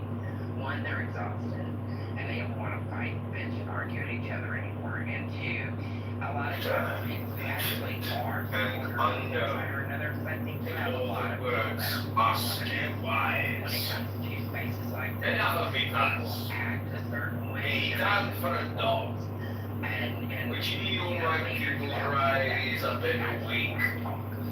The rituals we rightly perform with joy and beauty. That's the big difference, and I don't know if you can make that happen here in prime time, because I think that's, you've got people that are so much in here just to be, you know, noticed, and so that they can run their head. And I know I'm talking, so I'll be quiet on that too, so. And undone, and all the words are skew wise. They stash yourselves as the stars. You see their lovely brows. Where she was called out of her name. I didn't even want to start that in my room because I knew that it would get completely out of control. We have people who are just literally like now trying to shut down this government and not even want to include our party in the conversation.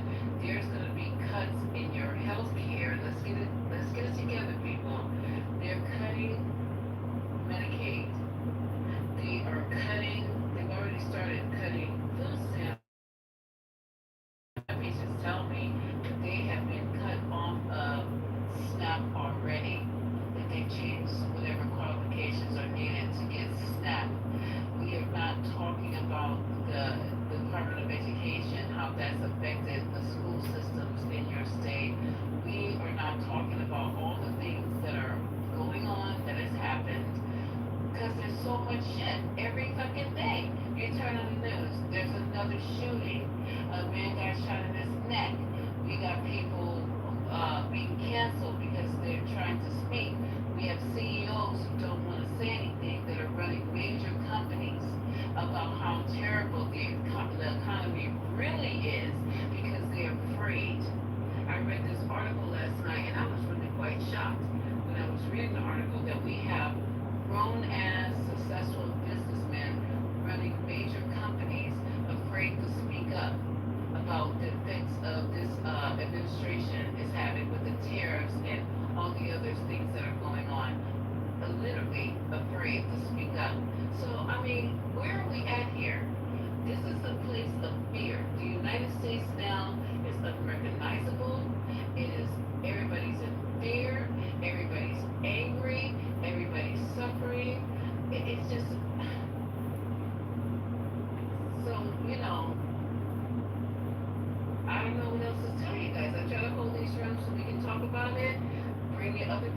I actually think they're tired. I think we're seeing it. I'm not trying to body on this, but my observation is that we've seen a decrease in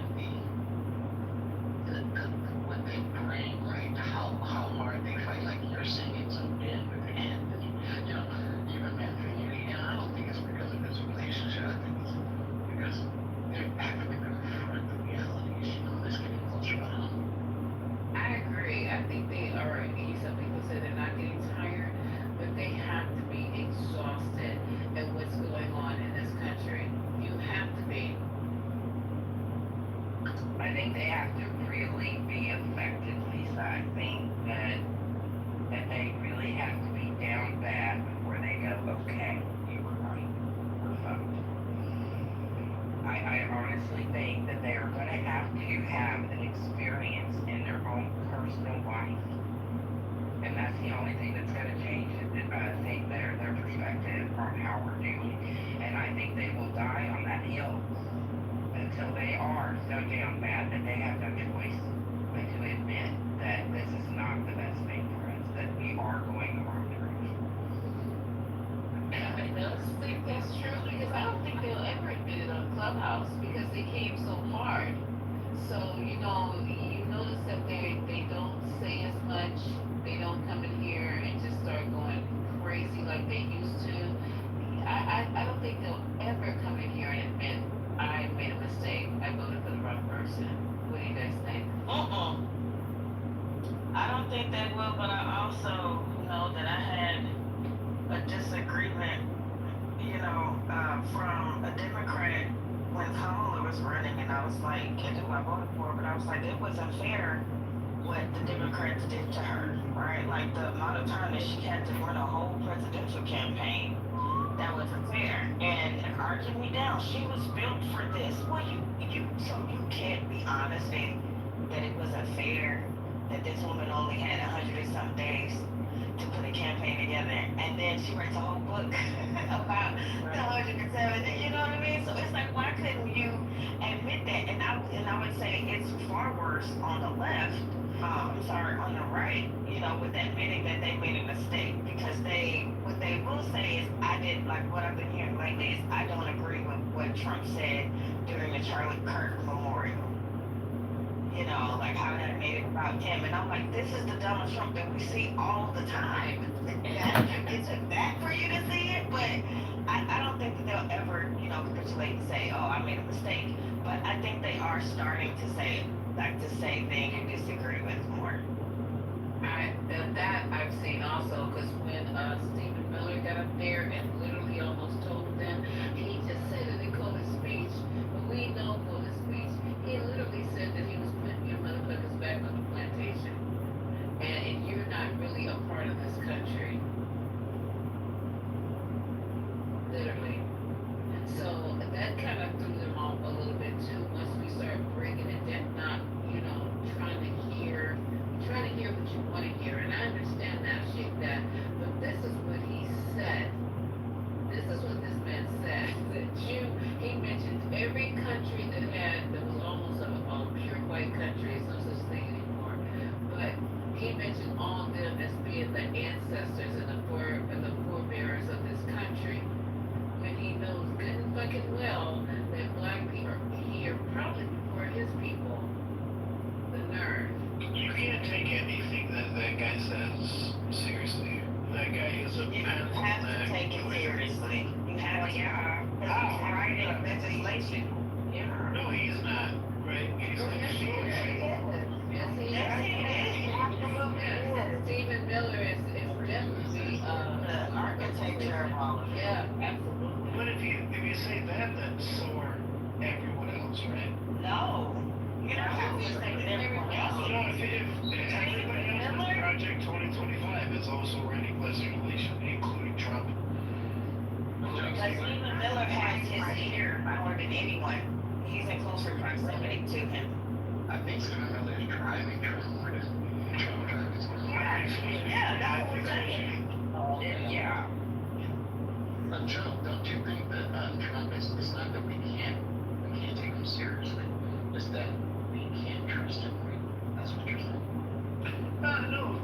he's the president, right? So you have to take him seriously because of the power of his station. What you don't have to take is his serious connotations that delinquish free will and independence. But he has all the power to say those things. He has all the power to claim that he can influence the Constitution when he can't. The real challenge is opposition. When are the American people going to organize and realize that he wants to be a dictator and he does not want to be a president? No other president has done this. Has tried to limit the media when he speaks. Has tried to do all these things. Just look like just a pine tree, super pine needle. I'll show you how to make some. We used to make them with kids, and we used to call it Sprite. We're gonna wash these up a little bit. I like to wash them. Try to get some of the bugs out. So we're gonna go ahead and cut these off. How we gonna do now? I like to cut them up. I'm gonna cut them in half, y'all. So Joe, we were talking about that earlier. Drop this half in here. The industry is basically. I don't even know who showed me how to do it. But shake them around, get them down. TV, late night talk shows. Sugar.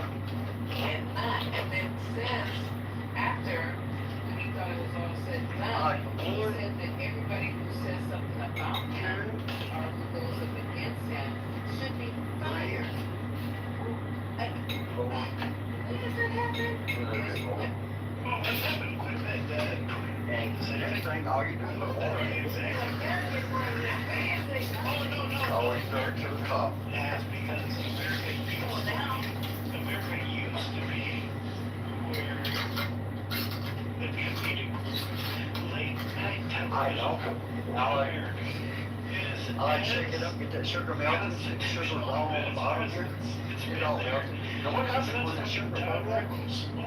The sugar, the ferment of the rice, the rice will pull off yeast and make it ferment. And once it does that, that's what makes it like carbonation.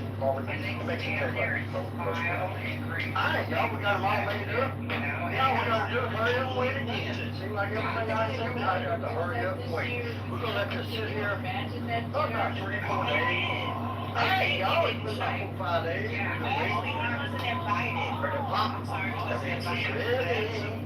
Okay, now we just got fed, and now I got a little strainer. We just drain it straight from the jar. So we're gonna dump some in here. Y'all see all the fins on the top? That would be so it smells so good. people would have to prove this if you want that. Alright.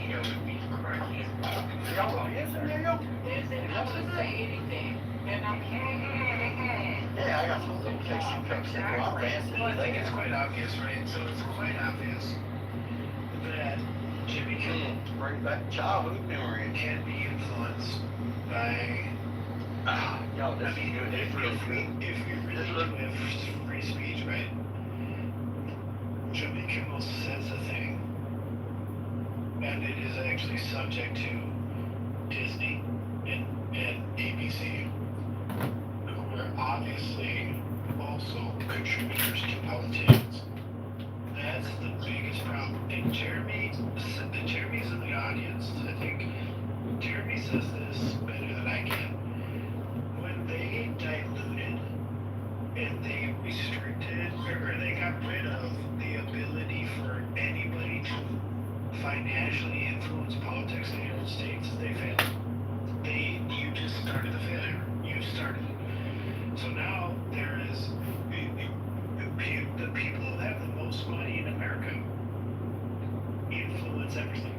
They influence everything. They might make it seem like Lincoln hosts have free speech, but that's not true. They actually influence everything. And America is now just a place of American oligarchs. Did you listen to show last night. He got his clap back, and he did what he needed to do to smooth feathers over what No, he he didn't. thought.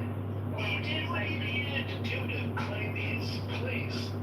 But he doesn't own that place. Trump back. It wasn't like he wasn't celebrating Charlie's death